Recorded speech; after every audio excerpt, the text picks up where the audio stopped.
In 63 BCE, Julius Caesar was the last person elected for Pontifex Maximus, the high priest of the Roman imperial cult.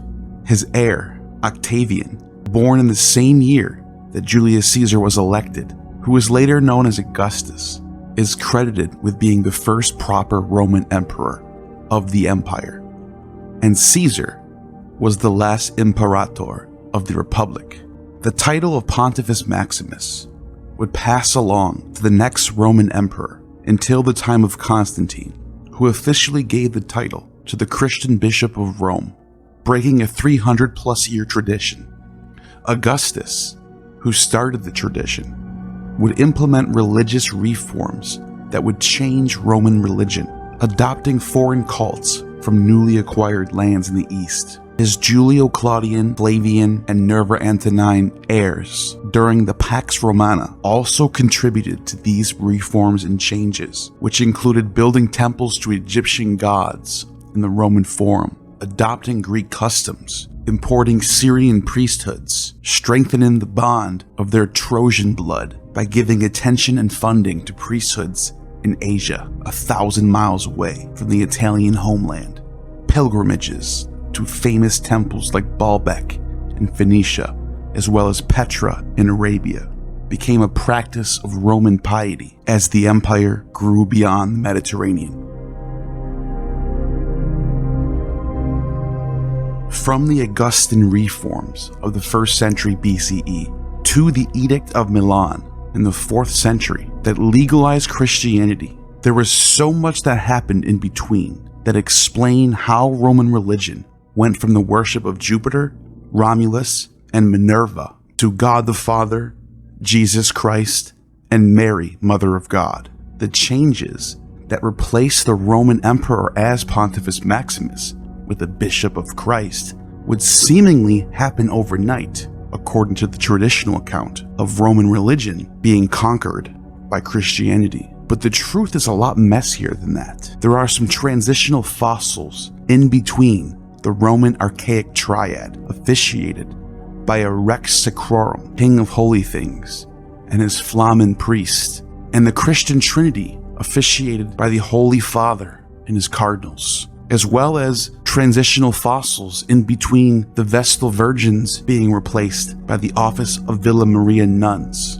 These changes were not abrupt, but slow, and in many ways, Rome moved to the east, literally and figuratively, rather than Christianity moving west. In some ways, Rome converted Christianity, rather than Christianity converting Rome. Of course, the truth is always much more nuanced than what it seems. This video is brought to you by Private Internet Access, the best VPN in the world right now. Using my link in the description, you will get 83% off with a 30-day money-back guarantee for an unbreakable VPN security. A VPN is a virtual private network which protects users by encrypting their data and masking their IP address. It hides all your browsing activity, your identity, and location, and allows you greater privacy and autonomy, allowing you to search the web and protect your data. Using the web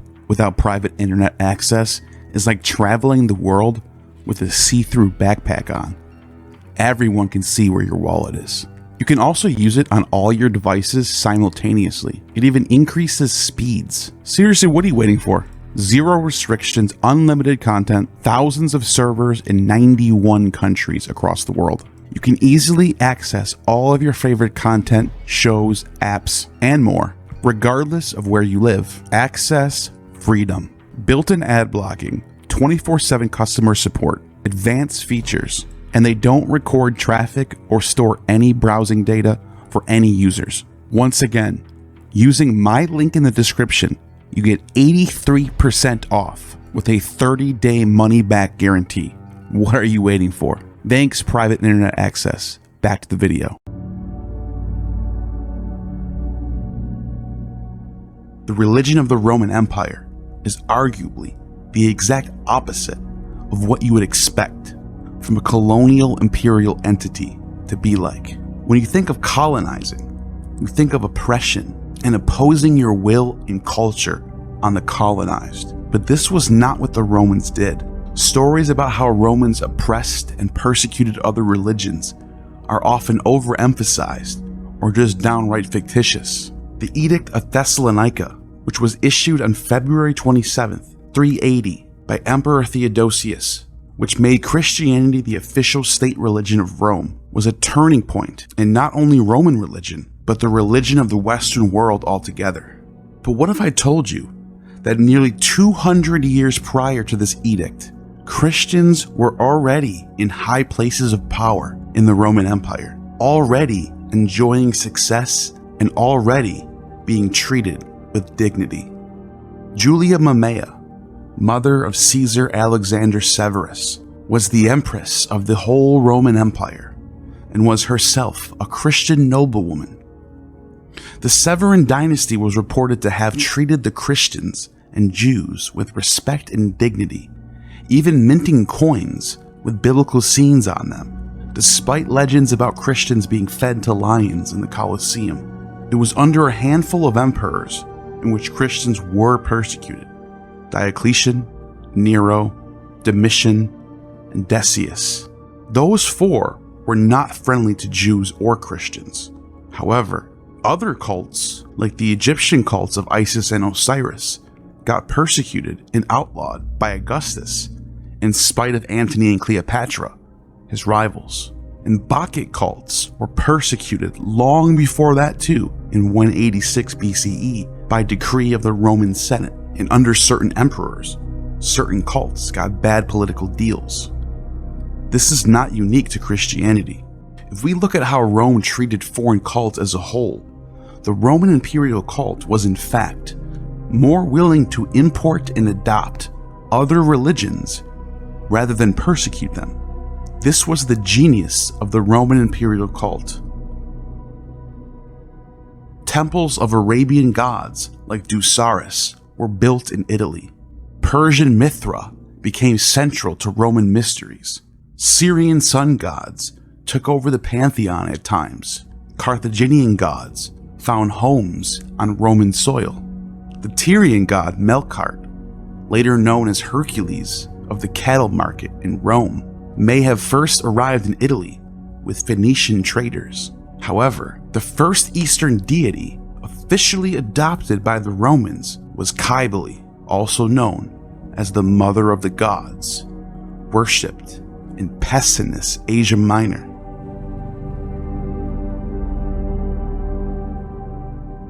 Cybele came from Asia Minor, where for thousands of years, people worshipped powerful and nurturing mother goddesses. These goddesses were protectors of life and death, symbolizing the earth cycle of life as it reabsorbed the dead. They were often associated with rocks, mountains, and forests, representing their deep connections to nature and the earth. These goddesses were worshipped in many ways. Sometimes they were represented as sacred stones called betyls. The term betyl is a derivation of the Greek baitulos, itself being derived from the Semitic bet el, house of God. Examples are known from the Temple of Apollo in Delphi, as well as Baal of Tyre in the Treaty of Esarhaddon and the Elephantine Papyri. In the latter, the word was used to describe a round stone that had fallen from the sky, like a meteorite. Other examples in the sources show up for the Nabateans, for example. These betyls, which were later turned into beautifully decorated statues, are depicted on coins from the Roman era and show some of these statues dressed in fine clothing and jewelry. Some goddesses, like Artemis of Ephesus, were shown with many breasts, symbolizing fertility. Others appeared seated with lions, representing their power over the natural world. In Greco-Roman art, they were often shown as stiff, formal figures surrounded by animals, such as deer. Large stone monuments, often resembling tombs, were dedicated to these goddesses. These sites symbolize their role as guardians of life, death, and the earth cycles.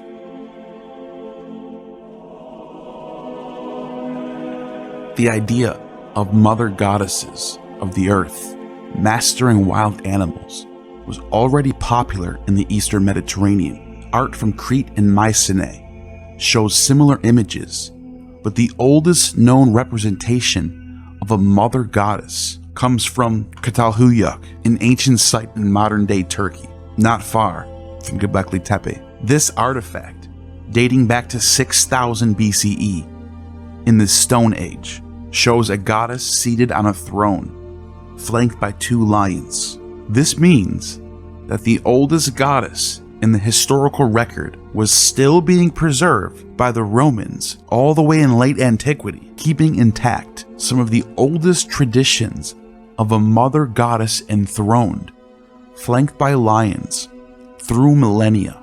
This type of preservation can only be dreamed of by the likes of Jews and Muslims, who claim to have traditions sent down from Noah and Adam. However, nothing of the sort is true, and their traditions hardly go beyond the Hellenistic period, let alone past the Iron Age.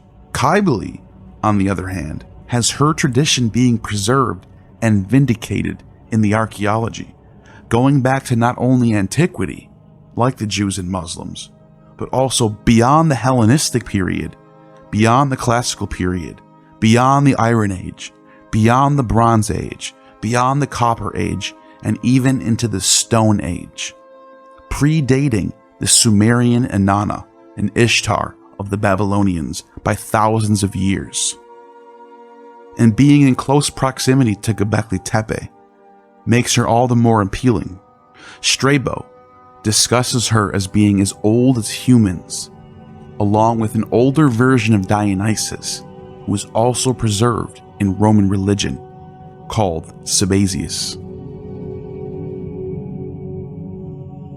Sabazius was a Thraco-Phrygian god from Asia Minor who had connections to Attis and Men, a moon god.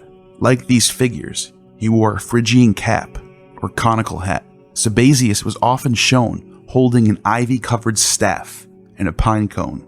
In art, he's depicted placing his foot on a ram's head, similar to how men stood on a bull's head. People believe Sabazius was a powerful lord, linked with Zeus, sometimes as the sun god Helios, and associated with the Great Mother, Meterhepta, who was also connected to Bacchus, the god of wine and the swelling of fruits. In Thrace, Sabazius was linked to the horseman hero, a mythical figure. His worship involved loud, lively celebrations that were sometimes violent and raging. These rituals attracted attention in both Greek and Roman societies. Around 100 BCE, there were Sabazius clubs in cities like Rhodes and Piraeus. Sabazius' worshippers were afraid of his wrath. Ancient inscriptions show that people who had broken sacred laws, like cutting down trees in holy forests or stealing temple slaves, offered prayers and apologies to seek forgiveness. These acts were seen as the cause of their suffering, like illnesses or bad fortune. Sabazius rides on his horse and brings destruction to his enemies. One is immediately reminded of the Christ from Revelation, who comes back riding on a pale horse and is described with the winepress of Orge, the intoxicating imagery of Bacchic fury, the lord of the winepress. Sabazius was often associated with fermented juice, like wine or sap, saba or sapa. Philologist John D. Vries posits that his name is cognate with Indo-Aryan Vedic god Shiva through the Proto-Indo-European word sawa, meaning august, divine, where we get the word sabastos, and sabes for God-fearing and venerated, but also a pun on the word for sap, saba, juice, in accordance to the psychedelic potions of Greek koukeon, Persian haoma, and Indian soma drinks, respectively. This means that both Saba Deos and Shiva Deva are both related through a common Copper or Stone Age ancestor that once was worshipped in the Caucasus region, which is ironically the same location where the vine was first cultivated 6,000 years ago. Although Sabazius was primarily a beer barley god, the vine was also his, given to humanity as his credit, along with animal husbandry, just like Shiva, who, like Sabazius, is also a god of intoxication and soma. It is this god, who Strabo writes about, that gets preserved in Roman tradition all the way down to the last days of Roman paganism. Sabazius in Latin, or Liber Pater. He is mentioned by Macrobius, one of the last pagan authors, in his classic Saturnalia, as being the same as the sun and called Iao, born at the winter solstice. Sabazius worship involved energetic rituals similar to those of Dionysus. These included wild, frenzied dances and secret ceremonies for initiates. Around the 4th century BCE, followers of Sabazius, known as Sabaziists, held noisy nighttime rituals in parts of Athens and Attica. These events were so loud and unusual that they caught the attention of famous figures like Aristophanes and Demosthenes, who mocked them. Aristophanes, a playwright, used sarcasm to describe the wild behavior of the Sabaziists, while Demosthenes, a politician, also criticized their practices. The rituals of the Sabaziists seem to resemble the Dionysian mysteries. These similarities would later be reflected in the art and inscriptions of the Greco-Roman world. The politician Aeschines observed these rituals and described them in ways that hinted at the mystical elements of Dionysian worship, called Bacchic mania. He noted how their themes of initiation and celebration connected to the broader Greek religious traditions. Sabaziists were known for their noisy and wild rituals. These rituals of Bacchic mania included music from flutes, cymbals, and timbrels, and their behavior was compared to the chaotic celebrations of Bacchus. Stories of drinking and inappropriate actions contributed to their negative reputation. Back in 139 BCE, the noisy and excessive behavior of Sabazius' followers caused problems in Rome. Roman authorities, including a judge named Cornelius Hispalis, grouped them with the Druze and astrologers in a decree to expel undesirable groups from the city. The historian Valerius Maximus mentions this event and suggests a possible mix-up between Jupiter Sabazius and the Jewish god Yahweh Sabaoth, Lord of Hosts. This confusion led some to think that Jews in Rome were linked to Sabazius' cult. This was just a few decades after another Roman ban on Bacchanalias took place by a Roman decree in 186 BCE. Later, Plutarch, in his Symposiacs, compares the god Dionysus to Yahweh and links the Sukkot festival with the Thesmophoria festival. Both festivals happen in autumn, and they both include a wandering in the wilderness, followed by the giving of laws. Plutarch also looked at the vintage on the tables of these festivals and came to the conclusion that the Jewish god Yahweh, or Sabaoth, was actually another version of Yahweh, known as Dionysus or Iacchus Sabazius. Despite this, Sabazius gained a foothold in Rome, even on the Capitoline Hill, near the Grand Temple of Jupiter Optimus Maximus, the supreme god. Roman inscriptions show that Sabazius shared some of Jupiter's titles in Latin. On the Arx, a citadel, a sanctuary dedicated to the Punic goddess Caelestis, housed Sabazius worshippers during the imperial era, showing that Sabazius was in fact a popular god among Semitic peoples. Sabazius became linked to Tanit, another Carthaginian goddess, who was called Triumphalis in Roman culture. He was also connected to the Persian god Mithras, whose rituals were popular on the Capitoline Hill. A famous stone relief in the Paris Museum shows a dedication to Mithras and includes the word Nama Sabazio, give thanks to Sabazius. A bronze bust of Sabazius found in Balsina depicts him with an image of Mithras slaying a bull on his chest, further linking the two gods. These artifacts suggest that Sabazius was sometimes seen as another form of Jupiter or Sabazios, highlighting how gods often share roles and titles in Roman religion. About a century ago, during the construction of the Victor Emmanuel Monument in Rome, archaeologists found a marble statue of a seated goddess. The statue was dedicated to Sabazius, likely by a priest named Pegasus, who may have been inspired by prophetic visions. The name Pegasus also connects to the spring, Pege, an important symbol in Mithraic worship.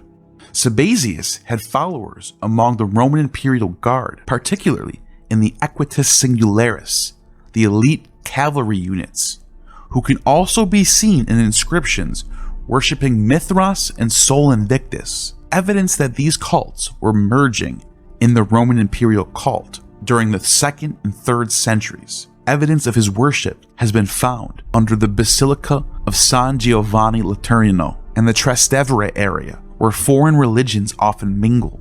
Here we see Sabazius' stepfather, Silvanus, depicted on a fresco of the vestibule of the Mithraeum in Ostia by the Baths of Antoninus. This vestibule also connected a temple of Cybele and Attis to an underground Mithraeum. The Cybelian Attis cult, connected to a Mithraeum through a Dionysian figure, highlights the richness of Roman religion in the 2nd century, long after the Augustan and Flavian reforms allowed for the Oriental and Egyptian Levantine religions to take root in Roman culture. In some ancient temples, like one dedicated to Caelestis, the space was later repurposed as a Mithraeum. Inscriptions from this site show that Mithras, called the Invincible Sun, share the same group of followers as Jupiter's Sabazius, blending the two traditions. Traces of Sabazius worship have been found in several Italian locations, including Praenesta, Suessula, and Ortona on the Adriatic coast. In Fiano Romano, archaeologists uncovered a unique double-sided stele showing the bull slaying Mithras. This artifact ties Sabazius to the Mithraic cult, suggesting that their myths and rituals were interwoven. In Africa, at Henkir El For, in North Africa, an altar dedicated to Liber Pater, the Latin name for Dionysus, bears an inscription at the command of Jupiter Sabazius. This shows how Sabazius and Liber Pater were seen as interchangeable, highlighting the theological overlap between their roles as deities of wine, fertility, and renewal. Dozens of ancient sources connect Dionysus, the ecstatic god of revelry, to Zeus Sabazius, suggesting that Dionysus was considered the son or aspect of Sabazius. This father-son dyad was seen in multiple competing cults at this time, along with the Christian God the Father and Jesus, as well as Osiris and Horus, or even Hermes and Tot. The relationship of Phrygian Sabazius and Greek Dionysus ties Sabazius to the bull sacrifice, a central act in many ancient mystery religions. Dionysus, like Osiris and the Apis bull, was linked with the bull sacrifice. In several sources, that Osiris is identical with Dionysus. Who could more fittingly know than yourself, Clea? For you are at the head of the inspired maidens of Delphi and have been consecrated by your father and mother in the holy rites of Osiris. The public ceremonies which the priests perform in the burial of the Apis bull, when they convey his body on an improvised bier, do not in any way come short of a Bacchic procession, where they fasten skins of fawns about themselves and carry Bacchic wands and indulge in shoutings and movements exactly as do those who, under the spell of Dionysiac ecstasy. For the same reason, many of the Greeks make statues of Dionysus in the form of a bull, and the women of Elis invoke him, praying that the god may come with the hoof of a bull, and the epithet applied to Dionysus among the Argives is son of the bull. They call him up out of the water by the sound of trumpets, at the same time casting into the depths a lamb as an offering to the keeper of the gate. The trumpets they conceal in Bacchic wands, as Socrates has stated in his treatise on the Holy Ones. Plutarch on Isis and Osiris. Dionysus as the bull sacrifice works as a salvific cultic function similar to Jesus being the sacrificial lamb. Sabazius was a sacrificial bull whose blood washed away the sins of the new initiates. New initiates in Christ were washed in the blood of the lamb, just as new initiates for Sabazius were washed in the blood of a bull. They vainly purify themselves by defiling themselves with blood, just as if one who had stepped into the mud were to wash his feet in mud. Heraclitus, as far back as the 6th century BCE, expresses his distaste for this blood magic atonement of the bull.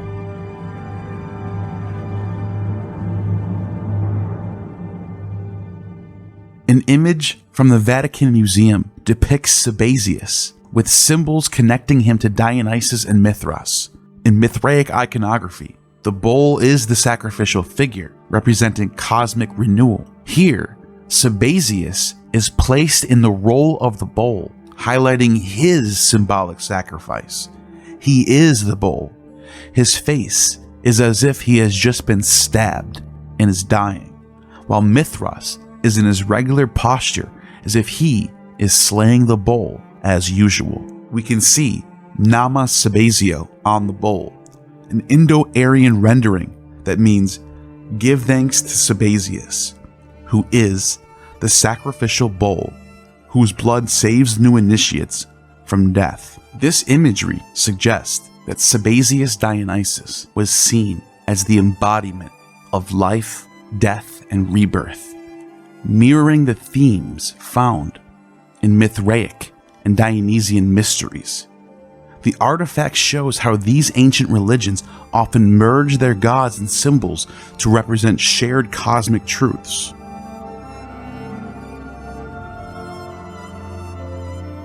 Like the Mithraic mysteries, the Taurobolium was central also to the Phrygian mysteries, where new initiates would also be washed in the blood of a bull. Primary sources of the Taurobolium, linked to Cybele's cult in Rome, dates to 160 CE, in which a Taurobolium sacrifice was made in Gallia to dedicate a sanctuary to Cybele to restore the health of Emperor Antoninus Pius. Detailed accounts come from later Christian writers like Prudentius, who described the ritual vividly around 400 CE. The Taurobolium involved a pit covered with a platform full of holes. The participant, the new initiate, wearing a toga with a ribbon-adorned hood, descended into the pit. Above the pit, a bowl was brought in. Bacchic dancers would dance and chant around the bowl, and its chest was pierced with a spear. What followed was intense and symbolic. The bull's blood gushed out in hot, forceful stream, falling through the holes onto the person below. Standing beneath the platform, the initiate was drenched in blood. Every part of their body, including their face, mouth, and clothes, was soaked in warm, dark liquid. The act symbolized purification and rebirth. The initiate even drank and tasted the blood, fully immersing themselves in this sacred ritual. Once the ritual was complete, the cover of the pit was removed, and the blood-drenched initiate emerged, believed to be purified and reborn.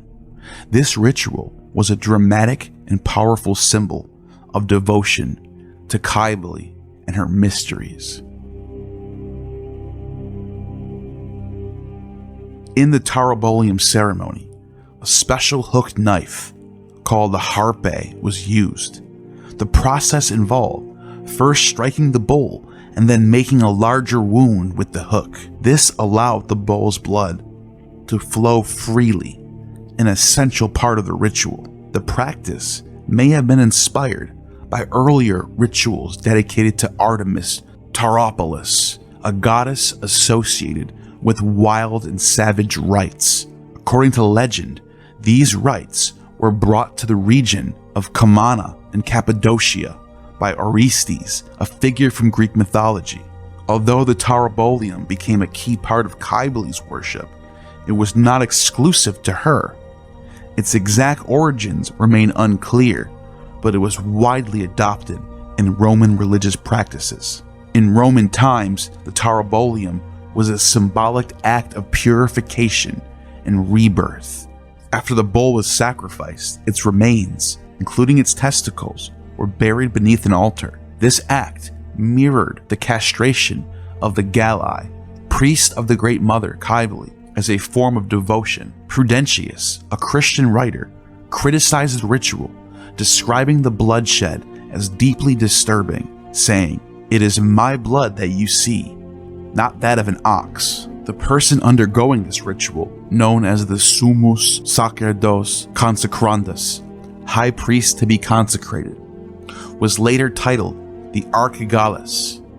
After the ritual, the priest was hailed as purified. The Great Mother, Cybele, was believed to have been satisfied by the offering of the bull.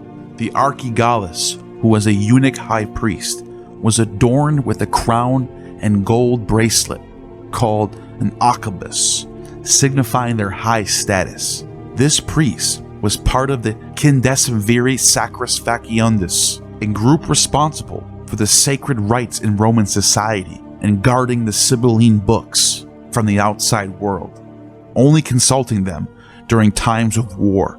This was shared by Vestal virgins and priests of Jupiter. Initially performed in the port city of Ostia, the Taurobolium later became central to rituals at a Phrygian sanctuary in the Vatican Arena, established during the reign of Antoninus Pius. Coins and medallions from this period, such as those honoring Faustina the Elder, depict these ceremonies. During these rituals, a bull was sacrificed to ensure the emperor's well-being and the protection of the imperial family. Participants, not just future archigalli, could stand in a blood-filled pit to receive the symbolic purification described as a bloody pressing, pro salute, dedicated to the emperor. Sabazius, as the bull sacrifice, made him into a savior figure in competition with Christ. People saw Sabazius as a savior god who ensured their well-being. Altars dedicated to him have been found, such as one in Mainz, showing Sabazius as an all-powerful deity, even to the point where Sabazius was given epithets that are often associated with all-powerful monotheistic gods, such as Theos Hypsistos, God Most High, and Pantocrator, Almighty, titles also applied to Christ. In the Chaldaen Oracles, which was a collection of texts central to Roman religion and hymned by Marcus Aurelius and Julian the Apostate, Dionysus Sabazius was called Iao and the Demiurgus.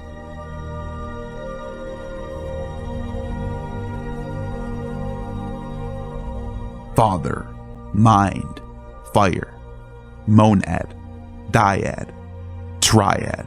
For the eternal Ion, according to the oracle, is the cause of never-failing life, of unwearied power and unsluggish energy.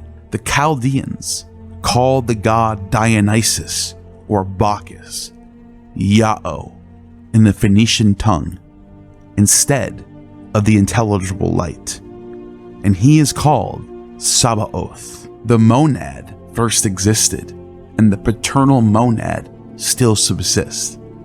When the monad is extended, the dyad is generated, and beside him is seated the dyad, which glitters with intellectual sections to govern all things and to order everything not ordered.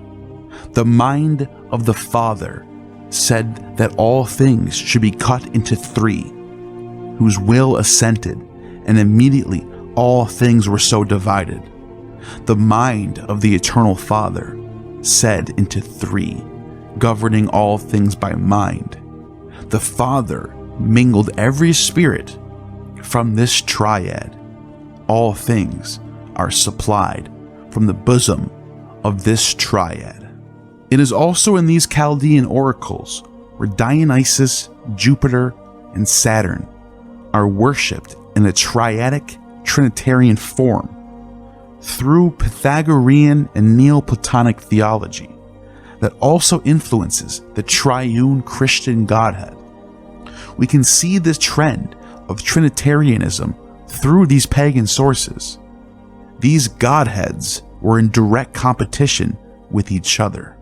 Late antiquity symbols often associated with Sabazius included the sun, moon, thunderbolt, caduceus, and the caps and Dioscuri, the twin gods. These symbols were featured on bronze plaques, connecting him with other deities like Cybele, Attis, and Mercury.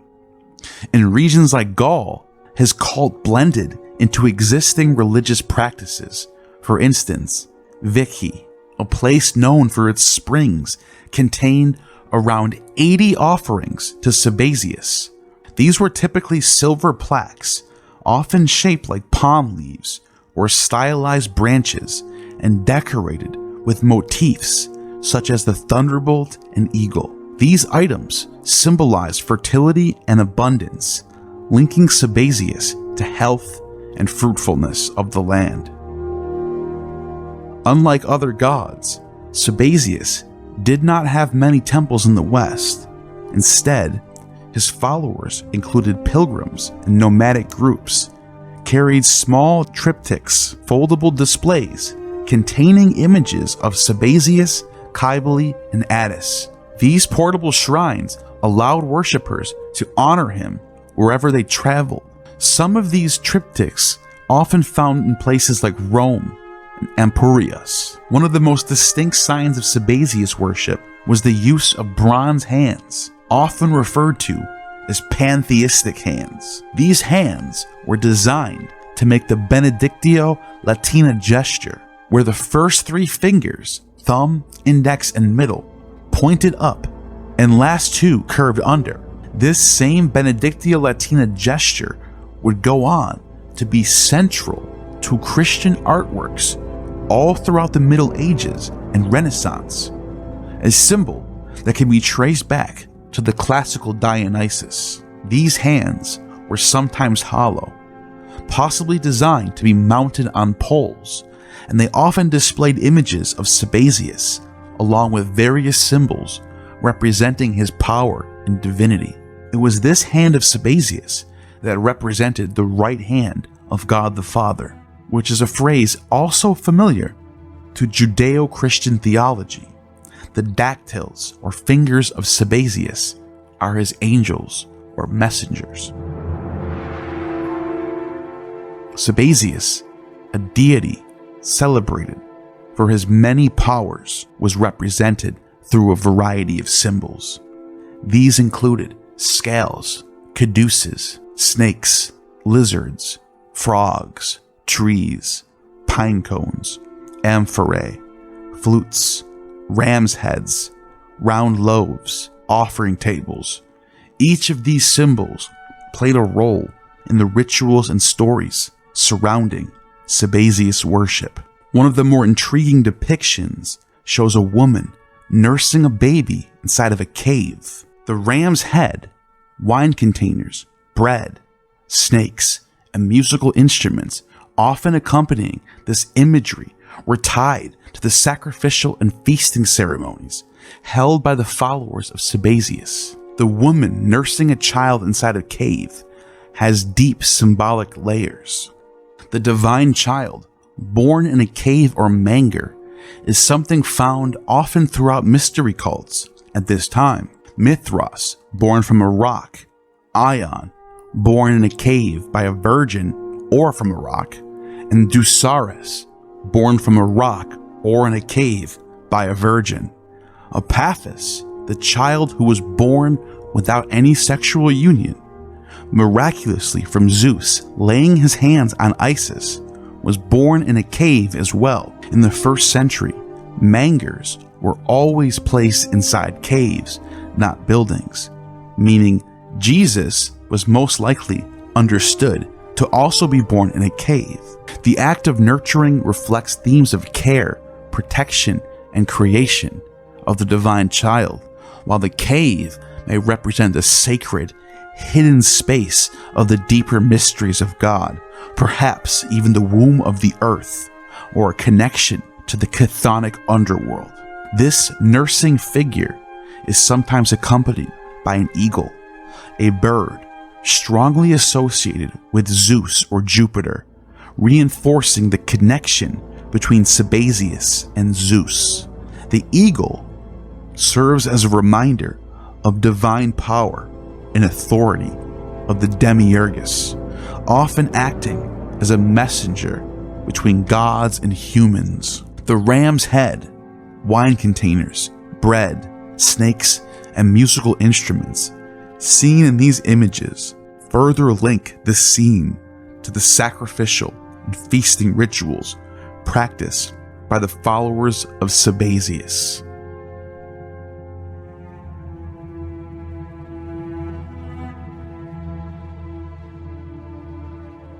According to some ancient texts, Sabazius was believed to be the offspring of Zeus and Persephone. Writers like Clement of Alexandria and Arnobius made critical or sarcastic remarks about this myth, highlighting its importance and occasional controversy in the religious traditions of the time. Clement even describes Christ being in the bosom of the Father as a countersign to the adepts of Sabazius. Sabazius evolved to become Jupiter Sabazius in the Roman world, a supreme demiurgic, all-powerful godhead. He was depicted holding symbols like the thunderbolt, the celestial emblem of Zeus's authority, but he also adopted unique elements that distinguished his worship. One story describes Sabazius mating with Persephone, but in the form of a dragon, emphasizing his mythological ties to both fertility and transformation. This connection played into the initiation rites of his mysteries. For example, a metal bronze serpent was placed against the chest of initiates as part of a sacred ritual. Arnobius described this serpent as the golden snake, Aureus Caluber. Another element of the mysteries was the use of symbolic gestures, such as the hand of Sabazius, often inscribed with these divine symbols to represent the god who moves through the breast. Clement of Alexandria described this gesture as a witness to the divine connection to Zeus's power and moral behavior. One particularly interesting find was in a house known as the Complesso di Riti Magici, recognized as a center for Sabazius worship. This dwelling offers insight into how his followers gathered and conducted their rituals. The house in Pompeii provides a fascinating look at how Sabazius' cult operated in secrecy. Located away from the colony's civic center, it was far removed from official temples or public places of worship. The house had a single narrow entrance from the street, leading into a nearly hidden corridor. This corridor ended at a small dining room to the left, while a larger courtyard lay ahead.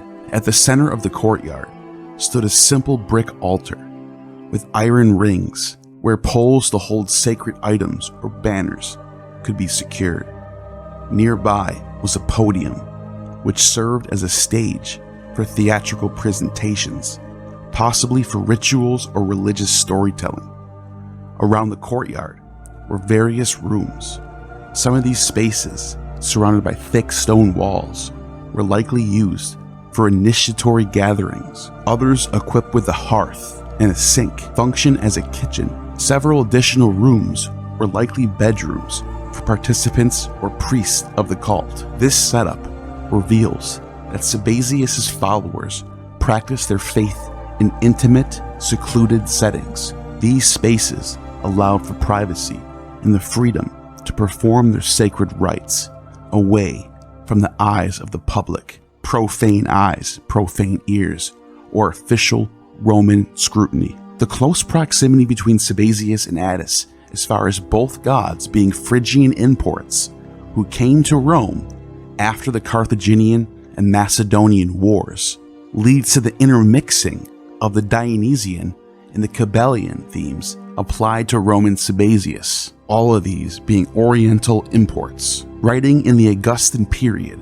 for a Greek-speaking audience, Strabo says, "They invented names appropriate to the flute and the noises made by castanets, cymbals, and drums, and to their acclamations and shouts of Eva, Ewa, and stampings of their feet. And they also invented some of the names by which they designate the ministers, choral dancers, and attendants upon the sacred rites. I mean, Caberoi, and Corybantes, and Pans, and Satyri, Tithyroi, and they call the god Bacchus, and Rhea, and Cybele, or Kubebe, or Dindymene, according to the places where she was worshipped. Sabazius also belongs to the Phrygian group, and in a way is the child of the mother, since he too transmitted the rites of Dionysus. Clement of Alexandria attributes the chant of Eva to Eve in the garden. The raving Dionysus is worshipped by Bacchants with orgies, in which they celebrate their sacred frenzy by a feast of raw flesh. Wreathed with snakes, they perform the distribution of portions of their victims, shouting the name of Eva, that Eva from whom error entered into the world. Strabo then goes on to explain how the tradition of the sacred music was passed down by the Phrygians to the Greeks, and then to the Romans through the Orphic Sabazien Baptist cults. Also resembling these rites are the Cotitian and the Bendindian rites practiced among the Thracians, among whom the Orphic rites had their beginning. Now Cotys, who was worshipped among the Adonians, and also the instruments used in her rites, are mentioned by Aeschylus, for he says, "O adorable Cotys among the Adonians, and ye who hold mountain-ranging instruments." The goddess Cotys had a famous cult in the city of Corinth, where she was worshipped side by side with Dionysus by a group of Greeks who called themselves Bapti, or Baptist, that is, dippers, who used baptism and water immersion regularly in their rituals, coupled with sacred music and dancing and snake handling. He mentions immediately afterwards the attendants of Dionysus, one holding in his hands the bombyches, toilsome work of the turner's chisel, fills full the fingered melody, that call that brings the frenzy, while another causes to resound the bronze-bound cotyle, and again string instruments raise their shrill cry, and frightful mimickers from some place unseen bellow like bulls, and the semblance of drums, as if subterranean thunder, rolls along, a terrifying sound, for these rites resemble the Phrygian rites. Strabo also gives credit to the Thracians and Far Eastern Indians in the next passage. And again, those who devoted their attention to the music of early times are called Thracians. I mean, Orpheus, Musaeus, and Thamyris, and Eumolpus too, got his name from there. And those writers who have consecrated the whole of Asia as far as India to Dionysus derive the greater part of music from there. And one writer says, striking the Asiatic kithara, another calls flutes Baracinthian and Phrygian, and some of the instruments have been called by barbarian names: Nablas, Sambiki, Barbitos, Magadas, and several others. Strabo's geography goes into deep detail about the origins of Greco-Roman religion, citing both Plato and Demosthenes, the Athenians who borrowed rites that were foreign to Greek. And among these were the Thracian and Phrygian rites. For instance, the Bendidean rites are mentioned by Plato, and the Phrygian by Demosthenes. When he cast the reproach upon Aeschines' mother and Aeschines himself that he was with her when she conducted initiations, that he joined her in leading the Dionysiac march, and that many a time he cried out, Evo, Sabo, and Huas, Attis, Attis, Huas. For these words are in the ritual of Sabazius and the mother. Strabo depicts Sabazius and Cybele in the same way as Attis and Cybele, making Sabazius interchangeable with both Dionysus and Attis. This interchangeability of Dionysus with other major gods is completely normal for this period. Attis himself was seen as interchangeable with dozens of other deities, as shown in this Homeric hymn to Attis, of whose name Rhea cast down her eyes, O Attis. The Assyrians call you thrice beloved Adonis. All of Egypt calls you Osiris. Hellenic wisdom, the horn of men upon heaven. The Samothracians, august Adamus, Invictus, unconquered one. The Haemonians, Thessalians, Corybas. And the Phrygians, sometimes Papus, and other times corpse, god, unfruitful one.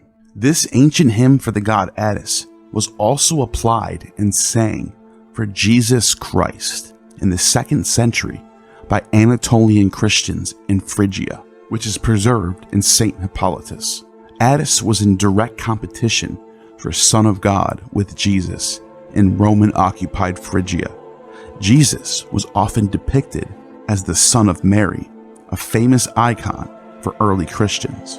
In a similar manner, Julian the Apostate, the last pagan Roman emperor and nephew of Constantine in the 360s, in his hymn to the Great Mother, calls Attis the Logos, along with Dionysus, who, like Strabo, uses these gods interchangeable.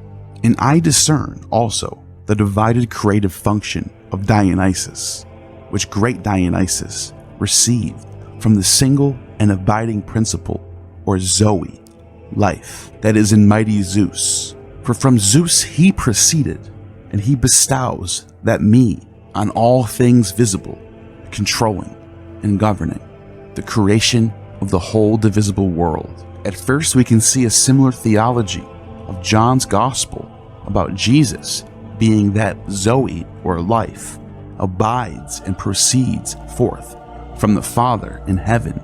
This Logos, Zoe, Father triad was a retelling of Genesis through a Middle Platonic lens.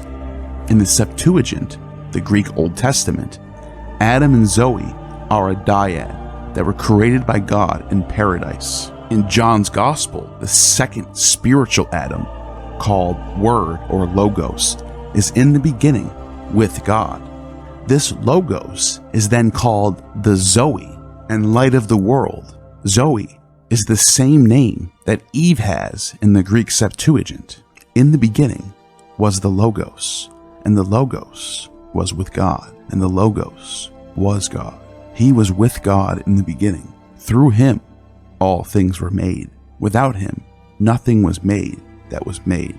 In him was Zoe, and that Zoe was the light of all mankind. Julian's hymn to the Great Mother calls Dionysus Zoe, that proceeds from Zeus the Father. He goes on to say, and I discern also the divided creative function of Dionysus, which great Dionysus received from the single and abiding principle of Zoe, that is, in mighty Zeus. For from Zeus he proceeded, and he bestows that me. Then Julian, who was applying the same Neo-Platonist spin on his Greek gods with poetic genius, changes from Dionysus as Zoe to Attis as the Logos. Together with these gods, we ought to celebrate Hermes Epaphroditus, for so this god is entitled by the initiated, who say that he kindles the torches for wise Attis, and who has a soul so dense as not to understand that through Hermes and Aphrodite are invoked all generated things everywhere, since they everywhere and throughout have a purpose which is peculiarly appropriate to the Logos. But is not this Logos Attis, who not long ago was out of his senses, but now, through his castration, is called wise? Julian's Platonism can be used as a mirror for Christian theology, especially John's Gospel and the Trinity. It is John's Gospel, so central to the Valentinian Gnostics, who also applied this Trinitarian concept to Christ the Logos. Nous himself, likewise, in imitation of the Father, projected Logos and Zoe, and Logos and Zoe project man and church. This was considered heresy in the 2nd century, to apply these Pythagorean Middle Platonic models to the Gospels, as Valentinus did. Logos himself also, and Zoe, then saw Nous and Aletheia had celebrated the Father of the universe by a perfect number, and Logos himself likewise, with Zoe, wished to magnify their own father and mother, Zeus and Aletheia. By the 4th century, triads of the Pythagoreans became central to universal Catholic theology. Bishop Arius even accused the Nicene Church Fathers with being Valentinians. In Arius's letter to Alexander of Alexandria in the 4th century, he writes, "Our faith from our ancestors, which we have learned also from you, is this: we know one God alone, unbegotten, alone, everlasting, alone, without beginning, alone true, alone possessing immortality, alone wise, alone good." He then goes on to say later on, "Nor as Valentinus decreed that the offspring of the Father is an emanation, nor as Manes propounded that the offspring of the Father is part of the same substance, nor as Sibelius, who divides the monad, says Father and Son, nor as Heracus believes that a light from a light as a lamp divided into two, nor is he the one who was before, later begotten or created into a son, as you yourself also, blessed Pope, very often have forbidden throughout the midst of the church." Arius is accusing the Nicene Church Fathers of using Valentinus teaching. And so Attis, the Logos, belonged to a trinity of his own, with Cybele and Sabazius in Phrygian theology. Attis sprang forth from the dyad, Agdistis, the hermaphroditic god that came forth from Zeus. Not only does Attis die and resurrect around the spring equinox like Jesus, but he was also the Logos and Savior.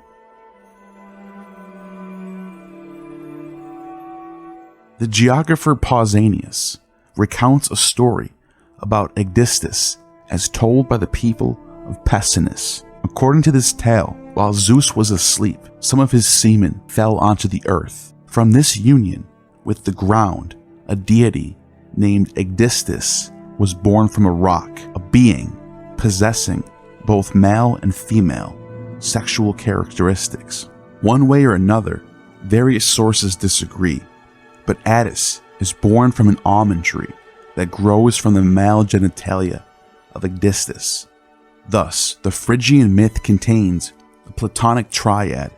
Zeus, the monad, produces Agdistis, the hermaphroditic dyad, who produces the Logos, Attis, which makes a triad. In Roman art, Attis often appears in depictions with Cybele, the Great Mother.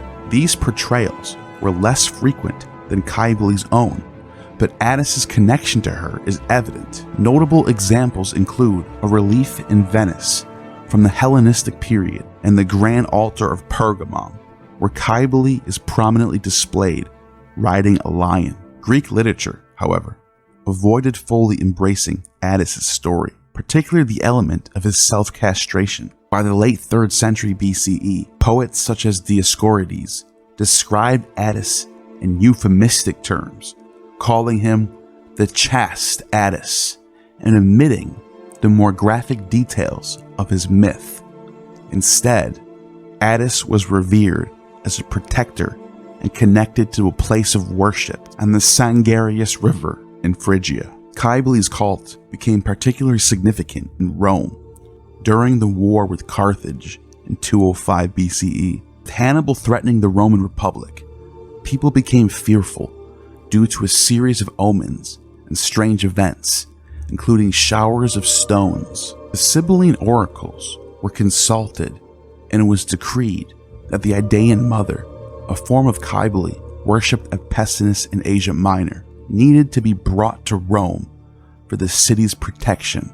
And so, the Romans took heed to the Cybelian oracles and got the god, brought her to Rome, and ended up not only winning the war against Carthage, but ended up dominating the entire Mediterranean world for the next 400 years.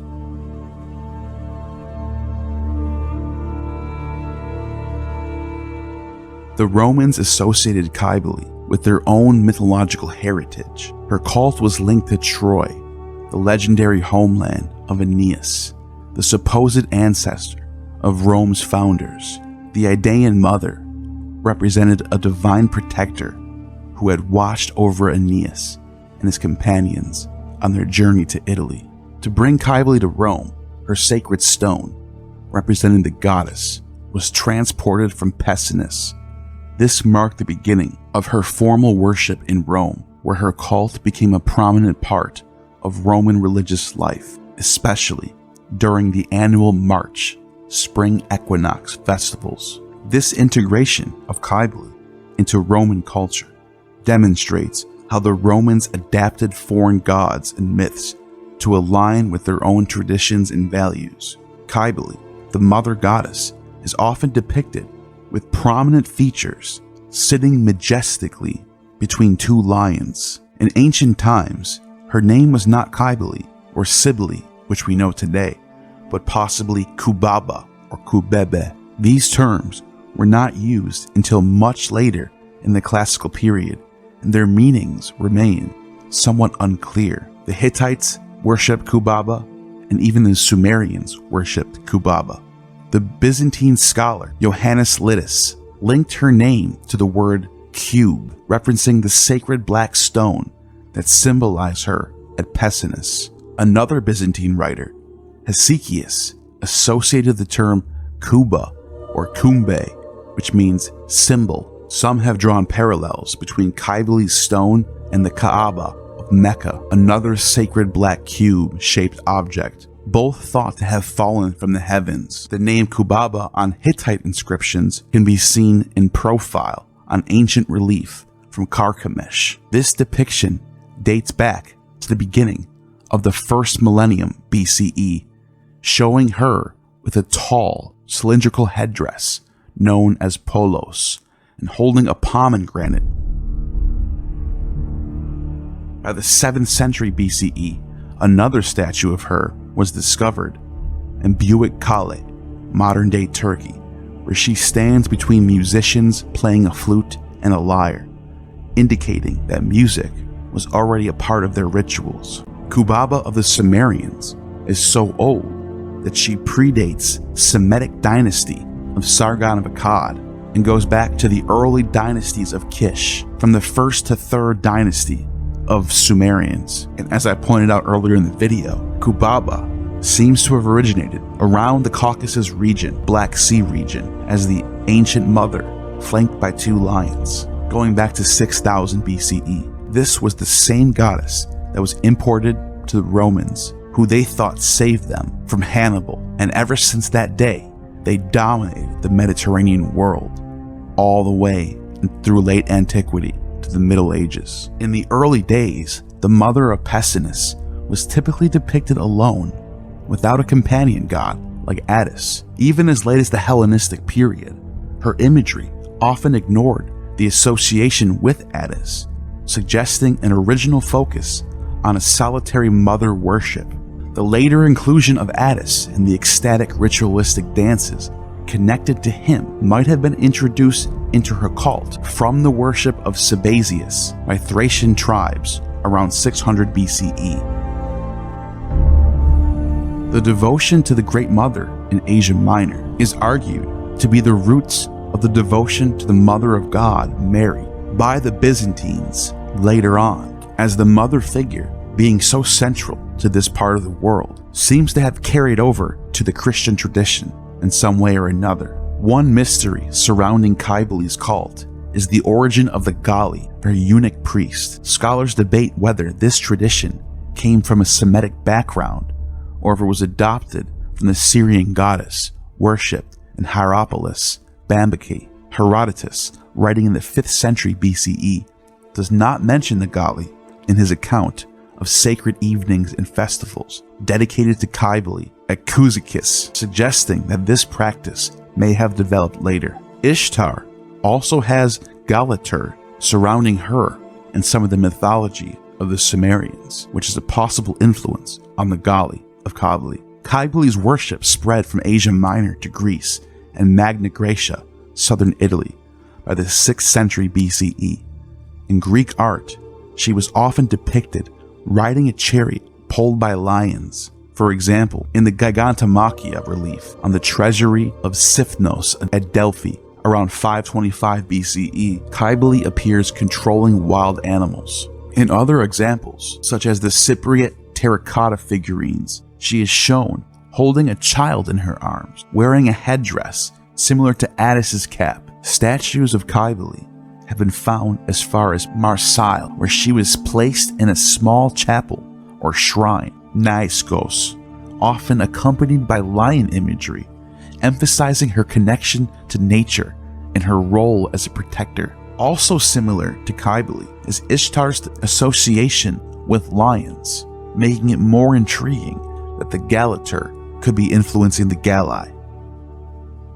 When Cybele's sacred black stone was brought to Rome, the city's matrons passed it hand to hand with great celebration. The air filled with incense from burners outside people's homes as the citizens joyfully welcomed the goddess. From the time being, the stone was placed in the Temple of Victory on the Palatine Hill, which Cybele herself was said to protect.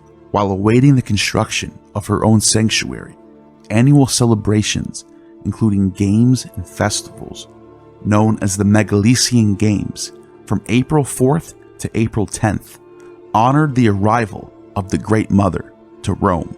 The results of Cybele's presence were seen almost immediately, as the city experienced abundant harvests and divine blessings. The Roman general Scipio Africanus's victory at Zama was also viewed as a sign of Cybele's favor over the Carthaginians in Hannibal. On April 10th, 191 BCE, a temple was officially dedicated to Cybele. In Roman terms, it was inaugurated, meaning that the site had been blessed according to the signs observed by the gods. This original temple was rebuilt in 111 BCE and again in 3 BCE, with the current remnants on the Palatine Hill dating to the Augustan era. Excavations have revealed the foundation and terracotta offerings left by worshippers, showing how important the temple was for the people. The statue of Cybele used the black aerolith from Pessinus as her head, symbolizing her divine connection. Like Artemis of Ephesus, Cybele was regarded as a black virgin, emphasizing her ancient and sacred nature. Cybele did not come to Rome alone. She was accompanied by her eunuch priest, the Gali. However, the Roman Senate restricted the Gali to temple grounds. A priestess from Phrygia was put in charge of the clergy, ensuring the tradition continued. But new priests had to be recruited from outside Rome, specifically from the east. Roman citizens were forbidden to castrate themselves or even enter the areas reserved for the Gali. During the April festivals, the Gali were granted permission to dance through the streets of Rome. Their performances were loud and colorful, accompanied by flutes, alloy, and tambourines. The Gali, dressed in extravagant feminine clothing, wore their hair long and adorn themselves with amulets, adding a unique and exotic energy to the celebrations. During this time, the priests of Cybele's cult were allowed to go door to door, collecting donations to support the temple and its eunuch staff. Afterward, they would retreat, not appearing again until the next year. People passing near the temple might hear the sounds of cymbals, chants, and exotic singing associated with the mother goddess. Aristocrats sometimes held exclusive banquets to honor the goddess, but ordinary citizens were strictly forbidden from wearing the eunuch's colorful clothing or participating in the rituals. The chief pontiff, the Roman official responsible for overseeing religion, maintained strict control over all foreign cults, including Cybele's, working with the keepers of the Cybelian books. Even though the cult had official recognition, its priests were often treated as outsiders. Ironically, these restrictions only made the cult more fascinating to the public. The Megalesia drew great excitement each year. From April 4th to April 10th, Cybele's sanctuary was open to the public, who brought offerings such as a dish called moratum, a mix of cheese and herbs. The celebration featured theatrical performances in front of the Palatine Temple, including comedies by Terence and thrilling chariot races in the Circus Maximus. Cybele's statue was carried in grand procession, accompanied by other divine figures, adding to the festival's splendor. At the end of March, Cybele's statue was taken in a procession to the Almo River, a small tributary of the Tiber. The high priest, wearing a purple robe with his hair flowing, led the ritual cleansing of the statue and its sacred objects in a ceremony called the Lavatio. The Roman poet Lucretius, who often criticized religious practices, vividly described the intensity of these ceremonies. Drums thunder as palms strike them, cymbals crash loudly, and trumpets sound with a fierce, threatening noise. The rhythm of Phrygian flutes fills hearts with frenzy as the silent image of the goddess is carried through the great towns. She grants blessings to mortals under her protection. Worshippers scatter bronze and silver along the roads she passes, making generous offerings. Roses fall like snow, casting a shadow over the mother and her retinue. The festival was a spectacle of devotion and grandeur, blending sacred rituals with public celebration. With the rise of the Julian family, believed to be descendants of Aeneas, the mother goddess of Ida, Cybele, gained renewed importance. In Roman mythology, Cybele appears alongside Aeneas in several instances, including the famous Aeneid by Virgil. She is depicted on the prow of the ship, carrying Aeneas and the hero Pallas, symbolizing her protection. Cybele was said to be invoked by Aeneas for victory, much like the Romans would later call upon her to aid them in defeating Hannibal. Cybele's imagery often appears in Roman art. For example, in the Vienna Gemma Augustea, she is seen crowning the emperor with laurels, symbolizing his heroic and divine status, alongside the goddess Roma. Another depiction from Vienna shows Livia, wife of Emperor Augustus, as Cybele. Livia wears a crown of towers and stands near a lion, while the Galli play a tambourine at her feet. On August 3rd, 3 AD, the Metraeon Temple on the Palatine Hill was rebuilt. A relief from the Villa Medici depicts Cybele with turreted crown, positioned between two lions. Tympanum, the Corybants, Cybele's ecstatic dancers, are shown in action. Cybele's cult was not only a religious symbol, but also a statement of loyalty to the Roman state. Decorations on imperial buildings show the state's recognition of her importance. For example, on the pediment of a palace, the imagery of her mutilated priest suggests their devotion served as a reminder of their loyalty to Rome.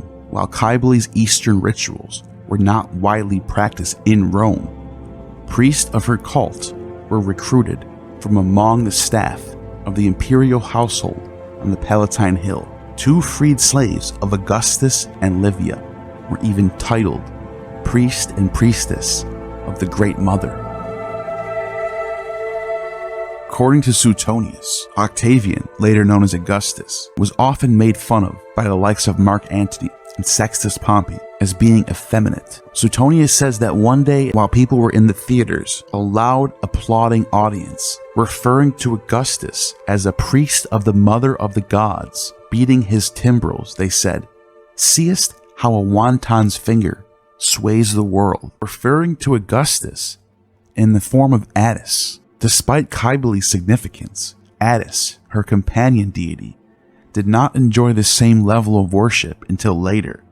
The cap of Attis appears on some depictions, but his cult gained little prominence before the reign of Emperor Claudius. The grandson of Livia, who also was the grandson of Augustus, belonging to a prominent family with connections to the legendary Attis, was Emperor Claudius. His family name, Appius or Attius, even echoed the name of Attis, associated with the title Papa. Claudius was deeply fascinated by ancient mysteries, including those of Eleusis, and sought to integrate them into Roman culture. Encouraged by the historian Livy, he likely explored the works of Timotheus on the religion of Pessinus.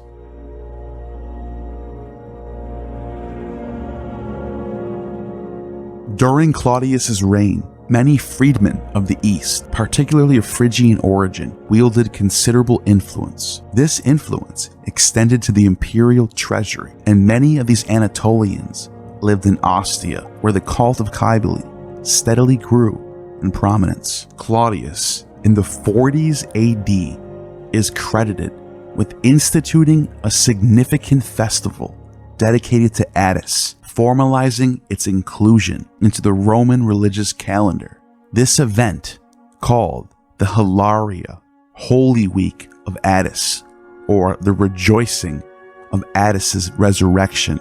The event was called the Entry of the Tree. On March 22nd, the Dendrophori, the Woodcutters Guild, carried a pine tree in a grand procession to the Palatine Hill. Attis was fastened to the pine tree. This pine tree symbolized the tree under which Attis had lost his virility. This festival mirrored a cycle of rituals that aligned with the mythology surrounding Cybele and the death and resurrection of Attis.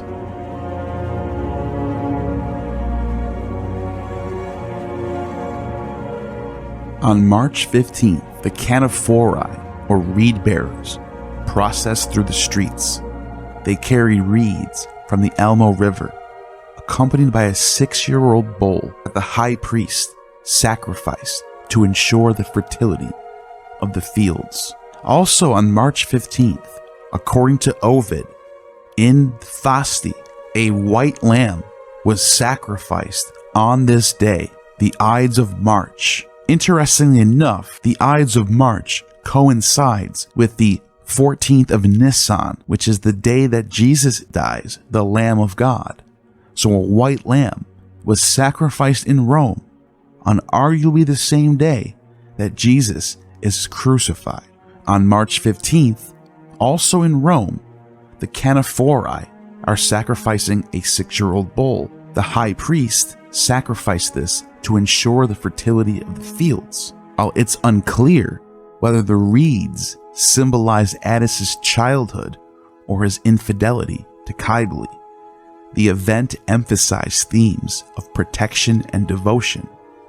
The festival initiated 9 days of penitence likened to a form of Lent. During this period, participants abstained from eating bread, pomegranates, quinces, pork, fish, and wine. Only milk and water was consumed, reinforcing a sense of purity and restraint. On March 22nd, known as the Day of Mourning, the Dendrophori, the Woodcutters Guild, carried a pine tree in a grand procession to the Palatine Temple. Attis was fastened to the pine tree and was buried 6 feet underground, followed by mourning for the death of Attis. This pine symbolized the tree under which Attis had lost his virility. The festival mirrored a cycle of rituals that aligned with the mythology surrounding Cybele and Attis. Before dawn,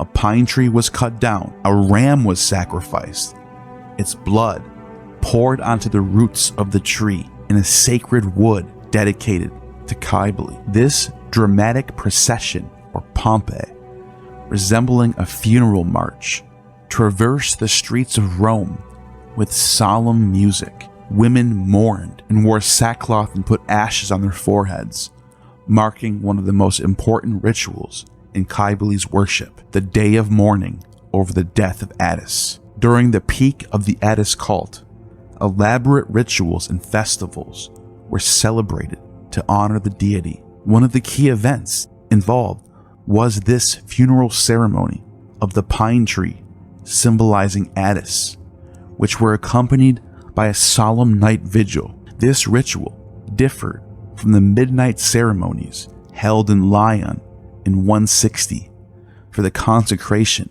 of the high priest, or Archigallus. On March 23rd, a day of mourning known as the Day of Violets, Dies Violae, took place. Worshippers paid homage to the god Attis, symbolized by a sacred pine tree adorned with violets, which were said to have grown from his spilled blood. Followers visited tombs and placed flowers as a sign of their devotion and grief. The next day, March 24th, marked the Day of Blood, Dies Sanguinis, the emotional and ritual peak of the festival. The high priest, along with the Galli, initiated frenzied dance around the buried sacred pine tree. During this intense ceremony, the high priest used a whip embedded with knuckle bones to flagellate himself.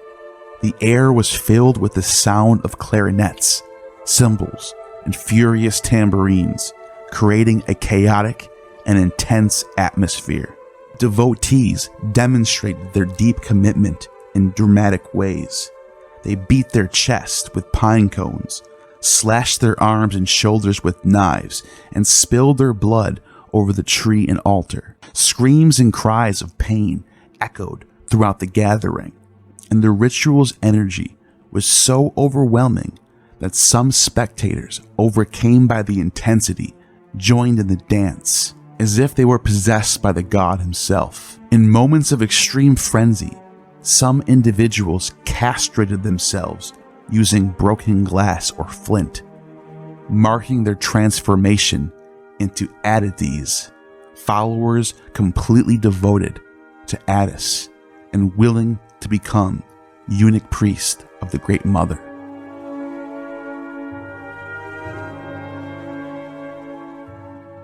After these acts of mutilation, the priests often tattooed the lower bellies of the Galli, embedding their allegiance to the goddess Cybele into their skin. Sometimes gold leaf was applied to the wounds as part of the healing process, symbolizing a form of divine sanctification. Heads were shaven and wigs were put on. On the third day after the burial of the pine tree, the 25th, the spring equinox itself, the same day, according to tradition of the church, the day Jesus died, the day of rejoicing called Hilaria took place in Rome on March 25th. 3 days after the day of mourning, the ritual shifted to honor Attis. This solemn event, 3 days after the tree was buried, reflecting Cybele's actions in the myth when she cared for the body of Attis. Prayers were offered by the high priest for the protection of the emperor and the Roman Empire. The day of rejoicing, the resurrection of Attis, was thought to have occurred on this day, the third day after the burial of the dead Attis. March 25th was indeed the holiest day of the Hilaria Festival. According to the ancient Christian sources like Firmicus Maternus, these ceremonies included prayers and morning chants performed in near darkness. At a pivotal moment, a light was revealed, symbolizing divine salvation. The priest would then anoint the chest of participants while reciting words of hope. Have faith, O believers, God is saved, and for us, salvation will emerge from his suffering. The context of these rituals strongly connects Attis to the Egyptian god Osiris, who also symbolized rebirth and also had his own Hilaria festival in Egypt. On March 25th, the resurrection of Attis was celebrated, decades before the Gospels are written. One has to wonder if this March 25th resurrection festival influences the Gospels in some sort of way of Jesus also resurrecting in this same week. A carving from Ostia shows a small figure of Attis standing beside his own dead form under a pine tree, symbolizing his return to life. This day was called Hilaria, meaning the day of rejoicing, marking the spring equinox when daylight becomes longer than night. The 3-day motif is also present, similar to the Gospels. The striking thing about March 25th being the day of Attis' resurrection is that it comes exactly 3 days after the day of Attis' burial on March 22nd, showing a clear 3-day death and resurrection motif, predating the Christian influence on Roman religion by at least a century. March 25th, the Roman spring equinox date for the Julian calendar, is also the day that Christians in the 3rd century calculated to be the exact day of Jesus' death and conception. One has to wonder if Roman religion played a role in these calculations. According to the sources, it was Emperor Claudius in the 40s AD who instituted this very holy week for the death and resurrection of the god Attis. By the time of Emperor Commodus, the festival had grown into a grand celebration akin to a carnival. The procession featured the idol of Cybele, followed by high-ranking members of Roman society. Wealthy participants contributed precious items such as golden wine bowls, intricate candelabras, and statues. Musicians, including flute players, drummers, and singers from the mother cult, provided an atmosphere of jubilation. Costumes, masks, and dramatic disguises added to the event's theatrical nature. Even historical figures like Severus Alexander Caesar attended, though the festival also saw its share of drama. In 187, an assassin attempted to kill Commodus during the festivities, but was swiftly apprehended and executed. This incident only increased the celebratory mood, as people attributed the emperor's survival to the protection of the goddess. Following the intense celebrations, March 26th was observed as a day of rest called Requiescio. The next day, March 27th, featured bath processions, Levatio, a day added to the Holy Week by Marcus Aurelius, symbolizing cleansing and renewal. This ceremonial washing of sacred objects reinforced the themes of purification and rebirth that defined the Attis and Cybele cult.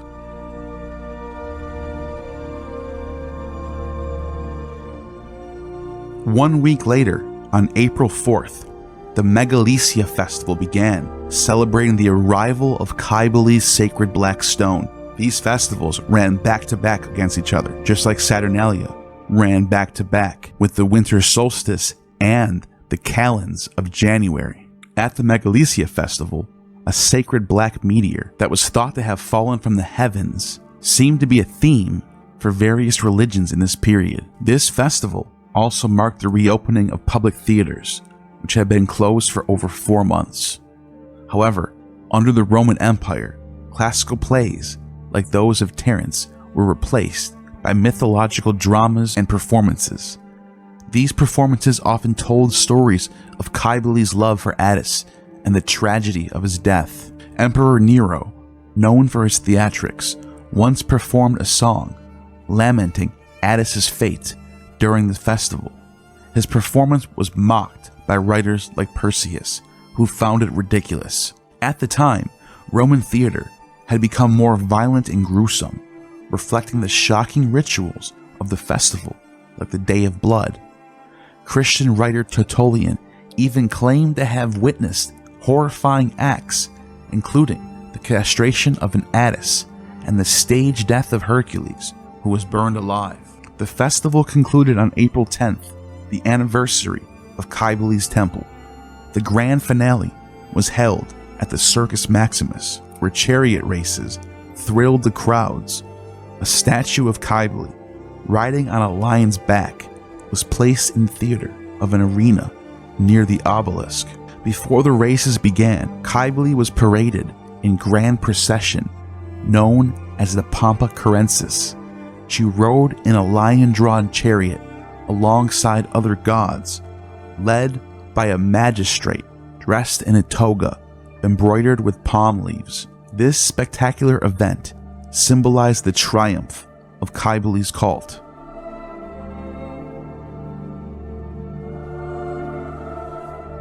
By this time, Phrygianism, the worship of Cybele and Attis and Sabazius, had become an official and popular part of Roman religious life. Emperor Claudius and his freedmen played a key role in integrating these rituals into Roman culture, even as they adapted and Romanized the traditions of the original March festival cycle. The solemn Hilaria festival in later centuries solidified the importance of Cybele's worship. However, in 69 AD, some were angered by Emperor Otho, who left Rome during an important religious period. According to Suetonius, this happened on March 24th, the Day of Blood, when the worshippers of the Mother of the Gods were deep in mourning and lamentation. This caused Emperor Otho to lose popularity to Vespasian, who later became the emperor less than a year later. During Emperor Hadrian's reign, the writer Arian of Nicomedia, who also was a priest of Demeter, mentioned that in Rome, Attis was mourned with rites similar to those of the Phrygians. This was also when Cybele started appearing on Roman coins again. Large coins, known as sestertii, often featured her image, possibly distributed to mark the mother cult festivals. In the 2nd century AD, coins also honored Roman empresses like Sabina, Faustina the Elder, Faustina the Younger, and Lucilla, wife of Lucius Verus. The coins depicted Cybele in various ways, sometimes alone, riding on a lion, others alongside Attis, or arriving by boat at the mouth of the Tiber River during a bath procession. One notable coin design celebrated the deification of Faustina the Elder in 141 AD. The goddess was given the title Salutaris, meaning Our Lady of Salvation. However, unlike other depictions, coins from this time did not include the eunuch shepherd, a common figure in Cybele's mythology.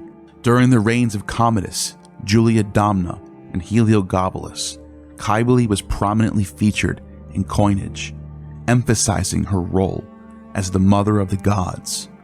These coins celebrated her importance and symbolized gratitude for divine protection. However, Cybele's cult saw a decline after the Severan dynasty and only resurged in the 4th century AD through medallions, as well as Julian the Apostate writing a hymn for her, making her popular again. Emperor Claudius played a significant role in formalizing Cybele's worship. He may have restructured the priesthood, creating the position of the Archigallus, high priest of the mother cult. However, records of this office only appear in the Antonine era, while earlier references being less reliable. The role of the Archigallus required extreme devotion, including self-castration, which Roman laws typically forbade the citizens. Phrygian influence was in no doubt instrumental to Roman religion of late antiquity, but arguably just as instrumental was Egyptian religion, and Isis was often synced with Cybele in Roman depictions. Egyptian religion being introduced to Romans had a middleman, if you will, or a transitional fossil, which is the Ptolemaic Greek religion of the Hellenistic period. One of Alexander the Great's generals, Ptolemy, later known as Ptolemy Soter, the Savior, took control of Egypt and established Alexandria as its capital. As the successor of the pharaohs, Ptolemy ruled with divine authority, backed by the goddess Isis, and later, Roman emperors would claim similar legitimacy. Ptolemy and his descendants incorporated elements of Egyptian religion into their rule to strengthen their position. They also aimed to limit the power of the Egyptian priesthood, ensuring the state maintained control while still generously supporting temples. Over time, the Egyptian priesthood adapted, becoming weaker politically but retaining its religious influence. Egypt's deeply rooted religious traditions resisted outside control, yet the Ptolemies sought to unite Egyptian traditions with Greek culture, solidifying his dynasty. For example, Ptolemy Philadelphus married his sister, a practice modeled after the pharaohs, connecting them to the divine figures of Isis and Osiris, who symbolized sovereignty. This practice established a royal lineage tied to the gods and reinforced their political and spiritual authority. To bridge the gap between the Egyptian and Greek beliefs, the Ptolemies introduced the cult of Serapis, a fusion of traditions that aligned with Hellenistic values while maintaining connections to native Egyptian practices. The name Serapis derives from the Egyptian Osar Apis, blending the legacy of both cultures. This cult became a symbol of the Ptolemies' efforts to harmonize Egyptian and Greek traditions. It was this same Ptolemy who, according to tradition, had the Hebrew Bible translated into Greek, the Septuagint. The Talmud also has a tradition that the god Serapis is actually a deified form of Joseph. Rabbi Yehuda prohibits also found vessels with the image of a nurse or of a Serapis on them. The nurse signifies Ewa, or Eva, who was the nurse to the whole world. Serapis signifies Joseph, who was a prince and supplied the whole world with bread, thereby appeasing mankind. The human image and that of the nurse, however, prohibited only when having respectively a measure in the hand and a son in the arms whom she is nursing. The rabbis taught, how does the prohibited dragon image look? It is actually more likely that Joseph comes from Osiris, and the story about Joseph in the book of Genesis is actually a euhemerization of some of the stories about Osiris. Egypt always fascinated the Greeks, who noticed similarities between the Egyptian religion and their own. Egyptian beliefs even influenced Greek practices and rituals. For example, early Greek myths and sacred stories, heroi logoi, connected figures like Io or Io with Isis and Apaphis with the sacred bull.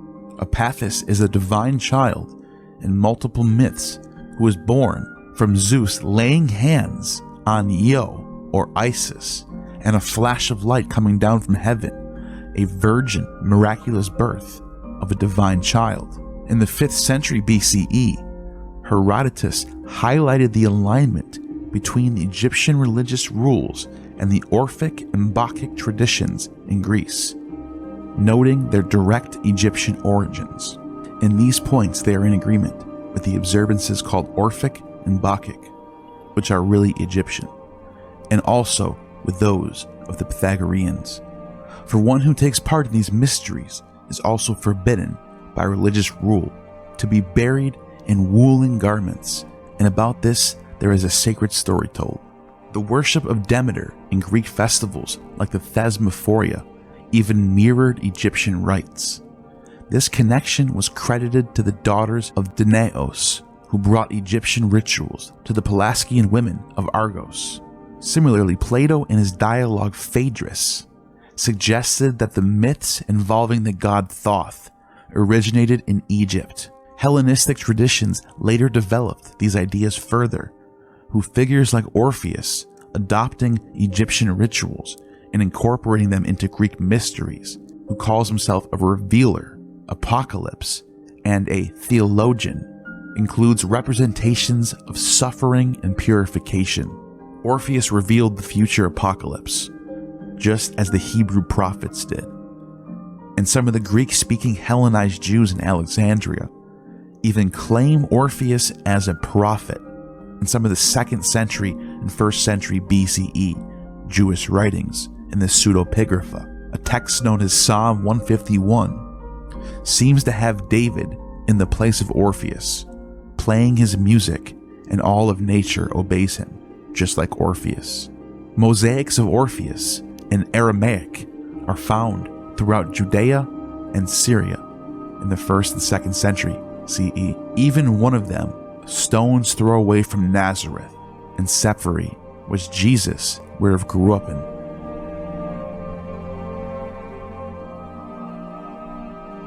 Although modern scholarship largely dismisses the idea that the Greek mysteries, like those of Eleusis and Bacchus, came directly from Egypt, the historical relationship between the two cultures remains undeniable.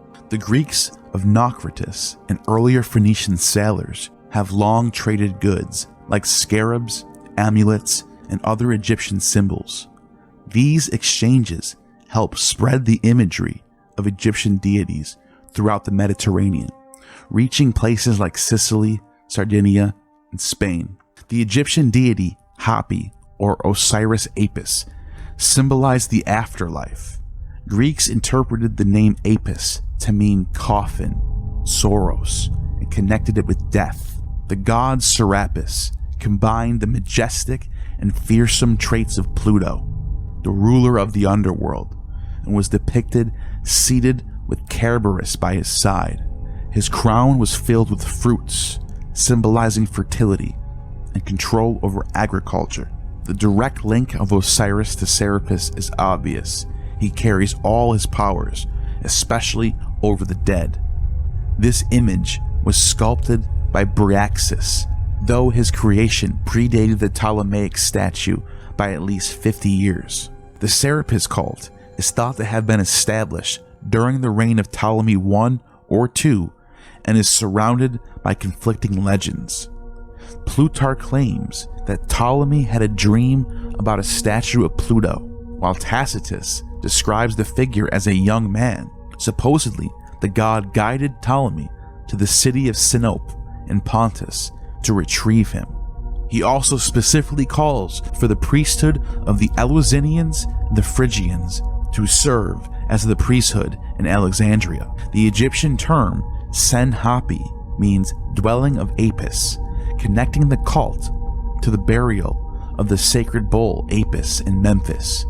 This link between the Greek and Egyptian traditions suggests the priest of Memphis adapted the iconography to make Serapis more acceptable to Greek sensibilities. Plutarch and Tacitus both describe Serapis as a combination of Asclepius, Pluto, Dionysus, Zeus, and Osiris. Additionally, the city of Sinope became tied to a myth about a divine figure from Asia Minor In Roman era, Serapis was linked with Dionysus Sabazius, as both deities were depicted with a vessel crown, symbolizing their shared traits of fertility and renewal. Serapis had been worshipped in Anatolia for centuries, but Clement of Alexandria dismissed many of these legends as fabricated stories. Later Christians associated the name Serapis with Joseph, son of Sarah. The Grand Serapeum of Alexandria, constructed under Ptolemy III, was one of the ancient world's most renowned sanctuaries. The temple featured a central courtyard surrounded by annexes for priests and worshippers, including rooms for incubation rituals where people slept to experience prophetic dreams. The sanctuary of Serapis served as a place where dreams were believed to deliver divine medical advice, just like the god Asclepius in Pergamum and Epidaurus. Serapis was seen as having equal power over life and death, and was healing the sick and the blind. Sacred banquets were held there, though there's no proof that initiations into mysteries occurred before the Roman Empire. In the name of Serapis, the Roman Emperor Vespasian was even reported to heal a man's lame arm and put his spittle into a man's eyes so he can see again, just like Jesus in the Gospels. The idol of Serapis appeared enormous, with its hands touching the walls of the sanctuary. It was crafted from wood, metal, and gemstones, contrasting bright colors with darker tones of the temple.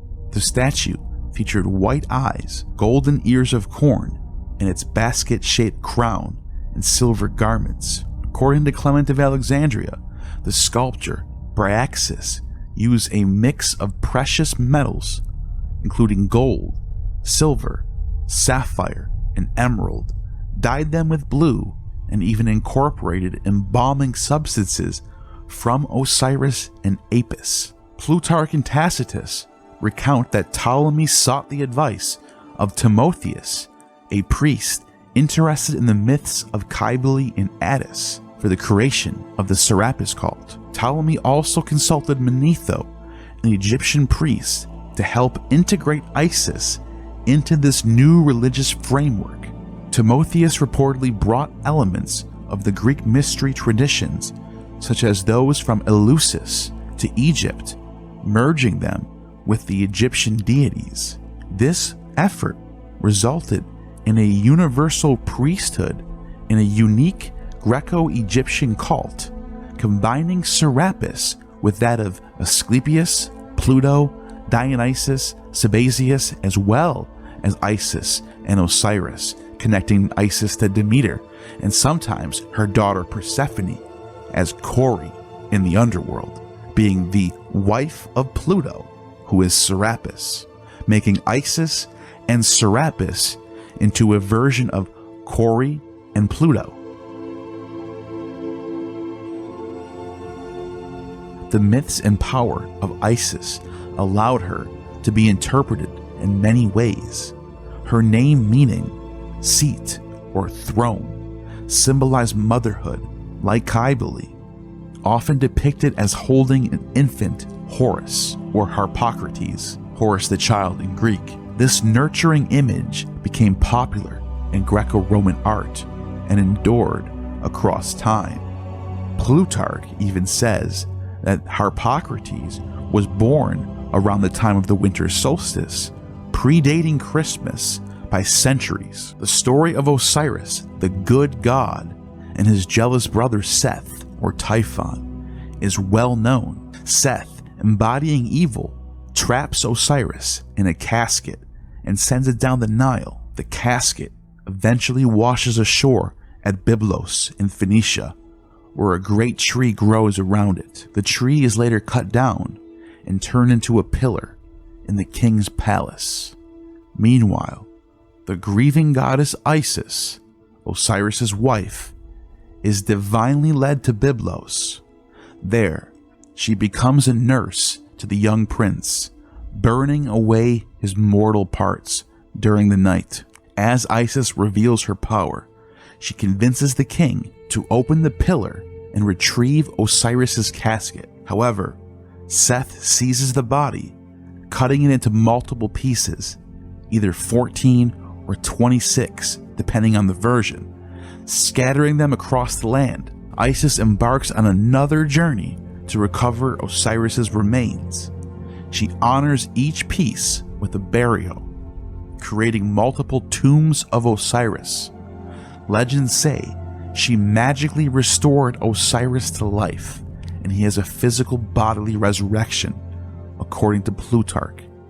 Anubis, the jackal-headed god, assisted her with his keen tracking abilities, while Horus and Thoth also aided in the search. This myth inspired rituals in the Roman era, symbolizing the rediscovery of Osiris.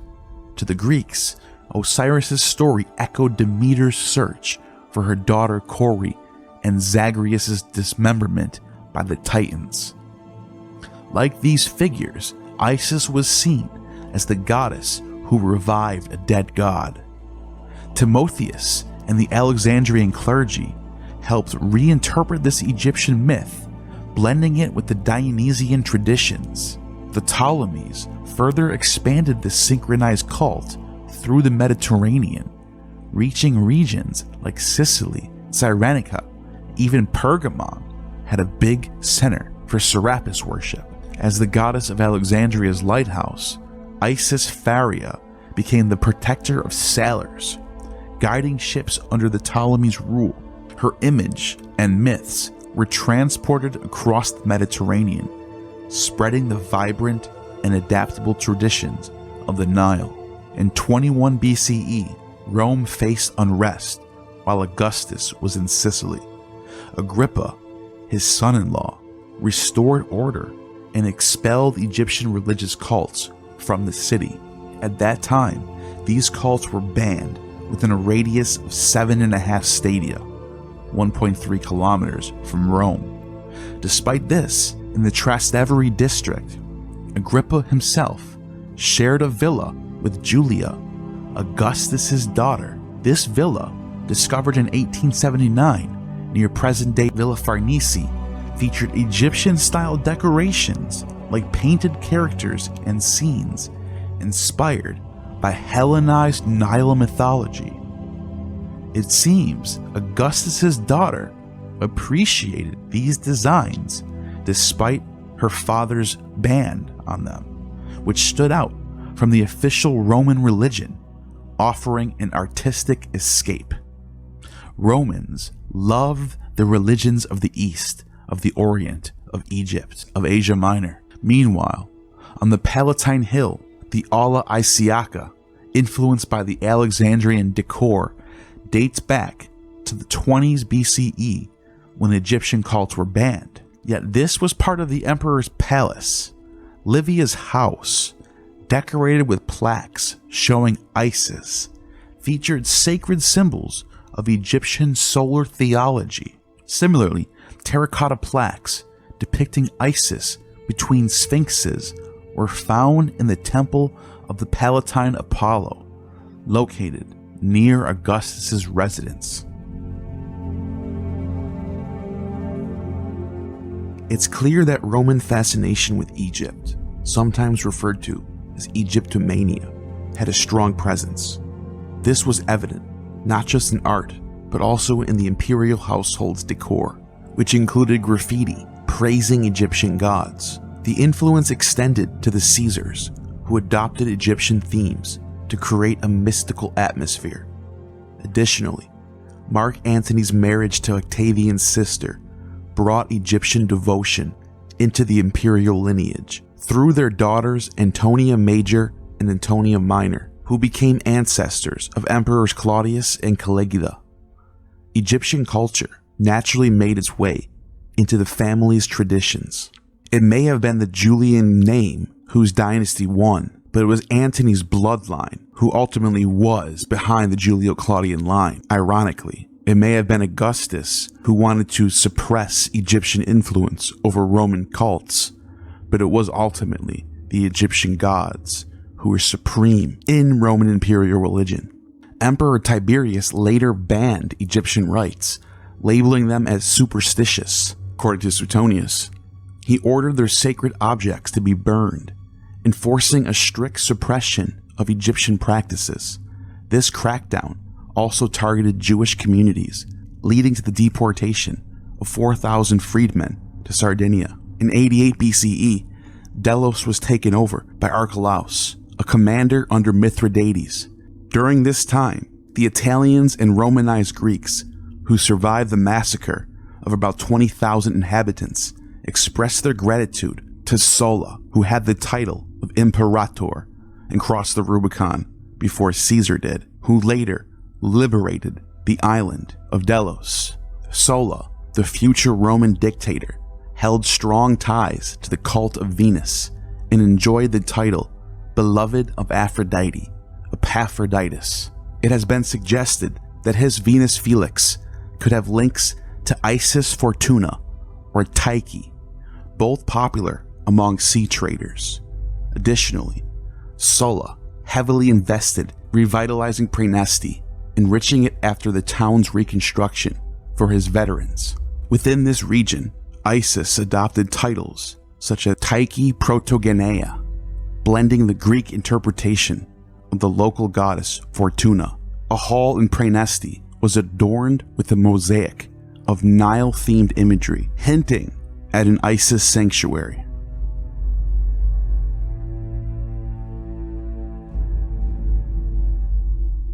In Pompeii, which later became a Roman colony named Veneria Cornelia, Venus inherited qualities of Felicitas. Although no direct evidence ties Isis to Sulla's worship, the writer Apuleius mentions that a college of pastophori, priests dedicated to the Egyptian deities, where we get the word pastor from, in Delos traced its origins to Sulla's time. These pastophoria likely served as religious retreats for devoted followers living in sacred principles. It is possible that Mithridates and Marius, while returning from the east, brought enslaved individuals and freedmen who had embraced the Isiac faith back to Rome. During the early decades of the 1st century BCE, the worship of Egyptian deities in Rome remained relatively discreet, mainly appealing to the lower classes. This quiet expansion coincided with Rome's turbulent final years of the Republic. Remarkably, Egyptian motifs began appearing on official coinage, such as the auxiliary mint denarii around 90 BCE and later around 79 BCE, showcasing symbols like the basileia and lotus flower, often associated with Isis. However, these marks likely served practical purposes to differentiate between rather having religious significance, as seen in other examples where secular emblems were used. The Egyptian cults, under scrutiny, became embroiled in scandal, further tarnishing their reputation.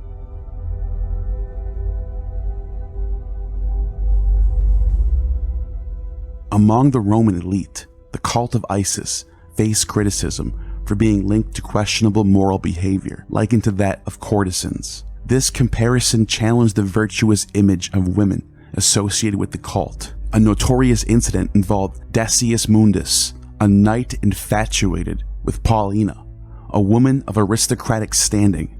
Despite his persistence, Paulina rejected his advances and even turned down an offer of 200,000 drachmae or for one night with her. Frustrated and desperate, Mundus plotted to win her over through deception. With the help of a freedwoman, he orchestrated a plan that exploited Paulina's devotion to the sanctuary of Isis. A priest approached Paulina, claiming that the god Anubis himself was enamored with her and wished to meet her. In the secrecy of the darkened sanctuary, Mundus disguised himself as Anubis and deceived Paulina. When Paulina learned about the deception, she was outraged. She confessed the incident to her husband, who brought the matter to Emperor Tiberius.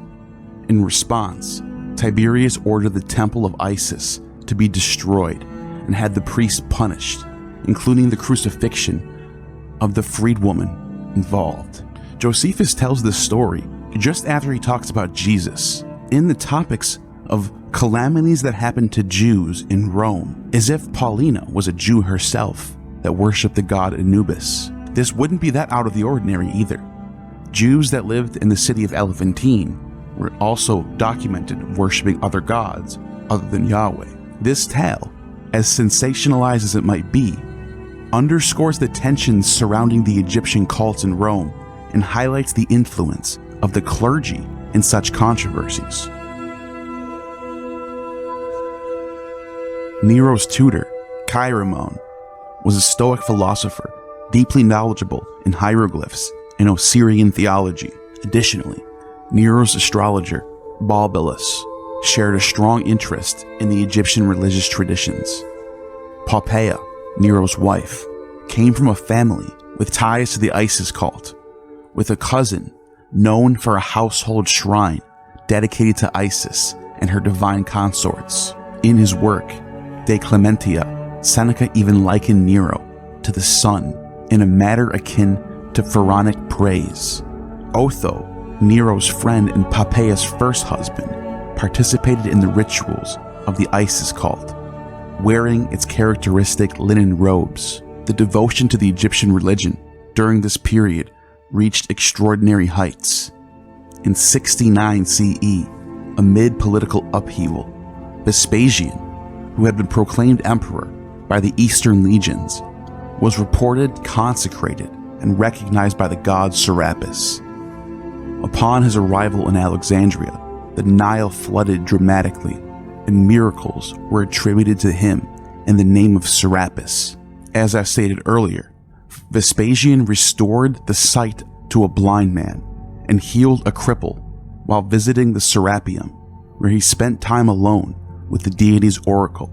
The Senate formally acknowledged his divine endorsement by Serapis. In 70 CE, as Vespasian returned to Rome with his son Titus, he spent the night at the temple of Isis in the Campus Martius. The following day, he celebrated his victory over Judea, where they paraded the menorah in the city of Rome. The Isium Campens, the grand Isiac temple in Rome, displayed its splendor through its newly minted facade, commemorating the year of the Senate's tribute.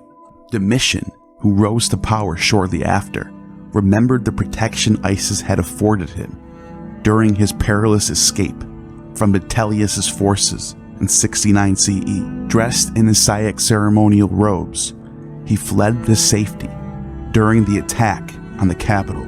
Later, Domitian ordered the rebuilding and embellishment of the Isium Campense, which had been burned in 80 CE.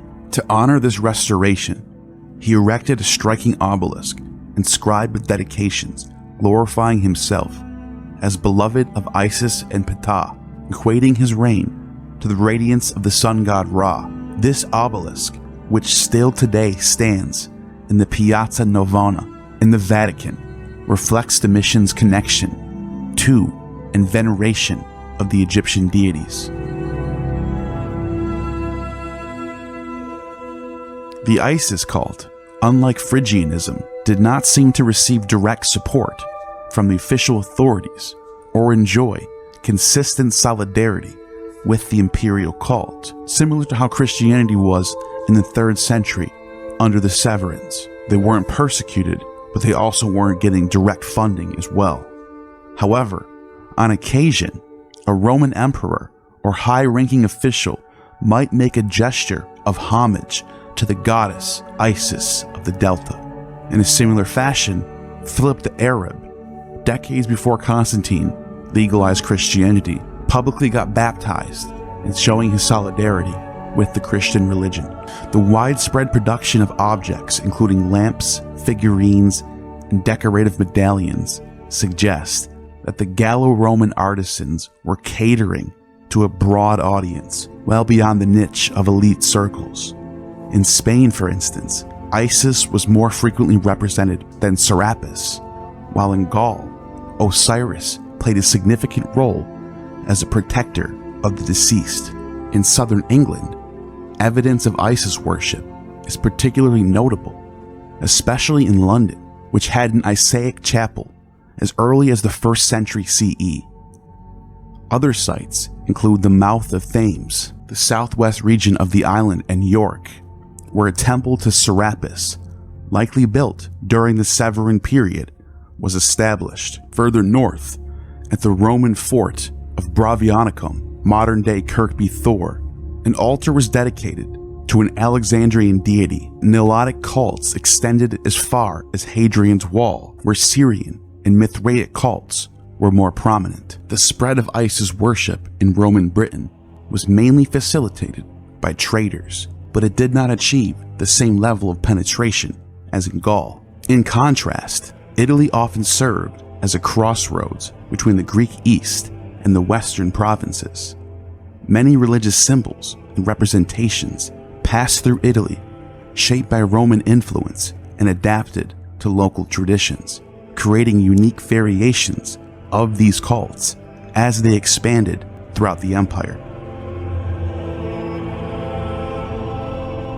The worship of Isis Fortuna served as a spiritual anchor for merchants, sailors, soldiers, and officials, ensuring their health, success, and even protection for their crops. Dionysus Harpocrates, embodying joy and vitality, further enriched the syncretic blend of Egyptian and Roman religious elements. However, despite the Romanization of these beliefs, certain distinctly Alexandrian practices, such as sacred banquets, remained integral to the Serapis cult. The most notable historical feature of Isis worship was its status as a religion of immigrants adopted by Greco-Egyptian devotees and settlers from Campania. This practice extended beyond urban centers, coexisting alongside local deities without eroding indigenous traditions. The unique character of Isis devotion was evident in its architecture, which was designed to evoke a sense of sacredness and harmony among worshippers, mirroring the essence of the rituals performed within. By the 3rd century CE, Christian critic Clement of Alexandria condemned the elaborate staging and psychological manipulation present in Egyptian religious practices, which he described with disdain. Clement mocked the ostentatious design of Egyptian sanctuaries, emphasizing their lavish decorations, which included forecourts and sacred enclosures adorned with countless columns, walls embedded with imported stones, gold, silver, and vermilion reflected the shimmering brilliance of gemstones from India and Ethiopia. Intricate embroidered curtains shrouded the inner sanctuary in mystery, yet Clement dismissed all this grandeur as a facade for hiding what he metaphorically described as a crocodile wallowing in purple. A fundamental difference between Egyptian temples and Greco-Roman sanctuaries was their design and placement. While Roman temples typically faced public spaces like forums and streets, Egyptian temples were secluded within enclosing walls, separating them from mundane surroundings. For instance, the Temple of Isis at Pompeii stood at the heart of a courtyard, surrounded by a perimeter wall. Inside, a covered portico ran along the interior, with no openings to the street except for a single narrow gateway at the northern corner. This design emphasized the isolation of the temple, creating a profound sense of spiritual separation from the outside world.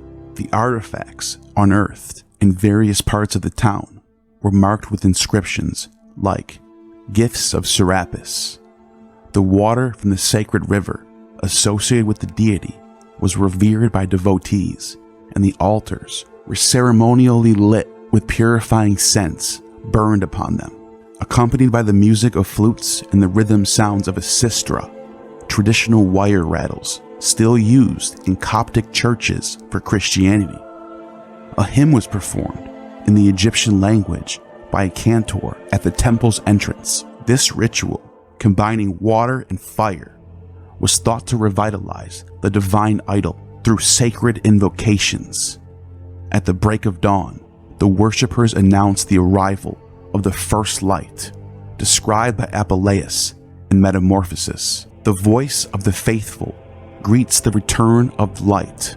This celebration of rebirth of the day, paralleling the resurgence of the god Serapis Helios, captured the human hope of conquering the darkness of night, a primal yearning for the sun's triumph. Epiphanius, in his Panarion, talks about this happening for multiple different gods on the 6th of January for the god Ion, who he says is born of a virgin, and the god Dusares from Arabia, all coinciding with the epiphany of Christ being born of a virgin at the winter solstice. In the case of Isis worship, the worshippers express their reverence and gratitude to the divinity by singing, chanting, and praying at length before the idol. This practice, deeply rooted in Isiac traditions, appears to have introduced a similar form of piety to the Western world. Lucius, in his narrative, reflects this spiritual devotion with great clarity. All the bodies in the heavens, the earth, and the sea are increased by her increasing motions, and are diminished by her diminishing motions. As wary as I was of my cruel fortune and calamity, and even though it was very late, I found good hope of being delivered from all my misery and of sovereign remedy in invocation and prayer to the excellent beauty of the goddess, whom I beheld shining before my eyes. Then I arose with a joyful face, shaking off my animal-like and drowsy sleep. Moved by great affection to purify, I plunged myself 7 times into the water of the sea, 7 being a number quite favorable to holy and divine things, as the worthy and sage philosopher Pythagoras has declared. The sacred garments of the goddess, adorned with symbolic elements, were handled with great reverence by her attendants. Christian Nassini saw these robes as representations of the 7 ethereal spheres in which nature is cloaked. Apuleius poetically described the black, radiant cloak of Isis, its hem layered in folds that mimic the waves of the sea under a starry night. The knot, called the Isiac knot, was tied with great care, symbolizing the distinctiveness of her priestesses. Once the idol was prepared, the temple doors were opened. Lucius, observing the ceremony, described his feelings of anxious anticipation as the white curtains were drawn aside, revealing the image of the goddess. Worshippers gathered to offer their reverence, while a priest around the altars performing rituals of thanksgiving and pouring libations from sacred water drawn from the temple's depths.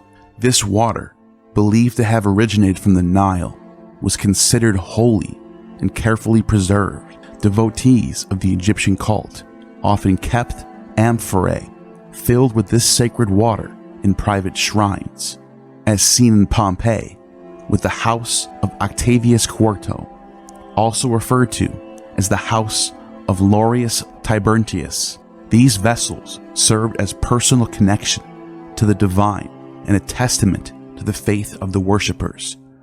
A similar practice is recorded in Epiphanius, as well as John Chrysostom in the 4th century, who both report that on the 6th of January, Christians would save bottles of water for the next year as holy water. Feelings of guilt and failure to honor the goddess Isis often led her devotees to acts of public confession and penitence. Roman authors such as Ovid and Juvenal record vivid scenes of this devotion. Ovid describes confessions inspired by the goddess in his Letters from the Black Sea, Orestia, while Juvenal was shocked to see a devout woman dunk her head under the icy waters of the Tiber 3 times before crawling on her knees around the Isium Compensae in Rome. In one striking account, a devotee believes that Isis herself commands her to journey to the depths of Egypt to retrieve water from the Nile and sprinkle it within the temple. Such stories reveal the intense, personal nature of these divine conversations that worshippers believe took place during their dreams. Similar accounts would happen in the Byzantine Roman era for the Virgin Mary, visiting people in their dreams and doing similar things. Dreams held a significant role in the spiritual lives of Isis worshippers. Beyond attending divine services, many devotees sought closer connection to the goddess by living within the sanctuary itself. For example, Lucius and Apuleius' Metamorphosis, Book 11, temporarily took up residence in an annex of the temple to immerse himself in the goddess's presence. This practice symbolized a deeper commitment, allowing private citizens to participate in the sacred life of the temple alongside priests, fostering a perpetual bond with the divine. Priestesses and initiates of all ages, including even children, took part in rituals dressed in black. These participants were easily identified with a strand of long hair behind the right ear symbolizing Horus. They ritually expressed the sorrow and passion of Osiris and the anguish of Isis through chants, laments, and piercing cries of grief. They beat their breasts with pine cones until blood flowed, mimicking the intense sorrow of the goddess. A statue housed in the Museum of Turin depicts Isis in a disheveled state, with her arms and body contorted in pain, reflecting the emotional and physical expression of this collective mourning over the death of Osiris. The ritual search for Osiris was performed within the sanctuary, following a pre-established route that reenacted the myth of his discovery. According to Firmicus Maternus, an idol of Osiris, broken into dismembered pieces to symbolize his fate at the hands of Seth, was scattered across the area. These pieces were reassembled during the festival, symbolizing his rediscovery and rebirth. The name of the festival, Hilaria, was the same name as the Attis Resurrection Festival. The event itself was called Inventio, meaning rediscovery. A priest or a mystic wearing the mask of Anubis would act as a guide, symbolizing the jackal-headed god whose keen sense of smell helped Isis locate and recover Osiris's remains.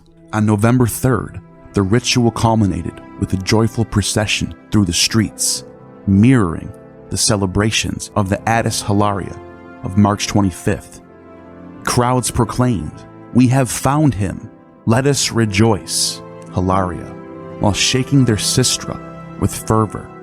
Even the rural areas, people joined the festivities, dancing and celebrating the rediscovery of Osiris, which symbolized the rejuvenation of crops and the guarantee of bountiful harvest. Figurines represented Osiris were crafted from damp earth, often hollowed out tree trunks filled with seeds, symbolizing life and fertility. These relics, placed in tombs, acted as pledges of protection and continued survival of the good god, Agathos Daimon.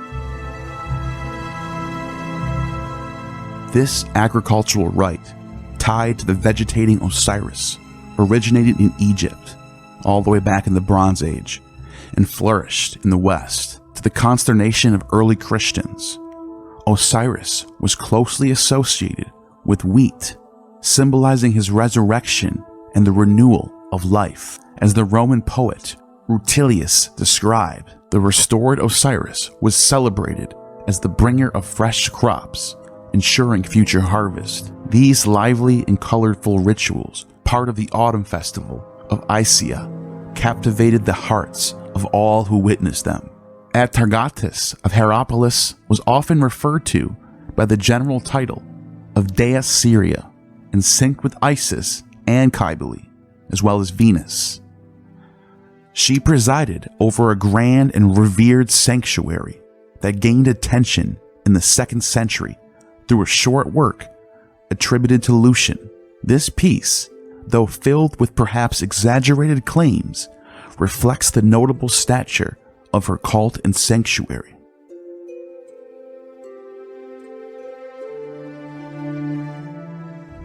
The Syrian city of Hierapolis, meaning sacred city, was dedicated to a divine goddess whom the Greeks equated with Hera, the wife of Zeus. Her counterpart, Hadad, identified as the master of the heavens, was akin to Zeus himself. Artagata's legacy extended to Ascalon of the Philistines, where she was also known as Derketo.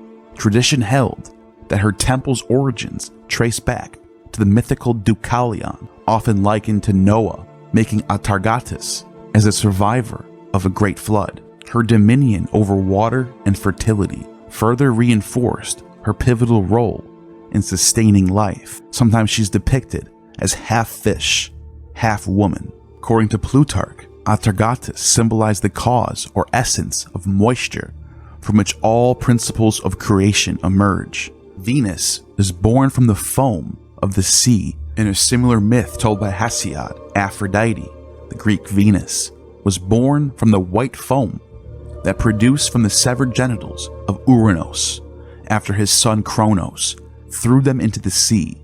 Aphrodite is also born from the sea and is linked to water. Atargatis was honored as the force that revealed to humanity the mysteries of fertility and growth, embodying the life-giving source of seeds and vegetation. Twice a year, seawater was ceremonially transported to her temple, and sacred fish were kept in nearby pools as symbols of her divine connection to water. One myth tells of Atargatis falling into the sacred pool, only to be rescued by the fish within it. This act of salvation led to a prohibition against consuming these fish, further emphasizing their sacred status.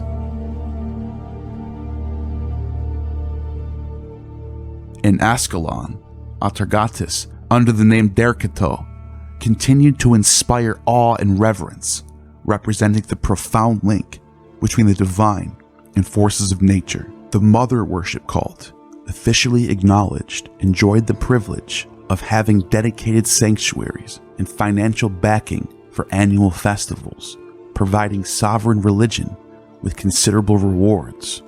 This might explain why, even in towns with significant Oriental population, the Syrian goddess often remained secondary to her Anatolian counterpart, the Great Mother Cybele, and in some ways also was in competition with Egyptian Isis. For instance, in the 2nd century BCE, the Great Mother's temple in Piraeus made space for the Oriental Aphrodite.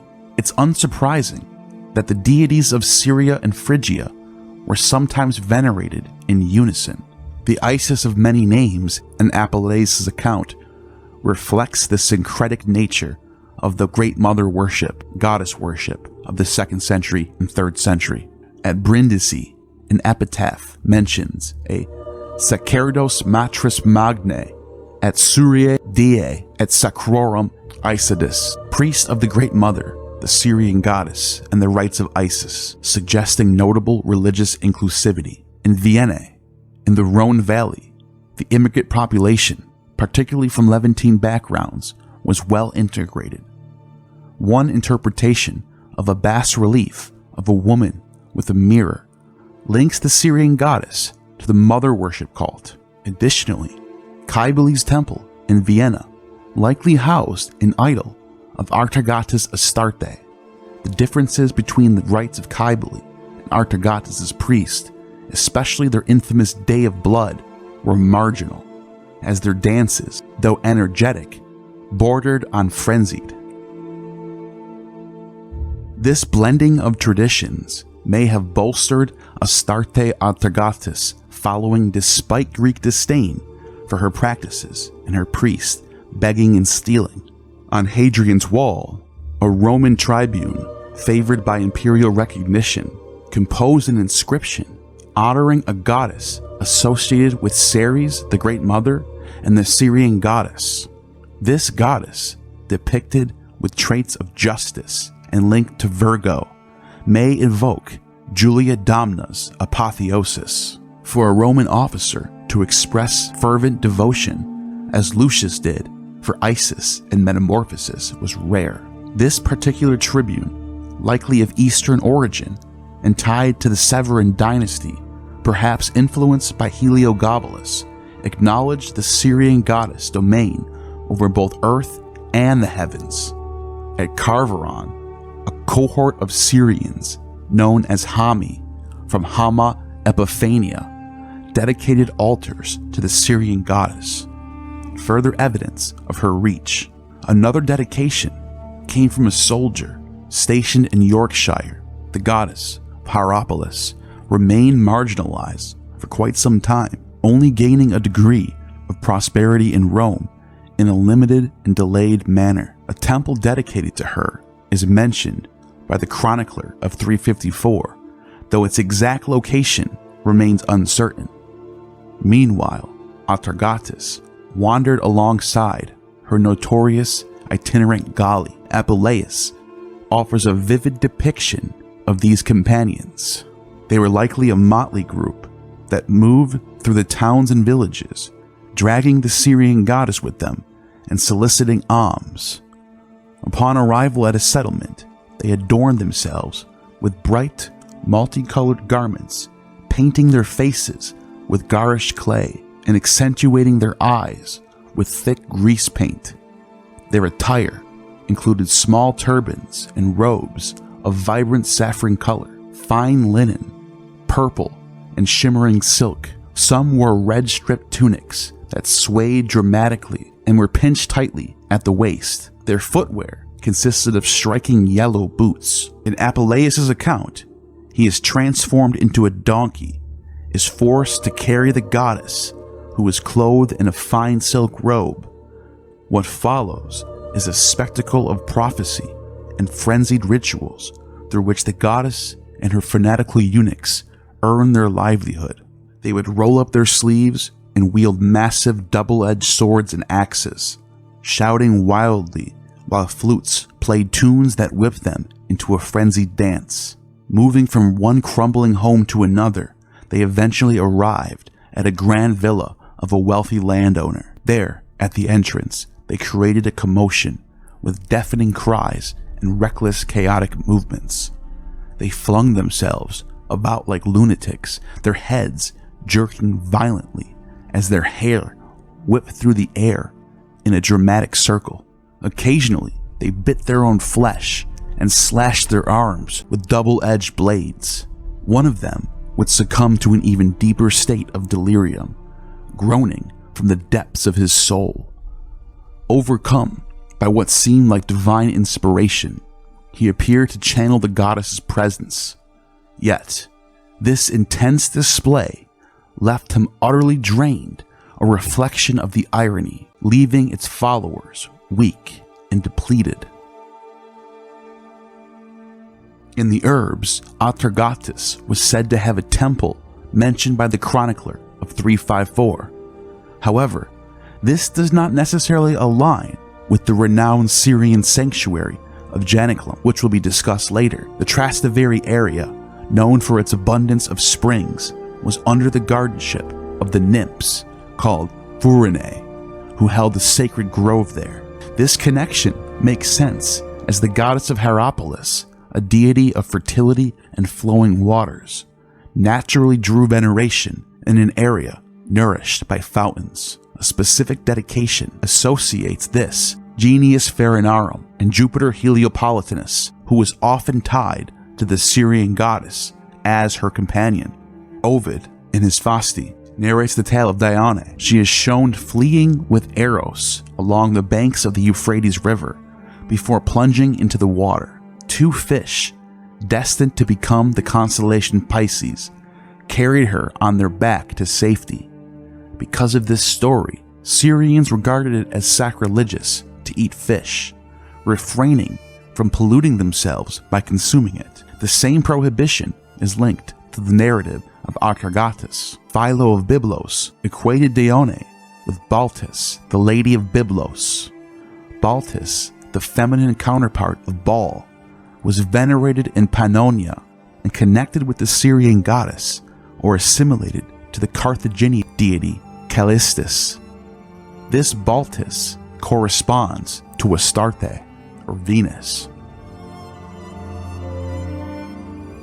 The Suda compares Phoenician Adonis to the Egyptian Osiris, as both are gods who die and are mourned over by the goddesses. This Syrian Venus Astarte is also the figure who is said to have mourned for the death of Adonis.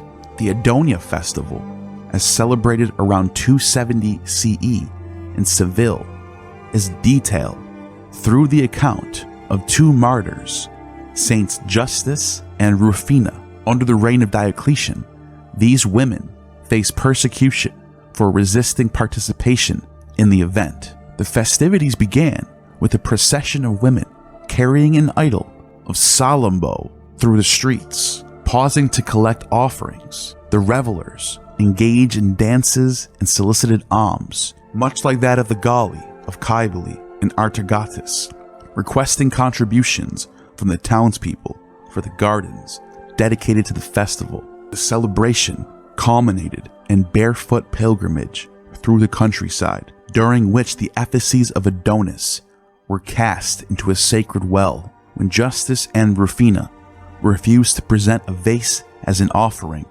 and subsequently destroyed an idol, they were apprehended and made to join the parade in humiliation before being imprisoned.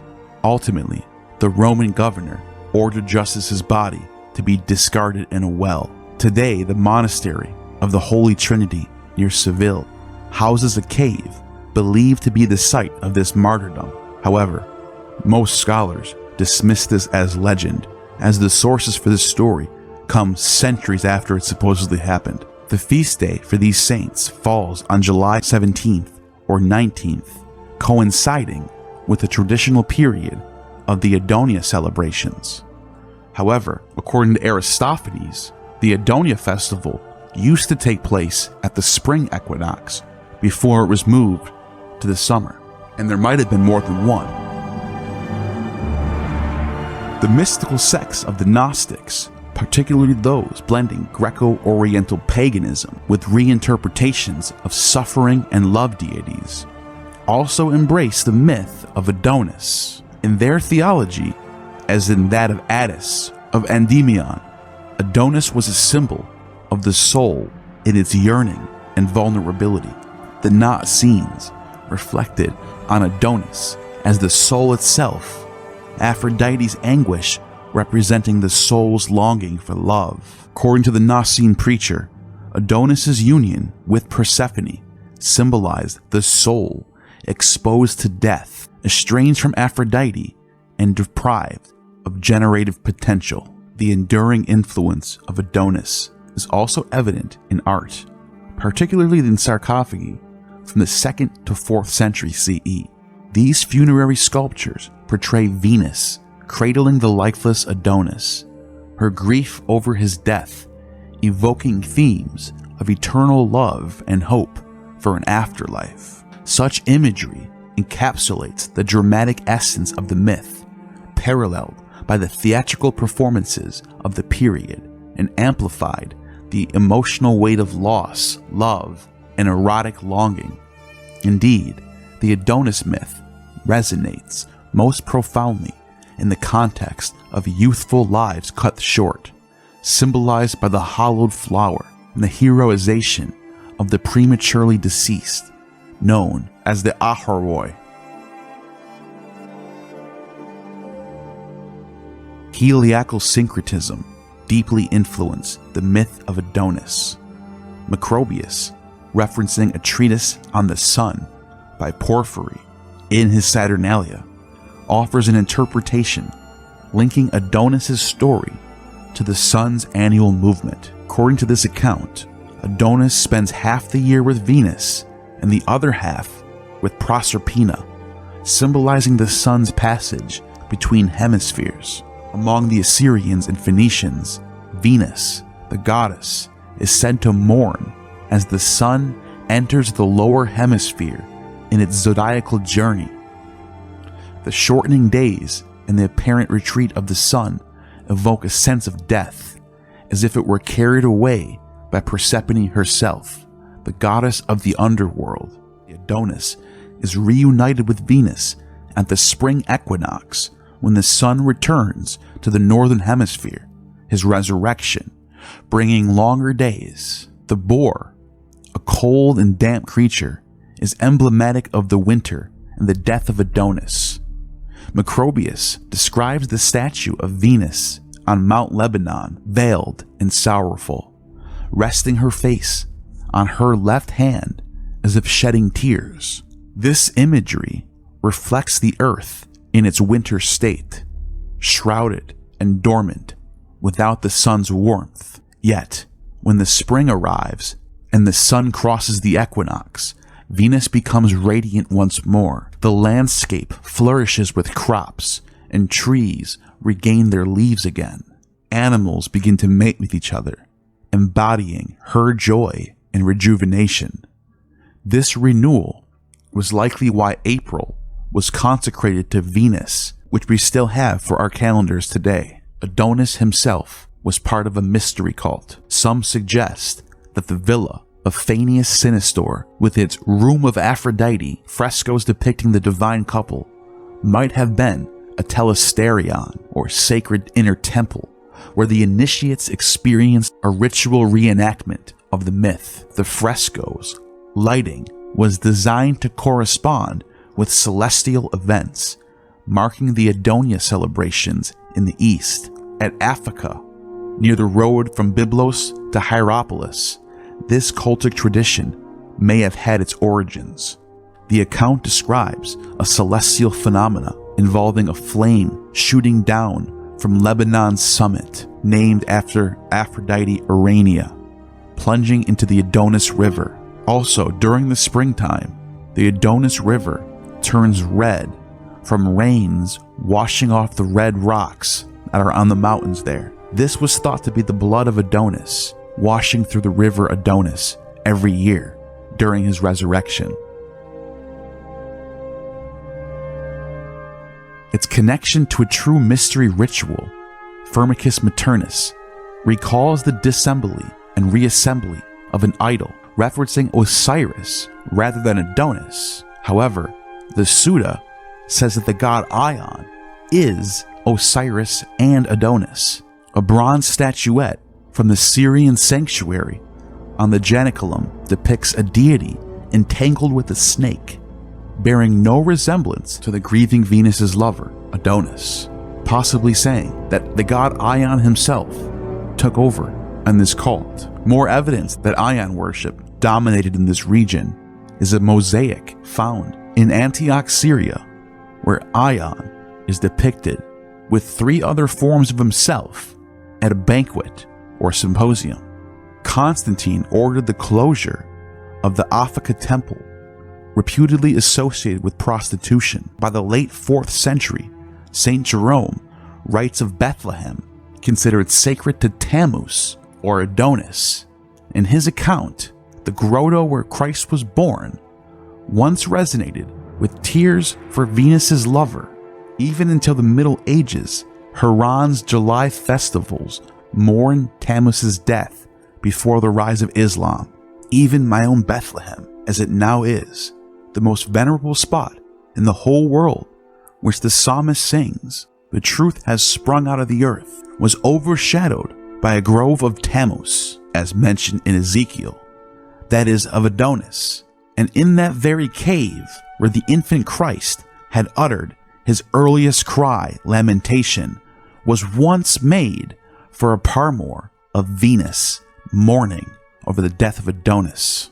Jerome is not wrong for this, because even in Ezekiel, which he cites, states, "Then the Lord brought me to the door of the gate of the Lord's house, which was toward the north, and behold, there sat women weeping for Tammuz," Adonis. Even in Jerome's time, this ritual weeping for Adonis by the goddess Venus was still a rite taking place in Israel. Even in the Middle Ages, Haran's July festivals mourned Adonis's death as a ritual that continued until the rise of Islam. Atargatis Astarte appears in a mysterious triad as the consort of a deity with obscure origins and composite iconography. This triad includes the Baal of Baalbek, equated with Jupiter, and Jupiter Capitolinus, revered as best and greatest, Optimus Maximus. Baalbek's Baal was thought to have stemmed from the land of the pharaohs, being a temple of Heliopolis imported from Egypt into Syria, exhibiting hieratic features and a vessel atop his head, akin to Serapis. The Phoenicians adopted a different cult of Egyptian rather than Assyrian roots. Lucian notes that the cult deity originated from Heliopolis in Egypt and was brought to Phoenicia. Meanwhile, Macrobius attributes Nilotic influences to the cult statue, emphasizing its solar connections. He describes how the Assyrians, frequently referring to Syrians, worshipped the sun under the title of Jupiter of Heliopolis. The depiction of Heliopolitanus, the solar deity, includes attributes such as a whip, reminiscent of a charioteer, and a thunderbolt, along with ears of corn. These symbols evoke the combined powers of Jupiter and the sun. Gems portray Heliopolitanus with rays, reinforcing his solar identity, a notion not originating from Macrobius, but rooted much earlier, even before Aurelian's time, possibly going back to Elagabalus. The unique characteristic of the Baalbek idol is its celestial garment.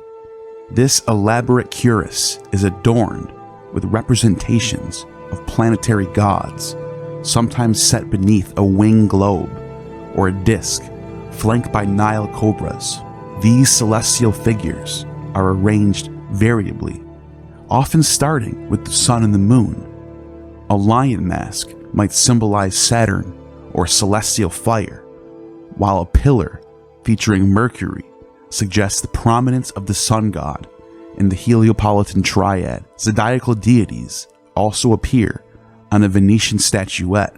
The bronze of Tartus combines 5 divine figures: Poseidon, Demeter, Athena, Artemis, and Heracles on one side, with 7 planetary symbols on the reverse, creating a group of 12 distinct from the official Greco-Roman pantheon. This celestial iconography evokes Plotinus's vision of the sky as a magnificent statue illuminated by stars crafted by Hephaestus. Neo-Platonism's founder, Plotinus, likely reflects an Oriental or Roman temple idol of Zeus Heliopolitanus. Porphyry, too, explores this cosmic imagery in his work, The Statues. The astral mantle signifies the divine, eternal nature of the Hellenized ball, where the sun and moon atop the breastplate embody not just the planetary week, but also the timeless essence of eternity, Ion, associated with the starry heavens and the soul of the cosmos. Palmyra, a caravan city, strategically positioned between Central Asia and the Roman Empire, thrived as a hub of trade and culture. Known to the Romans as Tador, the city boasted remarkable sanctuaries and maintained a degree of autonomy despite its incorporation into the empire. Pliny the Elder described the city's unique location, stating, "The oasis is surrounded by vast deserts, severing it from the rest of the world. It occupies a privileged position between 2 mighty empires, Roman and Parthian, each vying for its allegiance whenever conflicts reignite." Palmyra served as a melting pot where Phoenician, Arab, Babylonian, and Greco-Roman religious traditions intermingled and evolved. The city became famous for providing Rome with highly skilled archers, and its gods gained recognition in regions as far-reaching as northern Pannonia and the African desert. Here, they coexisted with other deities of diverse origins. Unlike many other pantheons, Palmyrenian deities seldom emphasize themes of love and motherhood. Instead, their worship centered on gods of water, vegetation, strength, and the heavens. These gods were often organized into triads, the earliest of which dates back to 32 AD, commemorated by an inscription marking the consecration of a temple. This triad included the deity Bel and his companions, Yarhibal and Oglibal. Bel, whose name likely derives from the Akkadian title Bel Marduk, was regarded as the master of the cosmos and time. Originally linked to Apamea, he became the centerpiece of the triad, flanked by two luminous figures, like Lucifer and Vesper flanks Mithras. Yarhibal, meaning good god, was initially associated with the sacred spring vital to the city's prosperity. He was later depicted as the master of the months, equated with the sun, with his radiant head symbolizing solar divinity. Meanwhile, Aglibal, or the calf of Baal, was a lunar god depicted with a crescent behind his head, often linked to a bull's horns. This imagery tied him to the themes of growth and fertility, as the moon's influence was believed to encourage plant life. Another prominent triad from this region featured Baal Shamin, the Syrian god of storms and agriculture. Baal Shamin was often portrayed with a beard, holding a thunderbolt, symbolizing his power over rain and storms, essential for farming. His companions included Aglibal and Malak Bel, an angel of Bel who shared solar attributes like Yarhibal, and Aglibal was once again still a lunar deity. Similar to Yarhibal, however, within this triad, the moon deity held greater prominence, often depicted to the right of the chief god as a symbol of balance and precedence. Aglibal and Malak Bel were venerated as the two holy brothers, like the Dioscuri at Palmyra itself, where Emperor Hadrian granted the city the status of a free city. Their worship was celebrated with singing, dancing, and other festivities that spawned exactly 12 days. Yarhibal and Malak Bel were especially revered in regions where Palmyrenian archers were stationed, including Coptos in Upper Egypt, as well as in Africa and Dacia. At Lambasis, the worship of Yarhibal was solidified with the camp of the 3 Augusta Legion through an annual priesthood. Malak Bel, on the other hand, was associated with the temple of Asclepius and was venerated under the name Mercury by the Palmyrenians residing in Biskra and Alcantara. His cult is also well documented in the northeast of Lagua at Castellum de Midi, situated north of the Sahara. There, cavalrymen had established a Palmyrenian chapel with a barrack room, linking Malak Bel with Yarhibal under the title Mercury, Genius of the Sun. In Rome, the Palmyrenians paid homage to their gods in Trastevere, either at the base or on the slopes of the Janiculum Hill. The precise location of their sanctuary remains uncertain, though it might have been near the Porta Portici, where a fragmentary relief with a bilingual dedication honoring Bel and Yarhibal were discovered. The same district, an inscription dedicated to the Palmyrenian Mars, the Arab god Arsu, invokes protection for Emperor Hadrian and outlines the rules governing a chapel. Another relief from this area depicts Malak Bel and Aglibal shaking hands in front of a cypress tree. This bilingual dedication, written in Greek and Palmyrenian Arabic, is dated to 235 CE, with the dedicant T. Aurelius Heliodorus. bearing the sun's name in his Greek surname, adding to this religious significance in an altar devoted to the very holy sun, established by a family of imperial freedmen linked to the river port's operations. More specifically, this altar is connected to the Horea Galbiana, located opposite the Porta Portici on the far side of the Tiber River. Judging from their names, these individuals had deep connections to solar worship, trend of the 3rd century. In illustrations of Palmyrene mythology, Malak Bel often appears as a herdsman god or good shepherd, associated with trees like Adonis and protector of flocks, akin to the Heliopolitan Mercury. The young god of the Heliopolitan triad is often depicted with the image of the Heliacal chariot drawn by Gryphon on his breast, or seen in the Palatine relief. Mercury Simius, similar to Malak Bel, served as a messenger or angel or mediator god, mediating the divine will. His role in the planetary chorus as the bringer of life and revealer of the supreme god, the sun, earned him the title the shepherd of dazzling stars, according to the Christian Nicene preacher who referred to him by the name of Attis, which parallels Malak Bel's role in Greco-Roman traditions. Following his victory over Zenobia in 272, Emperor Aurelian consecrated the statues of Bel and Helios, plundered from Palmyra with the Grand Temple of the Sun in Rome, near modern-day Piazza San Silvestro. This act officially enshrined the gods of Tadmor at the heart of Roman governance. Their cult enjoyed imperial favor, extending from the first Christian emperor Constantine to the last pagan ruler, Julian the Apostate.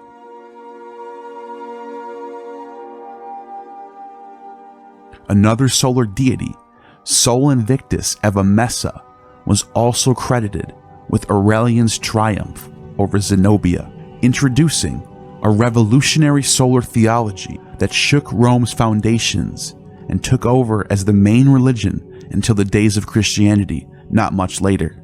On the route connecting Palmyra to the sea, intersecting with roads from Heliopolis to Apamea and onward to Antioch on the Orontes, a cult of Emesa, modern-day Homs, emerged around an enigmatic black aerolith or Betel known as Elegbal, or God of the Mountain. This sugarloaf-shaped Betel was venerated as a sacred manifestation of the sun, a black cube or black stone, similar to the stone in Mecca that represents the god Allah. Interestingly enough, Allah is cognate with El, which is from Allah Gabal as well. Some scholars have pointed out Allah Gabal might be a precursor to Allah of the Arabians, and the black stone at Mecca might not be a coincidence, but might be directly influenced by the cult of Elegbal of the Arabians. The invincible sun, Sol Invictus, is depicted on several coins, often situated in his temple behind an eagle, a symbol of celestial authority, shared by other Syrian deities.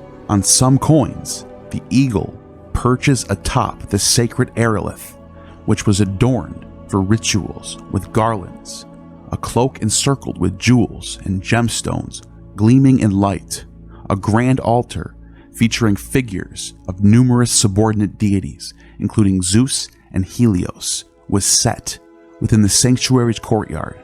The high priest presided over ceremonies clad in gold-embroidered purple tunic and a crown bedecked with multicolored jewels, as the Betel was honored to the sounds of flutes and trumpets.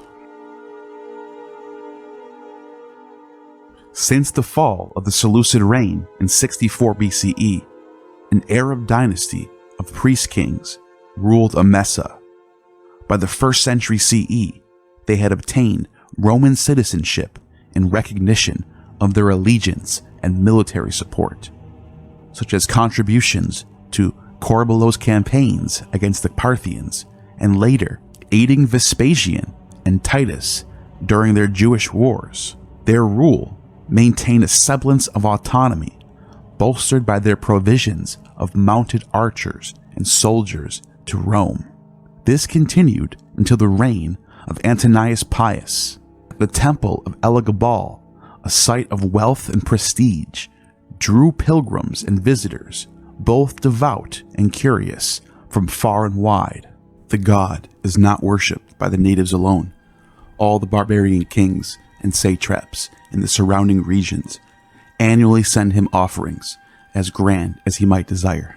The influence of the black stone of Emesa expanded beyond the Levant only after the high priest of Elagabal married one of his daughters to the Roman governor, who would later become Emperor Septimus Severus. Having visited Emesa during his military command in Syria, Septimus may have initially been drawn to the pilgrimage site as a tourist. His African Carthaginian origins from Leptis Magna, with its ties to Egyptian cults, contributed to his receptiveness towards such religious traditions. Upon becoming imperator in 193 CE, he elevated his wife Julia Domna, a member of the Emesene priestly dynasty, alongside her sister, Julia Mesa, to imperial prominence. Julia Domna was an initiate of the Arabian Mysteries, and she was also deified after she died. It was during this period that inscriptions attest to the loyalty of the Emesene migrants to their ancestral god. Mounted archers stationed in Pannonia, particularly at Interkisa near the Danube, and in Africa, at El Cantara in the desert fringes, displayed unwavering devotion. Their homage reflected religious patriotism, further solidified when an Emesene woman assumed a central role in the imperial household of the Caesars. Descended from the same dynasty was young Elagabalus, the high priest of the god Heliogabalus. Upon his arrival in Rome, Heliogabalus established a sanctuary, the Elagabalum, for his sacred Beetle, located near the imperial palace, close to where the church of San Sebastiano now stands. Each morning, he would perform grand sacrifices, slaughtering bulls and large numbers of sheep. The altars became soaked with the mingling of blood and the fragrant aromas of exotic spices and intoxicating wines. The emperor actively participated in these ceremonies alongside the women of his homeland, who played cymbals and timbrels. Knights and senators, adorned in flowing tunics and wide sleeves, purple girdles, and flaxen footwear, emulated the attire of the soothsayers of Phoenicia, as described by Herodian in the 3rd century, and engaged in the rituals. They bore golden vessels filled with the entrails of sacrificed animals, conforming strictly to the customs of Syrian worship. Even his mother and grandmother joined in, singing in the language of the Arab Bedouins who had long upheld the cult of the sun at Emesa. The spectacle of this foreign and extravagant ceremony must have been a profound shock for the Romans, or at least those who considered themselves traditionalists.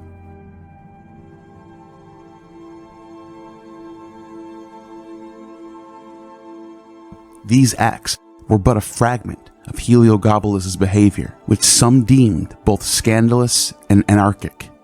The historian Cassius Dio, hailing from the Greek East, noted the emperor's ambition to elevate his god above all others, even to the detriment of Jupiter Capitolinus. This act was seen as a direct challenge to the traditional guarantees of Roman sovereignty and military triumph. Heliogabalus's efforts to center the worship of his Syrian deity undermined the core of imperial governance. The Augustan history criticizes him for attempting to centralize Rome's most sacred traditions, shaking the very foundations of its established order. One of the sources even says, as soon as he entered the city, however, neglecting all the affairs of the provinces, he established Elagabalus as a god on the Palatine Hill, close to the imperial palace, and he built him a temple to which he desired to transfer the emblem of the Great Mother, the fire of Vesta, the Palladium, the shields of the Salii, and all that the Romans held sacred, proposing that no god be worshipped at Rome, save only Elagabalus. He declared furthermore that the religions of the Jews and the Samaritans and the rites of the Christians must also be transferred to this place, in order that the priesthood of Elagabalus might include the mysteries of every form of worship. Regardless of the accuracy of this passage, it does show that Eastern religions were starting to dominate the Roman imperial cult in the 3rd century at this time.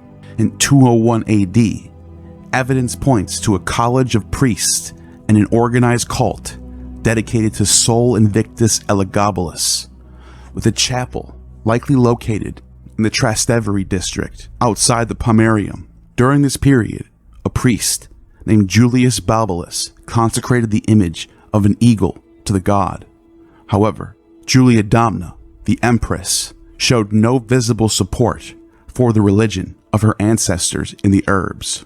A cultivated and sophisticated woman, Julia Domna, presided over a court of Greek and Latin intellectuals in the Palatine, and preferred being likened by poets such as Oppian to the Iranian Aphrodite or Venus Astarte. She appeared to have no personal or familial attachment to the worship of the Bethel. She also funded the project Flavius Philostratus to write the life of Apollonius of Tyana, Neo-Pythagorean prophet from the 1st century. Julia Domna's sister, Julia Mesa, played a more consequential role in the history of the Severan dynasty. Coins depicting Noah's Ark were seen minted by this dynasty during this time, showing that Judeo-Christianity was becoming more known to the Roman intelligentsia.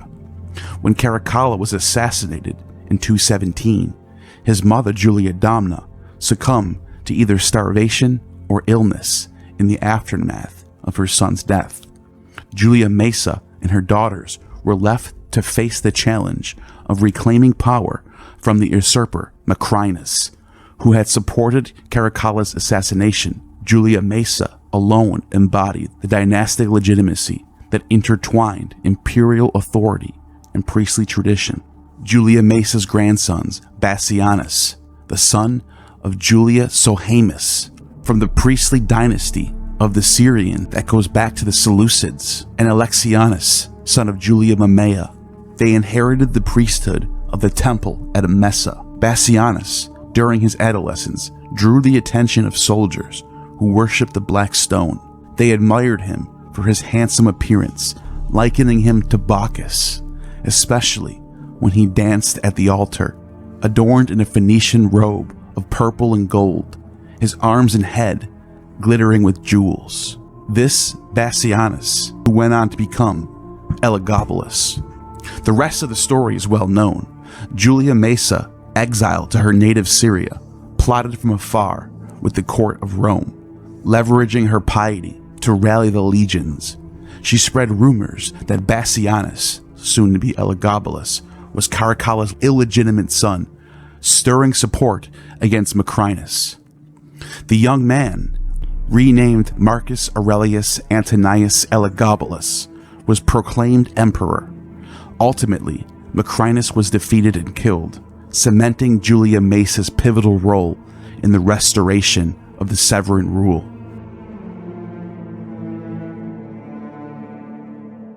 In 272, amidst the battle against Zenobia's Palmyrene forces, Emperor Aurelian found himself in dire straits. During this critical juncture, he received a divine vision that spurred him onto victory. Upon entering the temple at Emesa, Aurelian acknowledged Elagabal. This episode curiously prefigured the renowned vision that Constantine would experience 40 years later, before the Battle of the Milvian Bridge, where Constantine supposedly saw a cross in the sky. Regardless of interpretation, Aurelian formalized the worship of Sol Invictus. There are no sources of Aurelian ever calling Sol Invictus by the name of Elagabalus or Heliogabalus, despite the miracle that happened in the temple that Elagabalus was worshipped. Caelestis, companion to Elagabal, who was incorporated into the Palmyrenian pantheon, shared the same divine lineage. Inscriptions found carved on desert rocks evoked camel drivers' invocations, O Alat, safety and booty, or O Alat, vengeance and deliverance. Aziz, associated with Arsu, was a deity linked to Edessa and Emesa. Princes of the Emesian priestly family often bore his name. Alongside Monimos, Aziz accompanied Helios. Emperor Julian, referencing the Neoplatonist Iamblichus, identified Hermes Monimos and Ares Azizos, meaning the strong god, as companions of the Syrian sun. Aziz, a solar and armed god, was particularly revered by soldiers in the Danubian provinces, known as Bonus Pure Conservator. He was associated with Phosphorus, the morning star or lightbringer, whose counterpart is the evening star, Hesperus. His veneration was evident at Inarkisa, modern-day Hungary, for the safekeeping of Emperor Severus Alexander and his mother at Potaissa, in Dalmatia, for Emperor Valerian and his son Gallienus. At Inarkisa, the cult of Aziz, a manifestation of the Emesian religion, bestowed upon him the title Invictus, akin to El Gabal. Other dedications to Bonus Pure or Pure Phosphorus link him to the same Oriental Lucifer. Inscriptions associated Aziz with Apollo, both being lightbringers. However, he was also identified with Mars, as Monimos was linked to Mercury. Epigraphic evidence at Potaissa demonstrates the Syrian origins of such designations, aligning with learned interpretations from figures like Iamblichus, who rationalized these deities within the framework of popular syncretism, likely influenced by the clergy.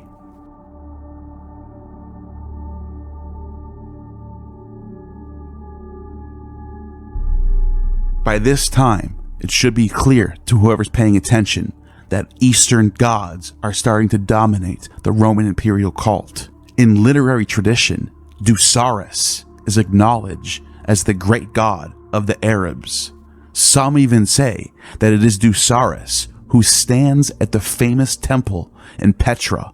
Tertullian, advocating for Christians, lists the deities recognized by the Romans for different peoples. Syria has Atargatis, Arabia has Dusares. Dusares was equated through Interpretatio Romanio with Dionysus, and in other cases, Zeus. Like El Gabal, or the Ball of Mount Carmel, Dusares, whose name translates to Lord of the Mountain, was a Betel, a black stone god, described as a cube-shaped black stone resting on gold-covered base. Remind you of anything? Porphyry recounts that the Arabs of Dumatha annually offered a child sacrifice at the root of an altar they revered as an idol. This suggests that the stone's form was cube-shaped. Scholars believe that the Nabateans positioned their Betel on a cubic base, the motab meaning throne in Aramaic, serving as an altar. Coins from Adra and Bostra depict two types of Betels, the first as a rounded block and the second resembling El Gabal, with three Betels crowned by discs. One Betel occupied the central position, flanked by others, which earlier interpretations mistakenly saw as a press. These symbols reflect Dusares' association with wine and the vine, paralleling the image of showbreads stacked together. Many Betels were central to a cult of litholatry, celebrated for its worship of stones. Arnobius, referencing Clement of Alexandria, remarked, "The Arabs worshipped a shapeless stone, prostrating themselves before it." Stephanos of Byzantium links Dusares with the highest peak in Arabia, possibly a Hejaz mountain, cloaked in vines and sugarcane. Greek interpretations identified Dusares as a Dionysian figure an idea already proposed by Herodotus all the way back in the 5th century BCE, who noted that the Arabs worshipped only Aphrodite Urania, Aphrodite of heaven, and another divine figure equated with Dionysus called Oriental. Homer even describes Mount Nisa being beyond Phoenicia and Arabia near Egypt's streams, which would bring us to Mount Sinai region. In Roman interpretations, the duo of Urania and Dusares paralleled the feminine and masculine divinities similar to Yahweh and Asherah of the Judeans. Strabo and Arian record a similar pairing, describing Urania as a female and Dionysus as a male, reinforcing their alignment with classical deities. The Nabatean Arabs also capitalized on trade in spices, incense, silk, and gemstones, leveraging commerce with both the Middle and Far East to enrich their culture and economy. Dusares extended his presence to profitable markets in both the Western and Eastern worlds. He gained prominence as a deity of worshipped in places such as Miletus, Kos, and Delos, even in Rome and other places in Italy.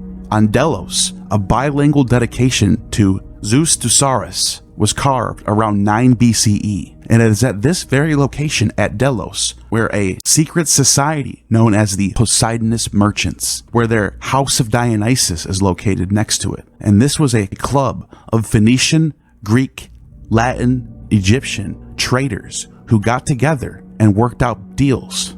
The establishment of the Poseidonists, also called the Clubhouse of the Koinon of the Baritan Poseidonist Merchants, shipmasters, and warehousemen. During the early years of Roman hegemony, the late 2nd century BCE and onward, inscriptions of protective triads are found here. One of them, Baal, Poseidon, Astarte, Aphrodite, and Ashmon Asclepius, showing the Phoenician, the Latin, and the Greek inscriptions translating their gods for each other. Ashmon being equivalent with Asclepius, Astarte, Aphrodite, and for some reason Baal and Poseidon. There was also a Doric temple of Isis, built on high, overlooking at the beginning of a Roman period to venerate the familiar trinity of Isis, Serapis, and Anubis. The famous House of Dionysus shows Dionysus riding on a panther. Another place called the Delos Synagogue was once thought to be a synagogue because of no images of gods present. However, it later was discovered that this was not a Jewish synagogue, but an inscription dedicated to Theos Hypsistos, God Most High, a type of pagan monotheism that was starting in this part of the world, possibly by the Poseidonist merchants themselves. It is here that a dedication to Zeus Dusares, housed in a sanctuary that persisted until the end of the 1st century, despite the island's economic decline, suggests that Greek authors like Strabo and Arian may have distinguished between Zeus and Dionysus, with Dusares perhaps unique to the Nabateans. Like Sabazius being a godhead connected to both Zeus and Dionysus, Dusares seems to be an Arabian version of that same godhead, father and son rolled into one. The Temple of Dusares was also located in Pozzuoli, Italy, operated since 54 BCE, when the temple was dedicated by the Nabateans, shortly after Delos' fall, possibly a relocation from Delos. This site, which likely served as a meeting place, was restored under Augustus in 5 CE, as indicated by a Nabatean inscription.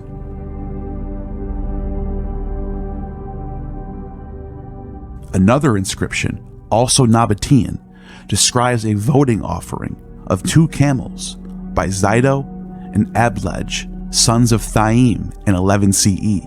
At this same location, an altar and 3 bases dedicated to Dusares were also discovered. One of the bases is uniquely shaped like a large altar table, featuring 7 notches on its surface, presumably meant to hold a stele.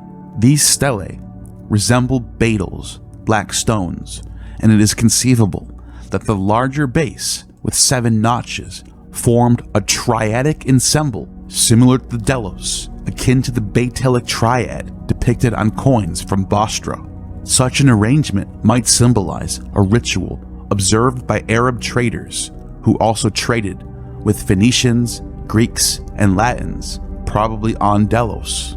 Herodotus describes the ritual where 7 stones marked contractual agreements. The 2 men were anointed with their blood, while Dionysus and Aphrodite Urania were invoked. This monument may have been used by Nabatean traders in their sanctuary in Italy for deals. More recently, a parallel has been drawn with the Parapegmes, perpetual calendars featuring holes for the symbols of the days and gods of the week. Dusares, regarded as the master of seasons and vegetation, may have been held to rule over the planets. This aligns with Dusares as a solar deity. It is also plausible that a stele matching the deity of the day was placed upon the base daily, turning the large base into a liturgical calendar following the sun as it traverses throughout the calendar. Evidence suggests that Dusares was influenced by solar syncretism. Cumont pointed to a Mithraic relief at Jebel Druze near Kenawat, directly in front of Dusares' temple, as support for this claim. According to Epiphanius, as I mentioned earlier, the Arabs of Petra celebrated Dusares' birth between December 25th and January 6th as the 12 holy days of the birth of Dusares, which is the same day, December 25th, later recognized as the Natalis Solis Invicti of Aurelian's time. In Rome, this date coincided with the celebration of Christ's birth of the 4th century. The Bishop of Cyprus claimed that Dusares was worshipped by the Arabs as the son of a virgin named Kabu, invoking parallels with the Ka'abu, the black stone of Mecca. Epiphanius also says that the god Ion of the Egyptians and Syrians was also worshipped in the same exact way, in the same exact week, by a virgin named Kori, who also was the mother of Dionysus, on January 6th, coming out of a cave with crosses on his hands and crosses on his legs.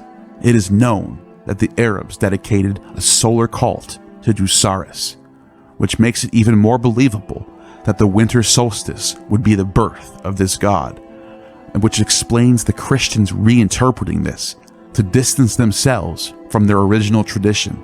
A stone baked by the sun retains its heat after nightfall, symbolizing the sun's continued presence, akin to the black stone of Emesa and Dusares' Heliacal idol. The vines, nurtured by the sun, tied Dusares to the cycle of life and agriculture, much like the Greco-Roman Dionysus. Dusares, who enabled grapes to ripen, mirrored the power of the day star.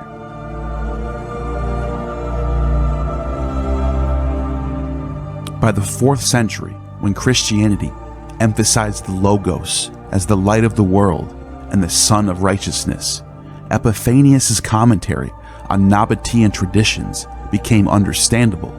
As with Alexandrian Ion and the Serapium's destruction, where the cross was deciphered hieroglyphically as life, certain pagan cults were recast as distortions of the revelation or precursors of the new religion. Justin Martyr said the devil was mocking Christianity in an attempt to win people over.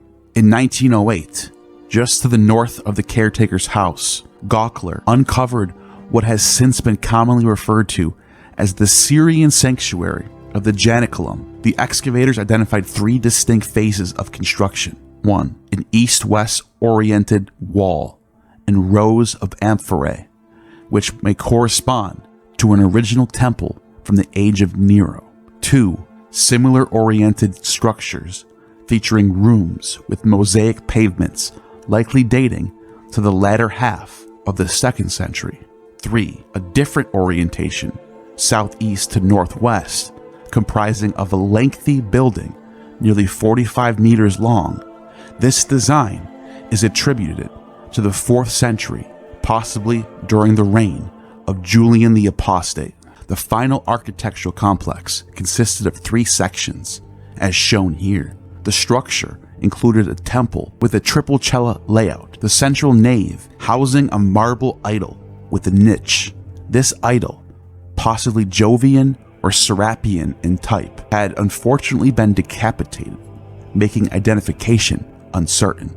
Flanking this central cella were two smaller lateral naves, each containing a rectangular niche accessible from the central area. In the middle of the main nave stood a triangular base, carved into it a half-crescent moon shape facing the east. It likely supported a lamp rather than a triple statue.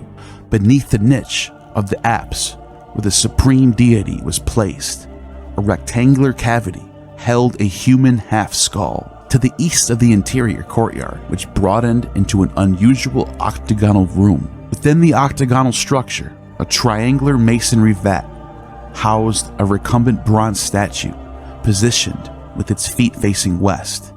The figure depicted a man wrapped in a shroud, with arms crossed against the body. A serpent coiled around the figure in 7 loops, its jagged crest rising above the idol's hooded head. 7 hen's eggs were strategically placed amidst the coils of the serpent, while a dried root formed the necklace around the deity. Seeds were also visible on the figure's chest.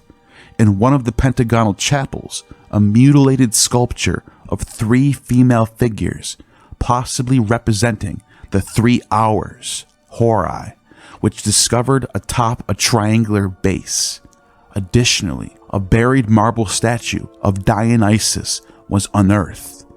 This is thought to be a temple of Ion, or Dionysus as a time god, clearly designed for religious rituals.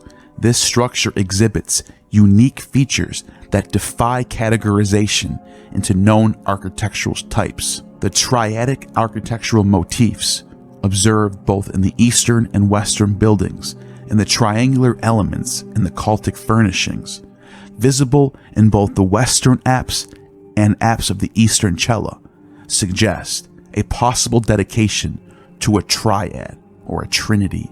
It's possible this was some sort of Heliopolitan triad. 2 inscriptions discovered in this area are attributed to a certain Adonis, who was known for his devotion to Syrian gods. In 176 CE, this slab was dedicated by Adonis to Jupiter Heliopolitanus and Venus Caelestis. Some have speculated that it could represent a Mercury simius figure, potentially assimilated with Syrian Adonis. The ritual surrounding the death, burial, and resurrection of this young god would have concluded with his reburial in a triangular casket. The presence of the snake evokes parallels with the Mithraic god of time, Ion.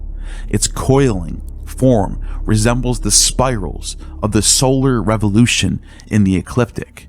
In fact, Jarl points out that the god Ion is in fact a synchronization of Adonis and Osiris Dionysus. Ion of Alexandria is the best candidate for who this god is. A parallel can be drawn from the Greco-Egyptian magic that frequently depicts a mummy encircled by a coiling snake.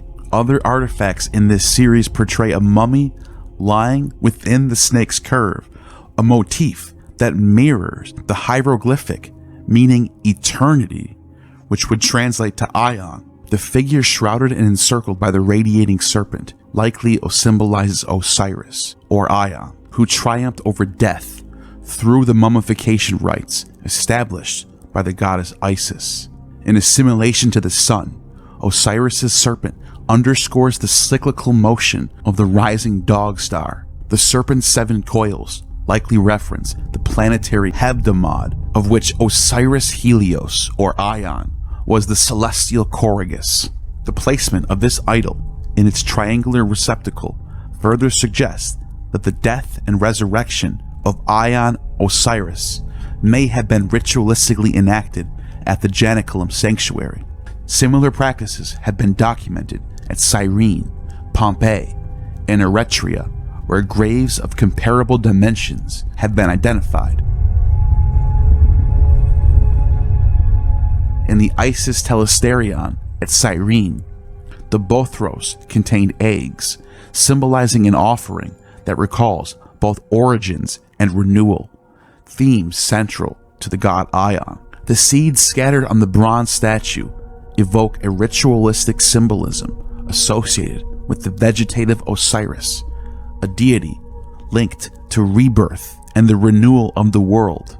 The practices at this location seem to have incorporated Egyptian rites within the context of Roman religion, likely operating during the twilight of late antiquity Roman paganism. These rites were performed away from the city center as temples remained shuttered and sacrifices were forbidden. The cultic furnishings, such as statues of pharaohs and Bacchus, suggest the reuse of salvaged idols, similar to those found in the Dionysian building at Kossuth. Unable to venerate their god in official temples, they had become inaccessible, many of which were damaged or destroyed by Christian efforts. Polytheists often repurposed statues or small idols for private worship. These conditions help explain the diverse nature of the sculptures discovered at the Janiculum site. By the late 4th century, prominent members of the senatorial aristocracy, still loyal to the Mos Majorum, openly displayed their adherence to various priesthoods associated with Dionysus, Hecate, Sol Invictus, Mithras, Isis, and Cybele. For instance, the triangular base dedicated by a Mithraic pater or father, discovered by C. Fea in 1803, may have originated from this sanctuary. The site may have served as a haven for followers of these disparate cults, united by a shared nostalgia for the Clarissimi and their idols, as well as a defiance of the growing Christian dominance.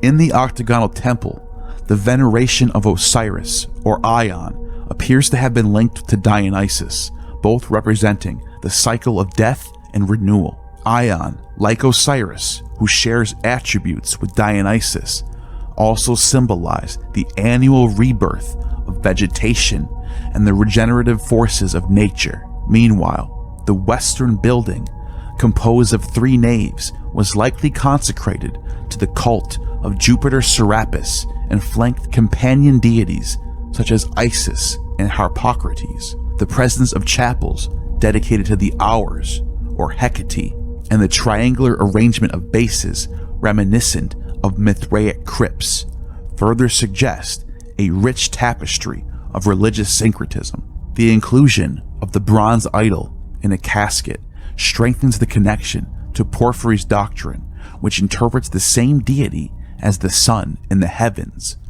Liber Pater or Dionysus on earth, and Apollo in the underworld. This belief likely resonated with the Janiculum devotees following Neo-Platonism of the time. Porphyry, whose writings inspired the last remnants of the Roman gentry, eloquently celebrated the triumphs of Hecate, the significance of the Hours, and the identification of Dionysus with Horus Harpocrates. This syncretic understanding established a linkage between the master of the seasons, or Horai, and broader cosmological concepts. Ultimately, the sanctuary on the Janiculum conveys a profound sense of being designed for an elite circle attuned to both the celestial and terrestrial dimensions of ancient spirituality. These narthex-style cathedrals that we see influencing later Christian churches were common among Mithraic temples. The name Mithras derives from the root me, signifying exchange in Proto-Indo-European languages, accompanied by an instrumental suffix. This root encapsulates the concept of exchange, or the contract, that governs human relationship and forms the basis of societal life. In Sanskrit, Mitra translates to friend or friendship, akin to mir in Persian. In Zend, Mithra specifically refers to contract, which later became deified, following a path similar to Venus as the charm for the Romans. Mithras is mentioned in an agreement around 1380 BCE between the king of the Hittites and the Mitannic ruler. This treaty, discovered in 1907 at Bogaskoy, the ancient Hittite capital of Ankara, represents the earliest evidence of Mithras in Asia Minor. It's so old that it's written in Sanskrit, but using cuneiform to write the Sanskrit before the alphabet existed. The sanctification of agreements between two parties is vital for the cohesion of any community. In Vedic tradition, Mithras is revered as one who unites people. Accordingly, he safeguards adherence to principles of proper conduct. Mithras is envisioned as a cosmic overseer responsible for maintaining the universal order by sustaining heaven and earth. This echoes the Atlas Mithras, depicted centuries later in Roman-era reliefs and artwork. Mithras observes all, akin to the sun. He is the great eye. He is a just and benevolent deity who fosters harmony, prosperity, and health. Among his Greco-Roman initiates, Mithras symbolized the guarantor of oaths and the protector and promoter of animal and plant life. In Vedic theology, Varuna and Mithras collectively embody two aspects of sovereignty within the Indo-European tradition. Georges Dumézil identified these roles in the first two kings of Rome, Romulus and Numa. Romulus exemplified strength imbued with mythical and magical qualities, while Numa represented justice and priestly law. As Dumézil observed, justice cannot exist independently of the foundational strength necessary.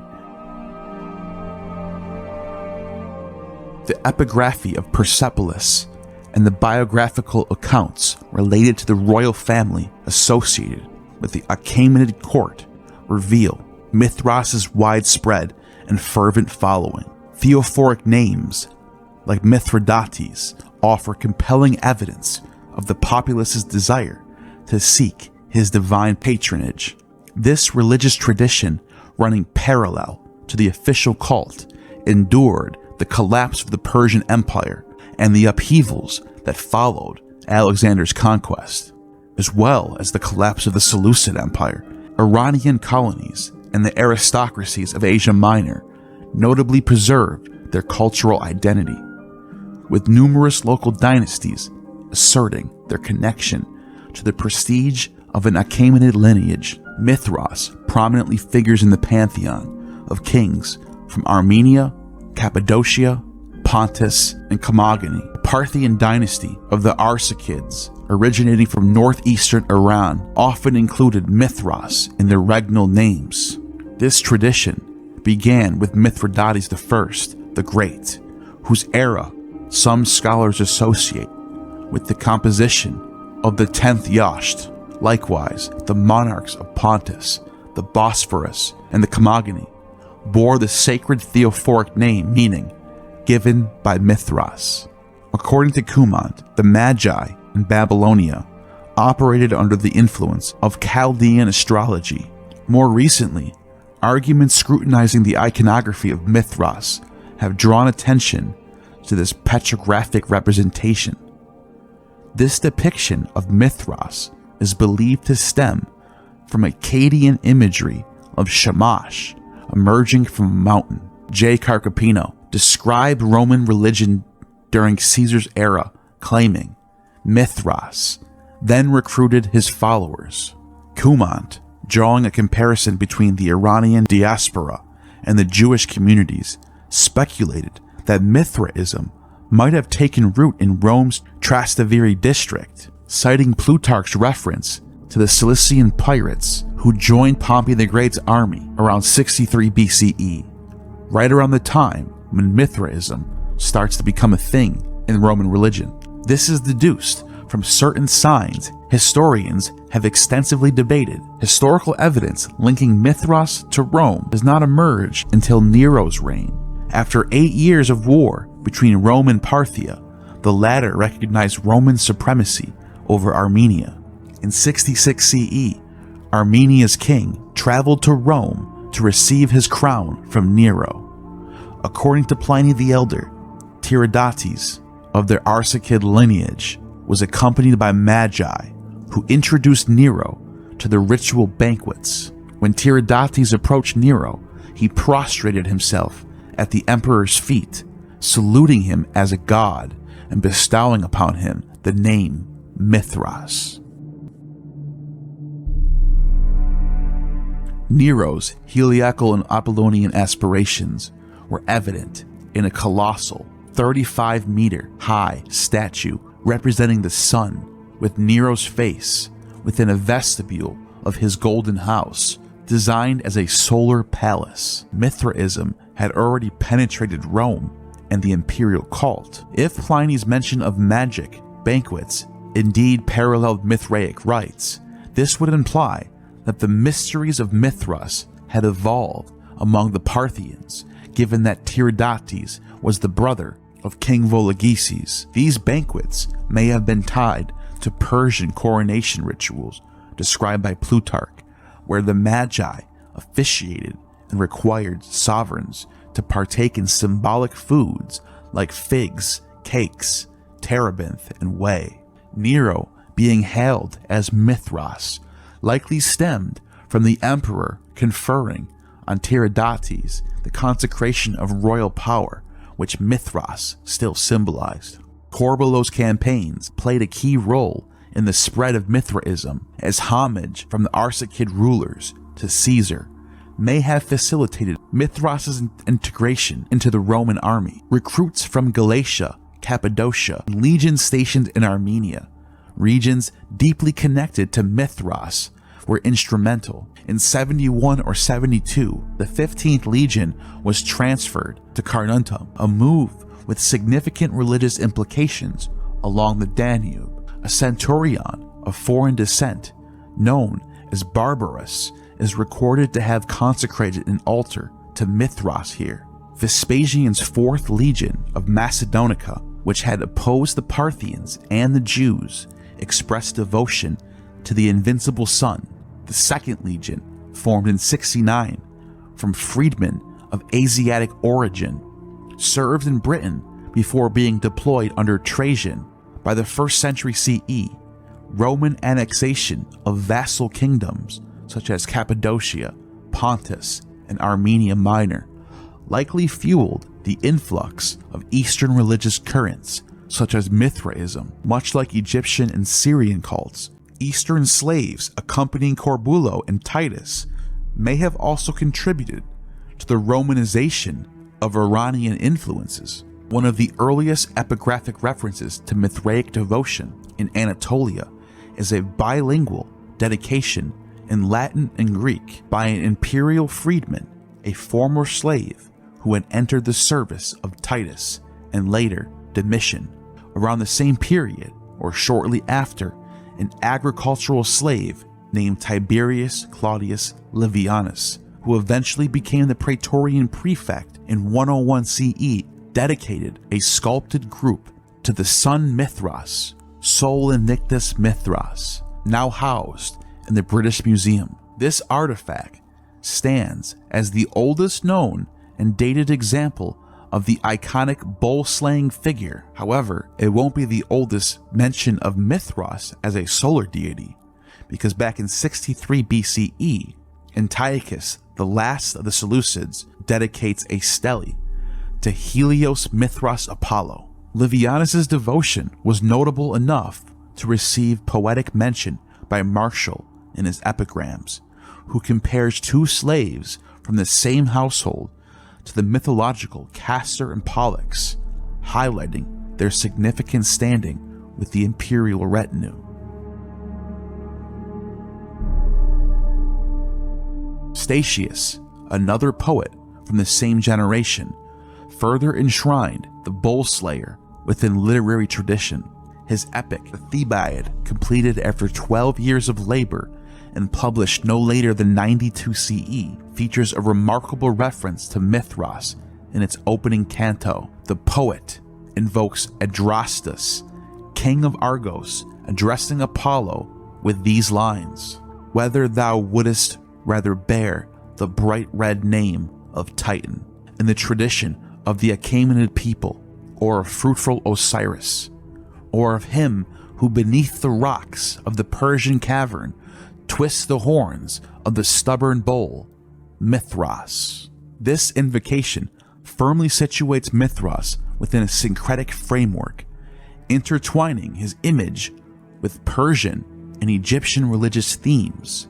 Mithraic altars found throughout the empire use Persian loanwords all throughout them, sometimes unknown Indo-European words as well. The final name in this passage connects the Theban epic to solar traditions, echoing how the Iliad and Odyssey conclude with divine invocations. Adrastus's descent from Perseus, alongside the adjective per se, reinforces a link between Mithras and the Persian traditions. This connection suggests that Perseus may have influenced the conceptual evolution of Mithraism in Asia Minor, often a buffer zone between the Roman and Persian empires. Statius's references also underscore the integration of Mithras into solar syncretism, reflecting the growing fusion of Mithraic, Osirian, and Hellenistic traditions in the Roman religion.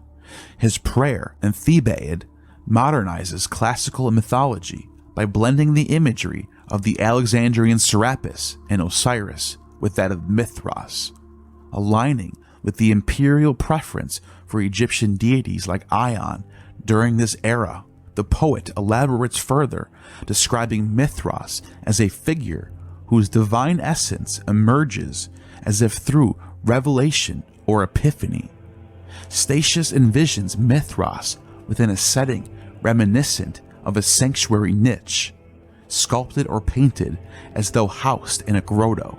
The artistic portrayal, familiar to Statius's audience, evokes a visual narrative deeply tied to the Mithraic mysteries without explicitly addressing the initiatory rites with them, because those are the secret mysteries that cannot be revealed. Juvenal's account and satires suggest that Mithraic rituals captivated large audiences. This imagery vividly synchronizes two key elements from the mythological narrative: Mithras gripping the bull's horns and then, like a skilled toreador, overpowering the animal and dragging it into the cave for sacrifice. The poet draws attention to the pivotal instance preceding salvation, while hinting at the bravery, the struggle, and the passion, and the triumph of the invincible god Mithras. Statius, employing a pseudo-Virgilian style, infuses mythological epic themes into his work, a genre that both intrigued and provoked his contemporaries. Being a native of Naples, Statius was well acquainted with the flourishing influence of Oriental deities in his region. Rome emerged as a pivotal hub for Mithraic artistry, much of its artistic inspiration often traced back to the Urbs. Mithraic places of worship flourished across Italy, particularly in the south. The crypt of Capua, for instance, is thought to have been established before 140 or 150 CE. Mithraic cults also gained significant traction in Sicilian ports like Syracuse, Catania, and Palermo, and in Campanian hubs such as Naples and Pozzuoli, on islands such as Ponza, Ischia, and Capri, and in coastal towns like Antium, Ostia, Aquileia on the Adriatic. The Alexandrian deities had already established a foothold. Further inland, Mithraic sanctuaries were active in Latium, southern Etruria, Umbria, Cisalpine Gaul, typically located along key traffic routes. These sanctuaries also extended to smaller townships on the periphery, with evidence dating to the Antonine era until the 4th century. The Urbs itself likely hosted around 100 Mithraea, 20 identified at the Ostia excavation site. The oldest of these dates back to the reign of Antonius Pius around 150 to 160 CE. On various painted or carved panels, a ray emanates from the sun, often depicted as a bust above the grotto, to illuminate the bull slayer, whose gaze is fixed on the day star. This image portrays the sun as a companion in the savior god's actions, inspired by the Olympians, often depicted presiding over the bull sacrifice. There is also a sense of rivalry suggested, as if Mithras is attempting to ascend the sun's chariot, or even perhaps supplant it. The title Invincible Sun, Sol Invictus, on some dedications implies that Mithras inherits the sun's attributes through his deeds. On certain monuments, Mithras is shown radiating rays from his head. Mithras as a solar deity, as I mentioned earlier, is traced back to 86 BCE, Mithras Helios Apollo, shaking hands with Antiochus, the last Seleucid king. There are dozens of inscriptions that show Dio Mithras Sol Invictus as one godhead, which is not to be taken lightly. On the other hand, there is also dozens of iconographies that show Mithras and Sol as twins or separate deities, which also should be taken in consideration for those who think that Mithras and Sol are the same. One thing is clear, however, is that the closeness between Sol, Helios, and Mithras show that these two deities can often be linked in a dyad. Julian's hymn to Helios mentions Mithras almost interchangeably with Helios, but we and the Egyptians alone reckon the days of the year according to the movements of the sun. If after this I should say that we also worship Mithras and celebrate games in honor of Helios every 4 years. Julian, following the teachings of Plotinus and Iamblichus, identified the supreme principle, the hen, the one, or the good, agathon, which governs the intelligible world, nontos cosmos. In this realm reside Plato's ideas, reinterpreted as the intelligible gods. Iamblichus expanded the Neoplatonic framework by introducing an intermediary realm of intellectual gods. At the center of this intermediary realm is Helios Mithras, the supreme deity who receives intelligence and creative unifying forces from his transcendental counterpart among the intelligible gods. Helios Mithras, in turn, bestows these qualities upon the intellectual gods. The third level of Julian's triadic hierarchy is the world of sense perception, ruled by the visible sun, the physical counterpart of Helios. What sets Julian's triad apart from other Neoplatonic systems is its unique structure, featuring 3 suns, which correspond to the 3 worlds. Additionally, Julian places significant emphasis on the intermediary realm, the domain of Helios Mithras, paying comparatively little attention to the remote intelligible world. His focus is on Helios as the intellectual god and the visible sun, highlighting Helios as the central link uniting the triad. Mithras's role as a mediator is not merely spatial, but extends to every possible sense of unification and connection. Julian uses the concept of middleness, mesotes, a term derived from Aristotle's idea of the mean, to describe the unifying role. While Aristotle's term did not historically imply active mediation, Julian expands its meaning. Interestingly, a passage from Plutarch supports this idea of mediation, noting that Mithras in Persian doctrine is positioned between light, the principle of good, and darkness, the principle of evil, serving as a mediator. Scholars have drawn parallels between Julian's depiction of the sun as a mediator and the Christian Logos. Ultimately, Julian's philosophical system culminates in a near monotheistic worship of Sol Invictus, a departure from Iamblichus's more diverse polytheistic framework. Helios becomes the central figure, embodying both philosophical unity and divine connection. Clearly, in Julian's day, the sun and Mithras were forming a dyadic relationship which mirrors or competes with the dyadic relationship of Jesus and Yahweh.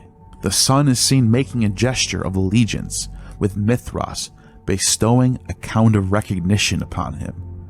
Mithras holds the sun's head with one hand while brandishing an indistinct object in the other, identified in various interpretations as a Phrygian cap, a rhyton, or even a piece of the bull's thigh. However, it is more likely a military bag Mithras is casting over the sun's shoulder, symbolizing the consecration of the soldier. This corresponds to the third initiation step, as the bag features prominently among the symbols on the mosaic at the Ostian sanctuary. Once consecrated as Miles, the sun becomes irrevocably linked to Mithras. This alliance is cemented with a handshake over an altar where they prepare and cook in the sacrificial bull's meat. The surrounding iconography of the bull's sacrifice underscores its cosmic significance. The sun, portrayed either as a bust or a riding quadrica, is balanced by its counterpart, the moon, which embodies the human principle of the sacrifice's keeper. Depictions of the four winds, Eurus, Zephyr, Notus, and Boreas, frequently adorn the panel's corners. Additionally, the grotto's vaulted edges are often adorned with the 7 planetary busts or zodiacal constellations, which enclose the circle the sacrifice is seen. At times, 7 altars, trees, or knives symbolize the celestial implications of the bull's sacrifice, aligning with the 7 planets. For example, a stele from Intermana illustrates 7 vases beneath the sacrificial cave, thought to collect the victim's blood, possibly used as a substitute in Mithraic banquets. These vases correspond to the 7 steps in the Mithraic initiation of the secret mysteries.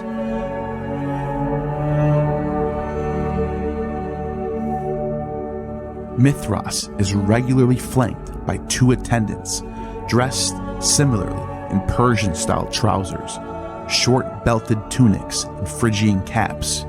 One attendant holds a torch aloft, while the other lowers his.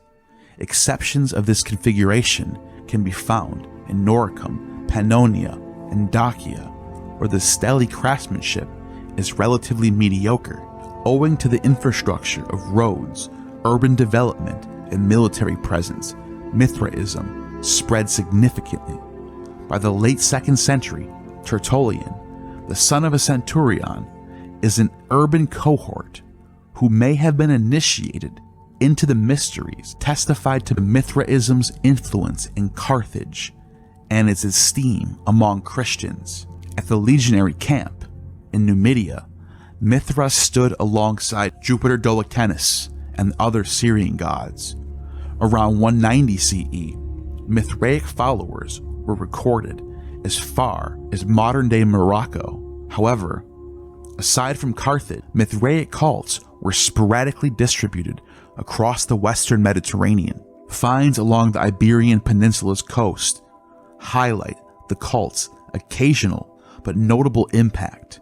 For instance, at Troia, south of Lisbon, a relief was discovered depicting Mithras and the sun dining together as part of a triptych reredos. The cult's reach also extended inland, notably Guadalquivir Valley, at the colony of Emerita Augusta, modern Meridia. In 155 CE, a quartermaster sergeant of the 7th Legion dedicated an altar with Mithras depicted emerging from a rock.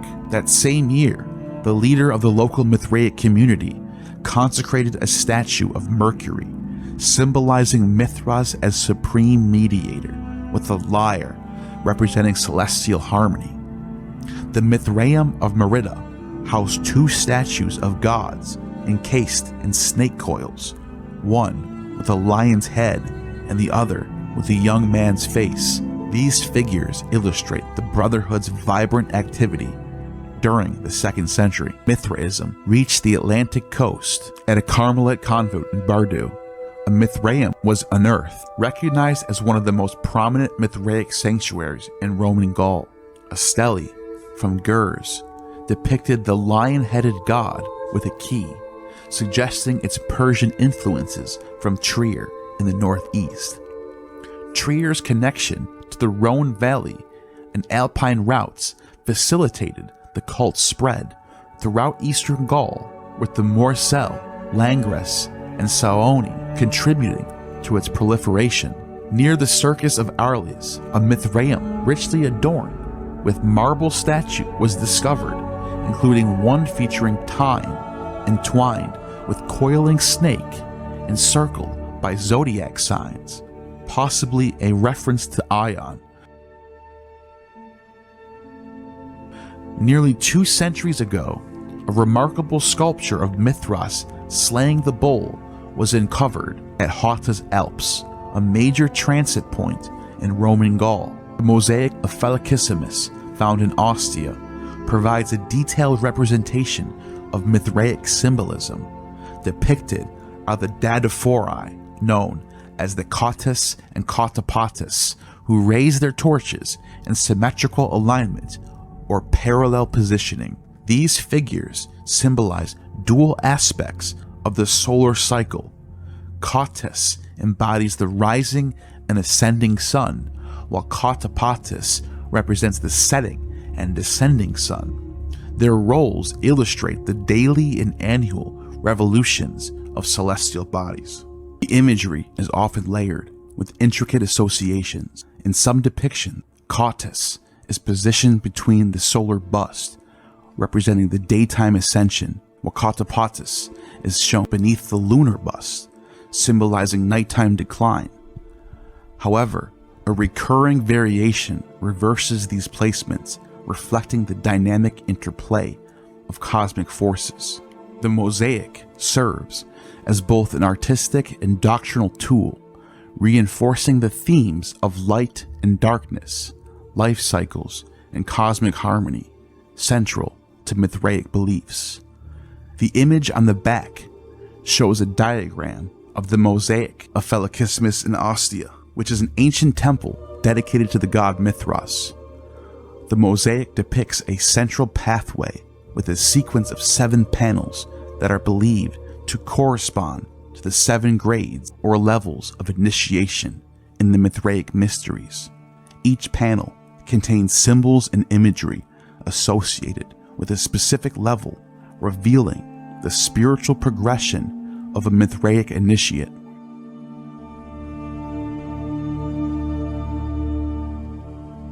The 7 levels of Mithraic Mysteries, where devotees progressed through a series of symbolic levels to gain spiritual gnosis and alignment with cosmic forces.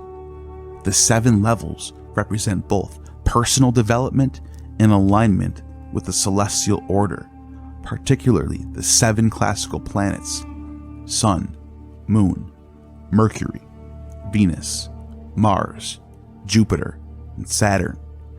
Each level had specific symbolic meanings and rituals and deities. First level: Corax, Raven, planet Mercury. Symbolism: the initiate begins as a raven, symbolizing a messenger or servant associated with communication and intellect. Their duties likely involved service roles and rituals. The symbol is a raven, a cup, or wings. Level 2, the nymphis, or the bride, represented by planet Venus, which represents a union or commitment to Mithras, akin to a spiritual marriage, acting as an intermediary between the mortal world and the divine, a lamp or veil. The third level of initiation, the Miles or soldier, represented by the planet Mars, which is strength, discipline, and loyalty. The initiate becomes a soldier in Mithras' cosmic army. Their duties are commitment to Mithraic values and rituals, and their symbol is a helmet, a sword, or a lance. The fourth level is a Leo, the lion, represented by the planet Jupiter, symbolizing courage, strength, and purification by fire, ritual purification, and mastery of passions. The symbol of the lion, fire, and a thunderbolt. The fifth level is Perses, the Persian, represented by the moon, which is wisdom and an advanced stage of enlightenment with ties to Mithras' Persian origins, gaining spiritual gnosis and connection to Mithras' heritage. A crescent moon or a bow is the symbol. The sixth level of initiation, the Sunrunner, Heliodromus, represented by the sun, alignment with the cosmic power of the sun, embodying light and truth, acting as a representative of Mithras' solar aspect. The symbol is a torch, a solar crown, or a chariot. And last, the last level, the highest level, level 7, the Pater, or father, represented by Saturn.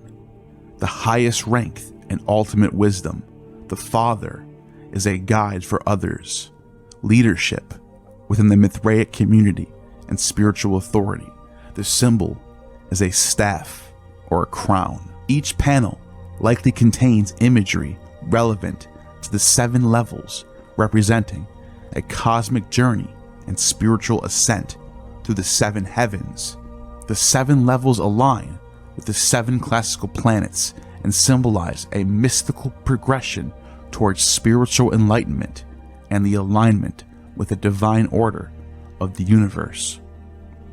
The hierarchical system also reflects the Mithraic belief in celestial sphere as a ladder or ascension for the soul after death. In the context of the Mithraeum at Ostia, the mosaic would have served as a visual guide for initiates, reminding them of their spiritual journey and the qualities they needed to cultivate, to ascend through the mysteries.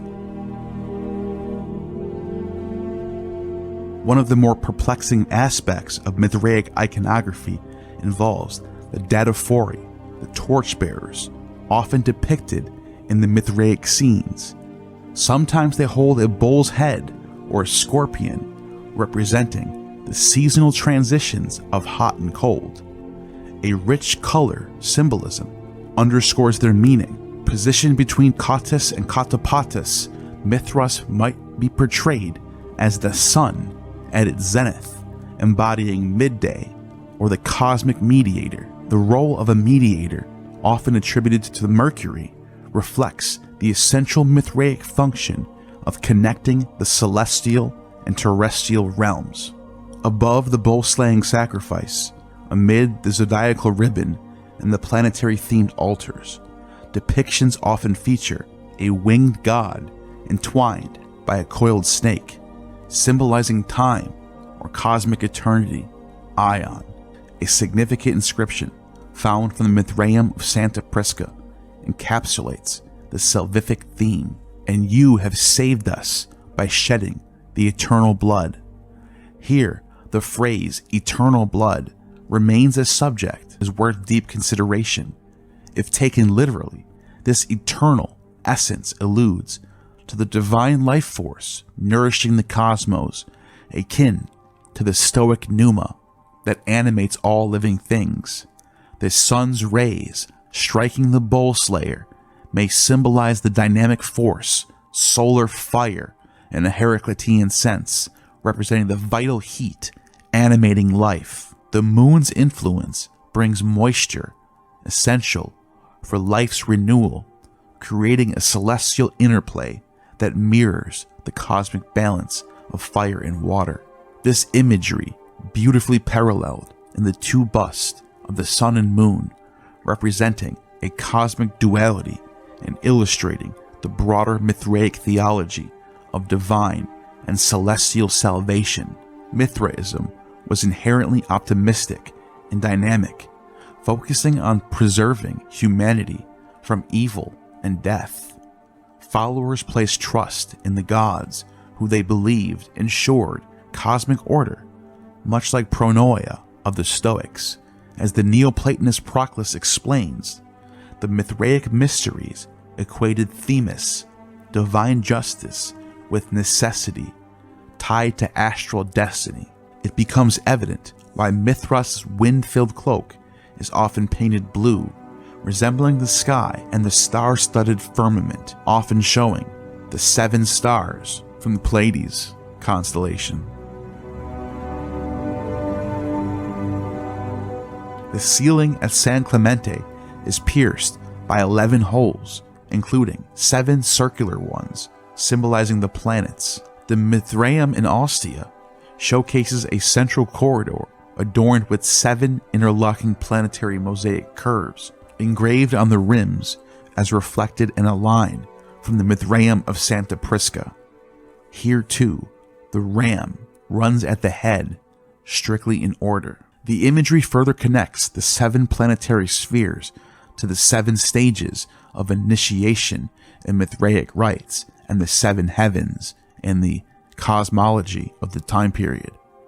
These stages were seen as under the planet's cosmic protection. The Mithraeum in Ostia aligned as planetary mosaics to the sun's dawn position on March 21st of 172 CE, marking the sun's entry into Aries. A graffito from Santa Prisca reveals the consecration date of the Mithraeum as November 20th, 202 CE, shortly after the bull disappeared at dawn, leaving the lion high in the sky. Also, the Mithraeum in Konixven was inaugurated on the summer solstice. Recent academic articles in the field of archaeology have shown that multiple Mithraeums were dedicated on winter and summer solstices. 3 of them were dedicated on summer solstices, and 2 of them from Syria and England were dedicated on December 25th, the same day as Sol Invictus's birth was celebrated,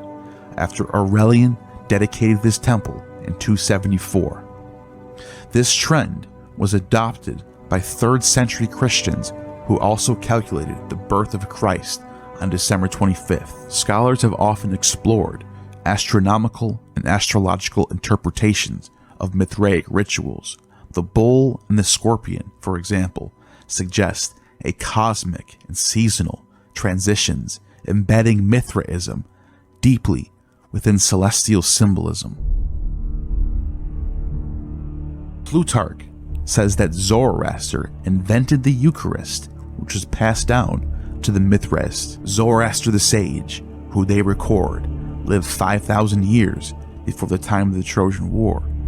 He called the one god Ahura Mazda and the other Ahriman, and he further declared that among all the things perceptible to the senses, Ahura Mazda may best be compared to light, and Ahriman, conversely, to darkness and ignorance. And midway between the two is Mithras. For this reason, the Persians give to Mithras the name of mediator. Zoroaster has taught them also that men should make votive offerings and Eucharist to Ahura Mazda, and averting and mourning offerings to Ahriman. They pound up mortar, a certain plant called amomi, at the same time invoking Hades and darkness. Then they mix it with the blood of a wolf that has been sacrificed and carry it out and cast it into a place where the sun never shines. In other words, bread and water serve as consecrated objects, much like wine, which was also likely consumed by the Mithraists. Justin references moments in the Mass, such as readings from the prophets and Gospels, consecration, and sharing of the Eucharist, practices observed on days of the sun or Sunday, which parallels Mithraic tradition.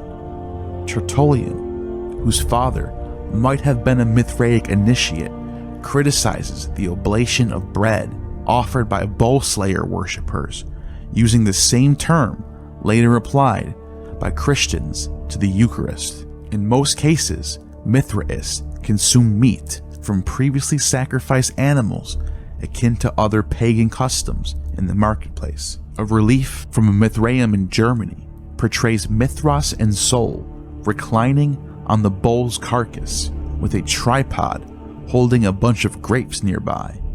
This symbolism echoes the act of Mithras presenting grapes to the sun, as seen in the Hedernheim stele. Such imagery led some scholars to question whether Mithras was perceived as a god of the vine, like Dionysus or Ion. The equinoxes and solstices held particular significance within Mithraic rites.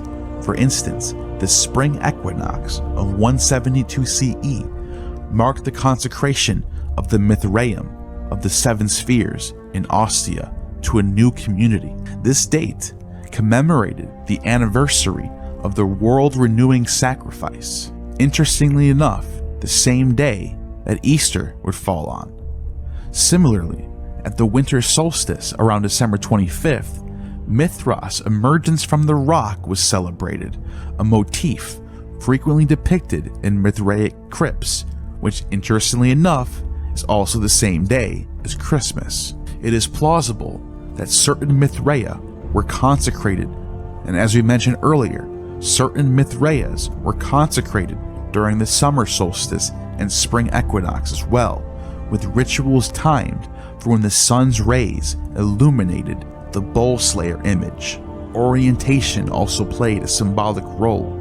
Mithraeums established in pre-existing structures often faced south or southwest, aligning with the sun's zenith, or reflecting Mithras' role as a median deity. The position between Cottus and Cotopatus further underscored Mithras' connection to the cosmic cycles and astral symbolism between the winter solstice and summer solstice. The Mithraic community gathered, likely daily, for a communal meal or a Eucharist at the hour of dinner. This meal was traditionally held in the latter half of the afternoon or evening, following the conclusion of public or professional duties and a period of relaxation in the Roman baths.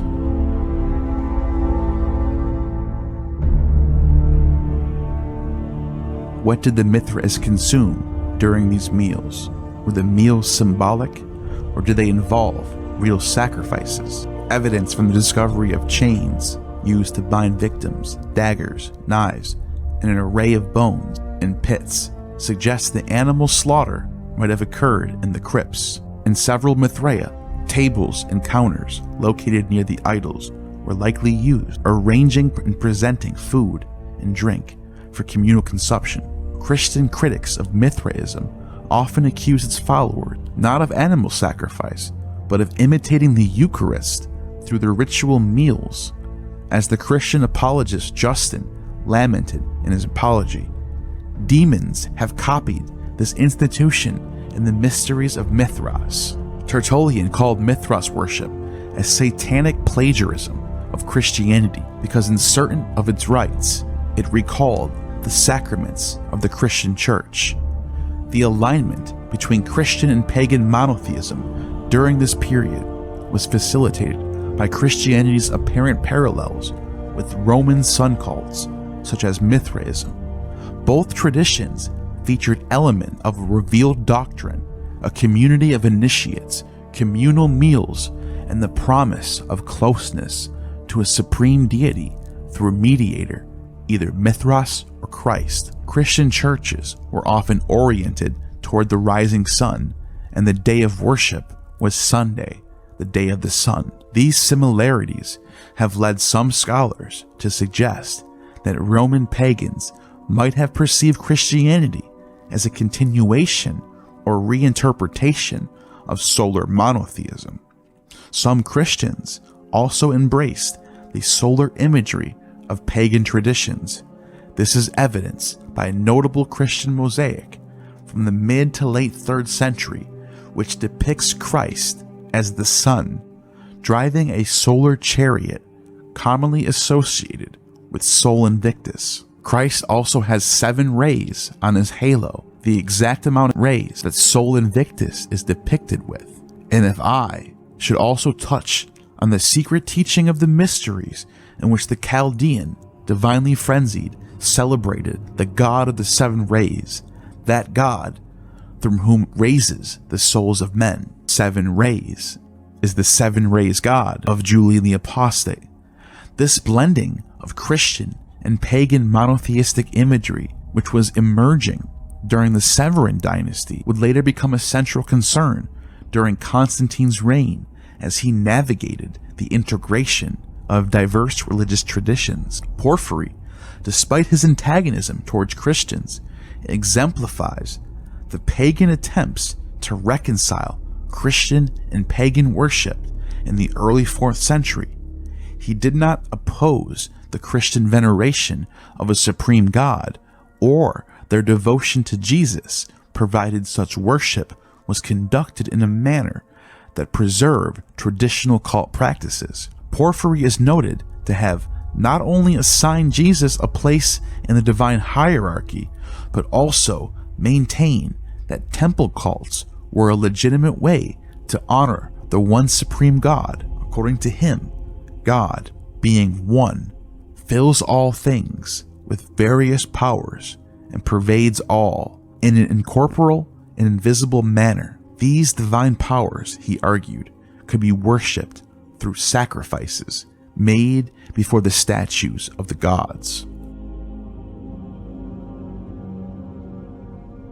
Elagabalus established a prominent cult and constructed a grand temple in Rome, declaring Sol Invictus as master of the Roman Empire and describing him as the one universal Godhead, recognized under 1,000 names. Not only were solar deities like Helios and Apollo, and to a certain extent Mithras, subsumed into the identity of Sol Invictus, but all other gods were increasingly perceived as manifestations or emanations of the invincible sun, particularly within the Neo-Platonic framework. The mysteries of Mithras became the esoteric secret mystery cult, while the exoteric public religion of Sol Invictus was for the uninitiated masses. Mithraic mysteries even took over the reins of the famous ancient mysteries of Eleusis and Attica, which was still thriving then under Roman rule. However, the Mithraic pater who took over as the new Eleusinian Hierophant was not popular or welcomed by devotees to the mysteries of Demeter and Persephone. Eunapius, an Athenian from the late 4th century, was initiated into the mysteries of Eleusis by the final legitimate Hierophant, who had been appointed by Emperor Julian to revive the decaying rites. Eunapius described the last Hierophant as an illegitimate successor, referring to him as the man from Thespiae who held the rank of pater in the mysteries of Mithras. This shows us that the mystery religions of this time period were pretty much taken over by the Mithraic order of Magi. As the Supreme Sun Godhead took over the public religion, the 7 levels of initiation in the esoteric mysteries also became universal among mystery cults.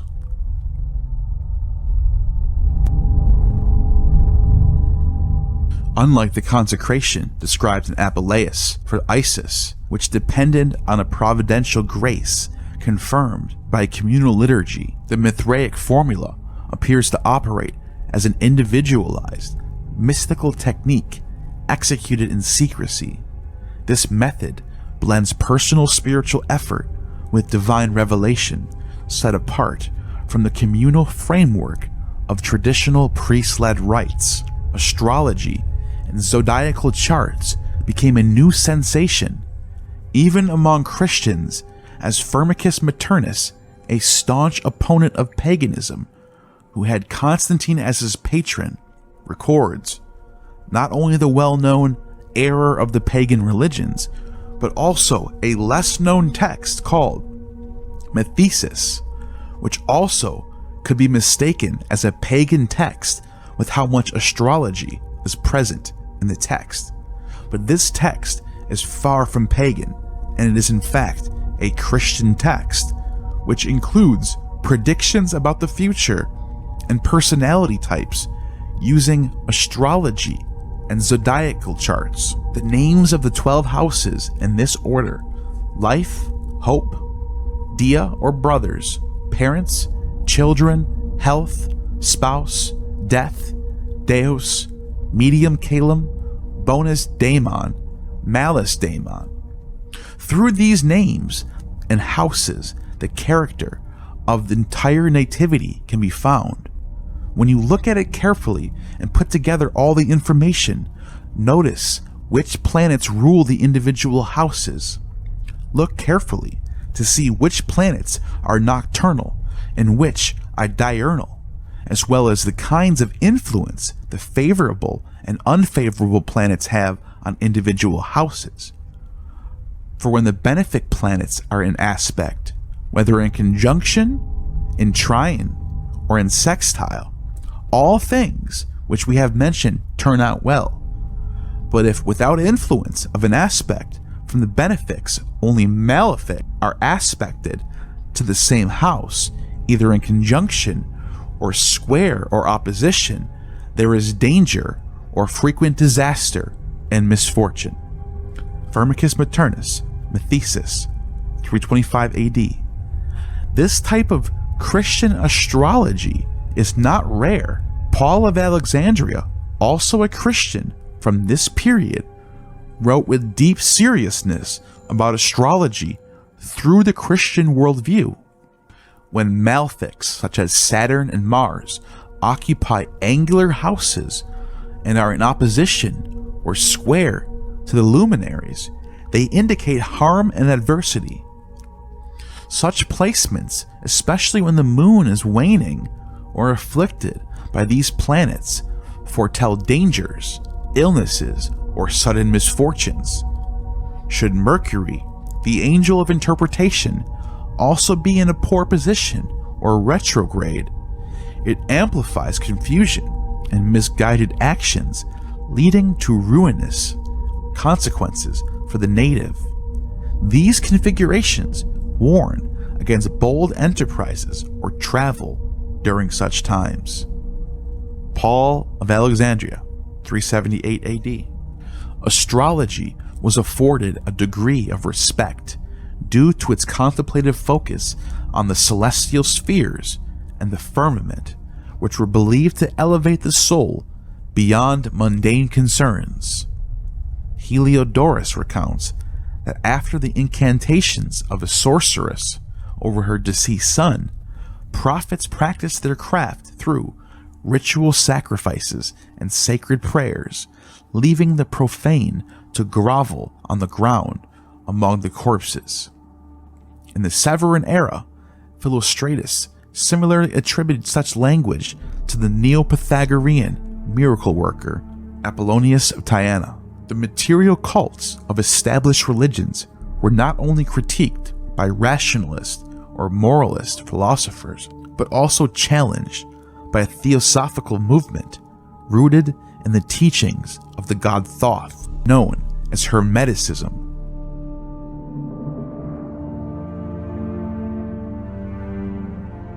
As early as the Ptolemaic period, astrological texts bearing the name of Hermes Trismegistus began to circulate, possibly even predating the Salmashniaka, which contained certain treatises attributed to this deity around the 3rd century BCE. The Book of Hermes, which focused on the deacons compiled ancient knowledge tracing back to a time when the Greeks were intensely interested in Egyptian doctrines. Hermes Thoth, or Hermes Trismegistus, celebrated as the inventor of writing, had already been recognized as a master of wisdom by Plato and Phaedrus. The priest of Thebes, mentioned by Strabo, displayed a keen interest in astronomy and philosophy, making Hermes the patron of their scientific endeavors. During the reign of Emperor Domitian, Hermes' influence extended to the Roman culture as seen in the poet Martial's references and epigrams. The Asclepius, a Latin translation or perhaps adaptation of the perfect discourse or logos, appended to the works of Apuleius in various manuscripts and dated to the 3rd century CE, features Trismegistus, Tot, Ammon, and Asclepius engaging in dialogue within an Egyptian sanctuary. Their learned conversation touches on the cosmos, the nature of humanity as beings created to contemplate it, and the imminent death of the gods in men's hearts. Emerging from the depths of the sanctuary and turning southward, they direct their prayers to God. When Asclepius proposes burning incense and perfumes in worship, Trismegistus offers a profound response. Silence, O Asclepius. When one invokes God, it is like sacrilege to burn incense and all other things. For he who is all, and in whom all is, lacks nothing. Let us worship him in thanksgiving. That is the finest incense that one can offer God.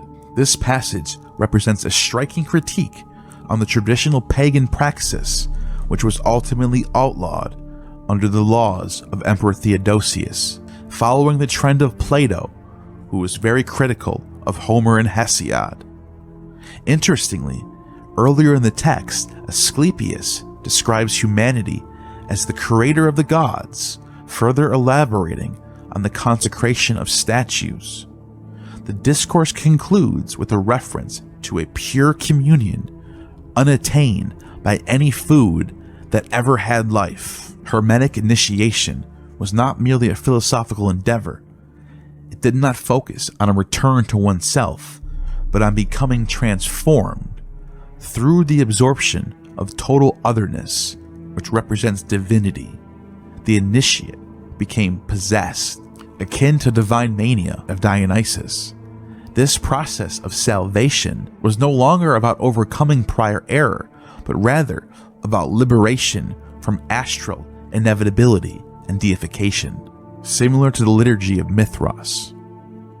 In many ways, Hermeticism aligned with the mystical outlook of the final pagan mysteries of the 3rd and 4th centuries. Sallustius, a close advisor to Emperor Julian on religious matters, stated that every initiation tends to unite us with the world and with the gods through a deep, intimate, and ineffable sympathy. Similarly, Iamblichus echoes this sentiment in Mysteries of Egypt in a passage preserved by Stobaeus. Isis discusses the initiators and legislators of humankind who, having learned from Hermes that the things of the lower world have received from the Creator the command to be in sympathy with those above, have set up on earth the sacred functions that are linked vertically to the mysteries of heaven.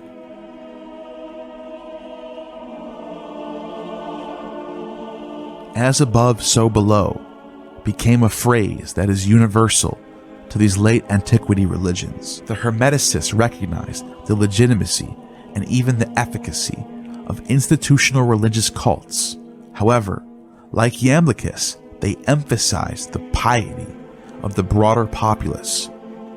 In contrast, Sallustius, the author of the Asclepius, differed from figures like Apollonius of Tyana or Porphyry in his views. He did not see the need for theurgy to experience the mediation of split blood, a life sacrificed upon an altar, in order to achieve communion with the divine. In an intriguing convergence, Christians from Tertullian to Cyril of Alexandria and staunch polytheists alike, despite their disputes over worship and doctrine, found common ground in their regard for figures like Hermes Trismegistus, alchemists such as Zosimus, Neoplatonists, and even later thinkers like 13th century Syrian philosopher Bar Hebraeus praised Trismegistus. A century ago, the mystique of this pagan sage continued to captivate imaginations, as evidenced by the fascination of Louis Menard. Zosimos of Panopolis, a leader among the alchemists, stated in his Alchemestus Grex, "Is Hermes Trismegistus not the great and true alchemical philosopher, transmuting the soul into the gold of divine light?"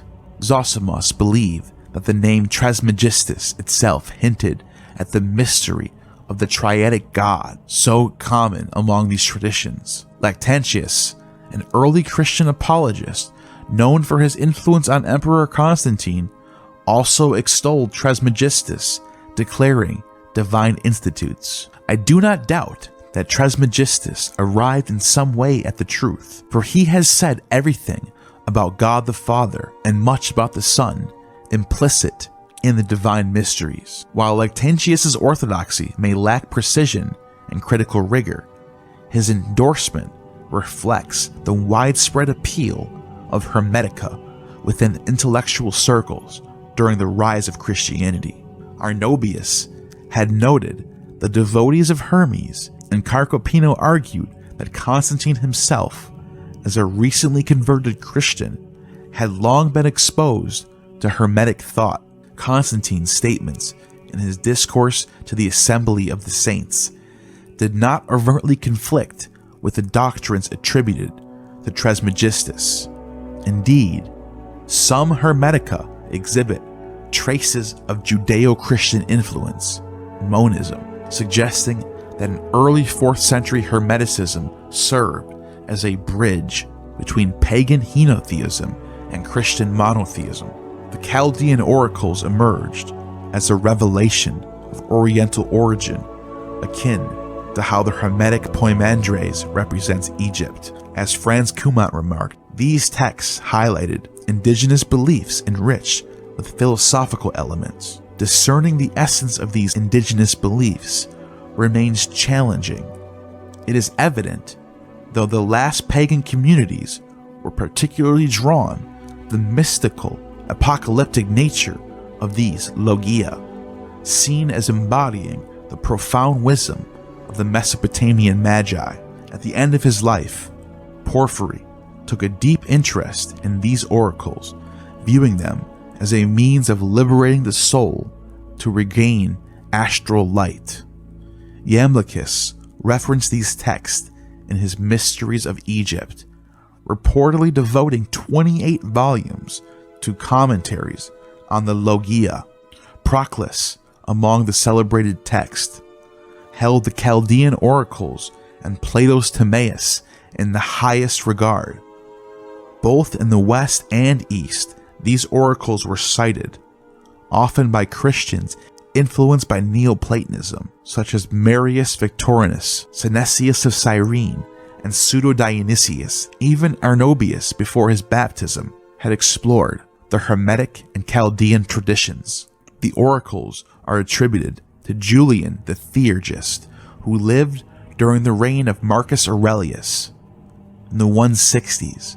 According to the Suda, Julian was the son of a Chaldean philosopher and authored works on demonology. His occult abilities reportedly supported the Roman army, including the famed Miracle of the Rain, credited to the magus Arnuphis by Cassius Dio. These logia seem to have faded into obscurity for over a century, with limited preservation outside of Numenius, the Neo-Pythagorean philosopher, whose connection to these oracles remains uncertain. It was likely Iamblichus who revived interest in these oracles, influencing Porphyry to engage deeply with them.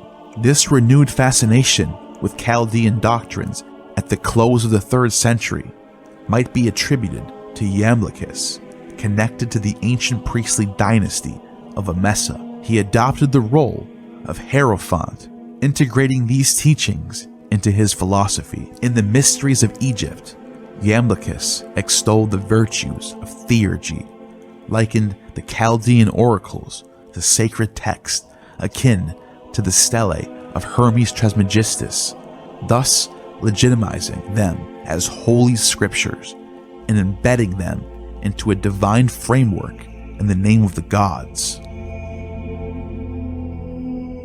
The Logia of Julian the Theurgist present a complex theological framework that lacks absolute clarity, as evidenced by the framework that has survived.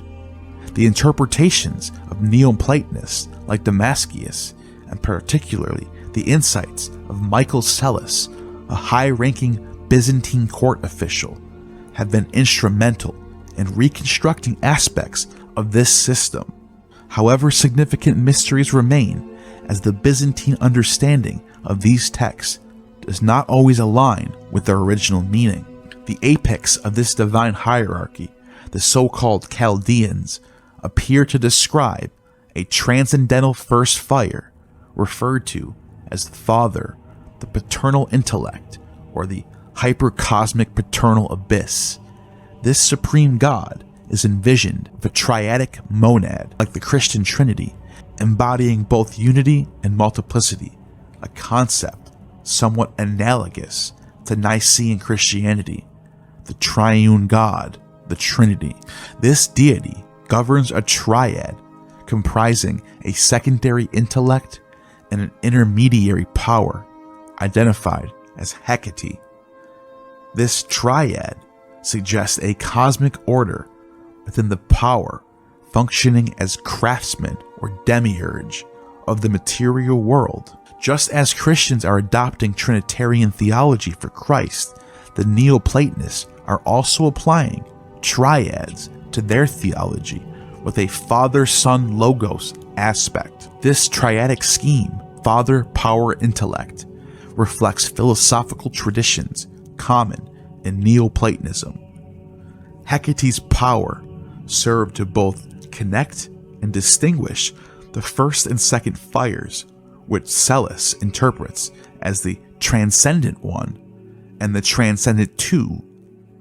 Despite Psellos' attempt to align this triad with more elaborate systems, such as those of Iamblichus and Proclus, consensus on the interpretation of key terms like hapax and like dis epigena remains elusive. Beyond the primary triad, the system includes additional intelligible and intellectual groupings.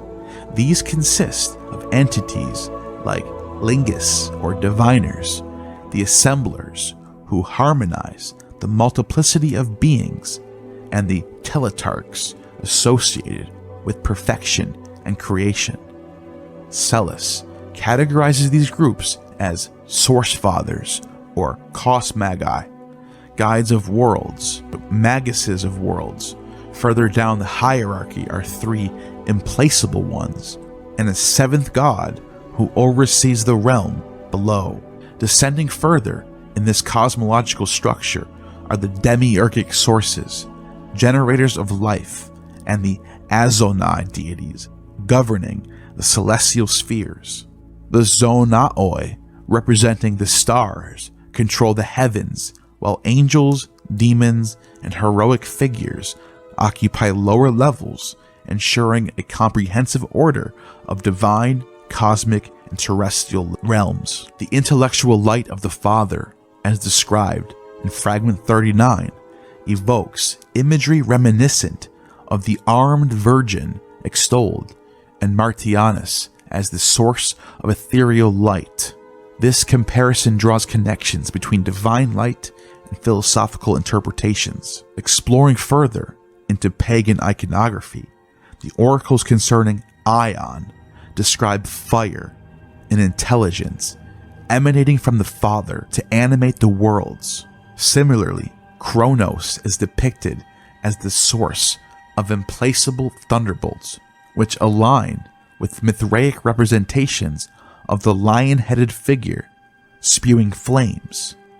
The lion's association with the thunderbolt in Fragment 147 reinforces a fiery, leonine symbolism motif that transcends Mithraism and Chaldean traditions.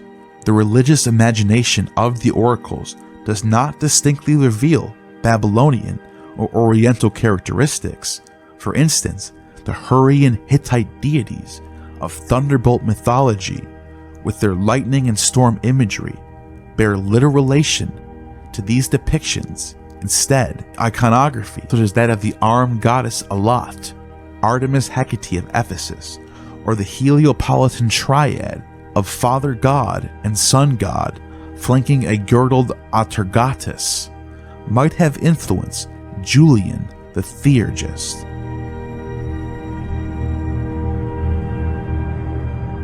It is during this time period, the middle of the 3rd century through the early 4th century of Constantine's reign, where we can see Christianity adopting Chaldean, Mithraic, Hermetic, solar, and Ionic doctrines and applying them to Christian theology that dominate the culture and become the single sole religion for Romans going forward. It did not happen overnight at the Council of Nicaea due to Constantine's conversion. It was a slow burn that starts with the Augustan religious reforms of the 1st century BCE. Claudius is instituting the Hilaria Death and Resurrection Festival that precurses Easter in the 1st century 40s CEE, coupled with the Flavian era reforms that included the religious culture of Egypt, baptism, salvation cults, as well as 2nd century Marcus Aurelius's triadic Chaldean oracles and Stoicism. Through the 3rd century, Severan dynasty's inclusion of Syrian solar theologies and Mithraic secret doctrines. Hermeticism's attempt to unite God the Father with God the Son also took root in Catholic universal theology. Ion's eternal saving grace and the blood of the slain bull mirror that salvation that comes through Christ's blood of the Lamb. Macrobius' Saturnalia, one of the last great pagan classics to ever be written in the 5th century, highlights the syncretic nature of divinity in his time, in which Yahweh, a supreme godhead, same name as Yahweh of the Greek Septuagint, is described as being born at the winter solstice and being the sum of all the sacred mysteries in Macrobius' day. In many ways, the pagan roots of Roman religion never fully faded away, just got subsumed into the Christian universal Catholic rites that shaped Europe and lay in the background to be painted and sculpted by Renaissance artists such as Da Vinci and Michelangelo, who willingly and cheerfully passed down ancient pagan scenes from Homer, Euripides, Virgil, and Ovid, as if they are just as holy as the images of Mary and Christ. And just as Judaism is a precursor to Christianity, so is Roman paganism, in the sense that the Oriental Roman paganism is the mother of the Universal Catholic Church, and Judaism is the father who impregnated her.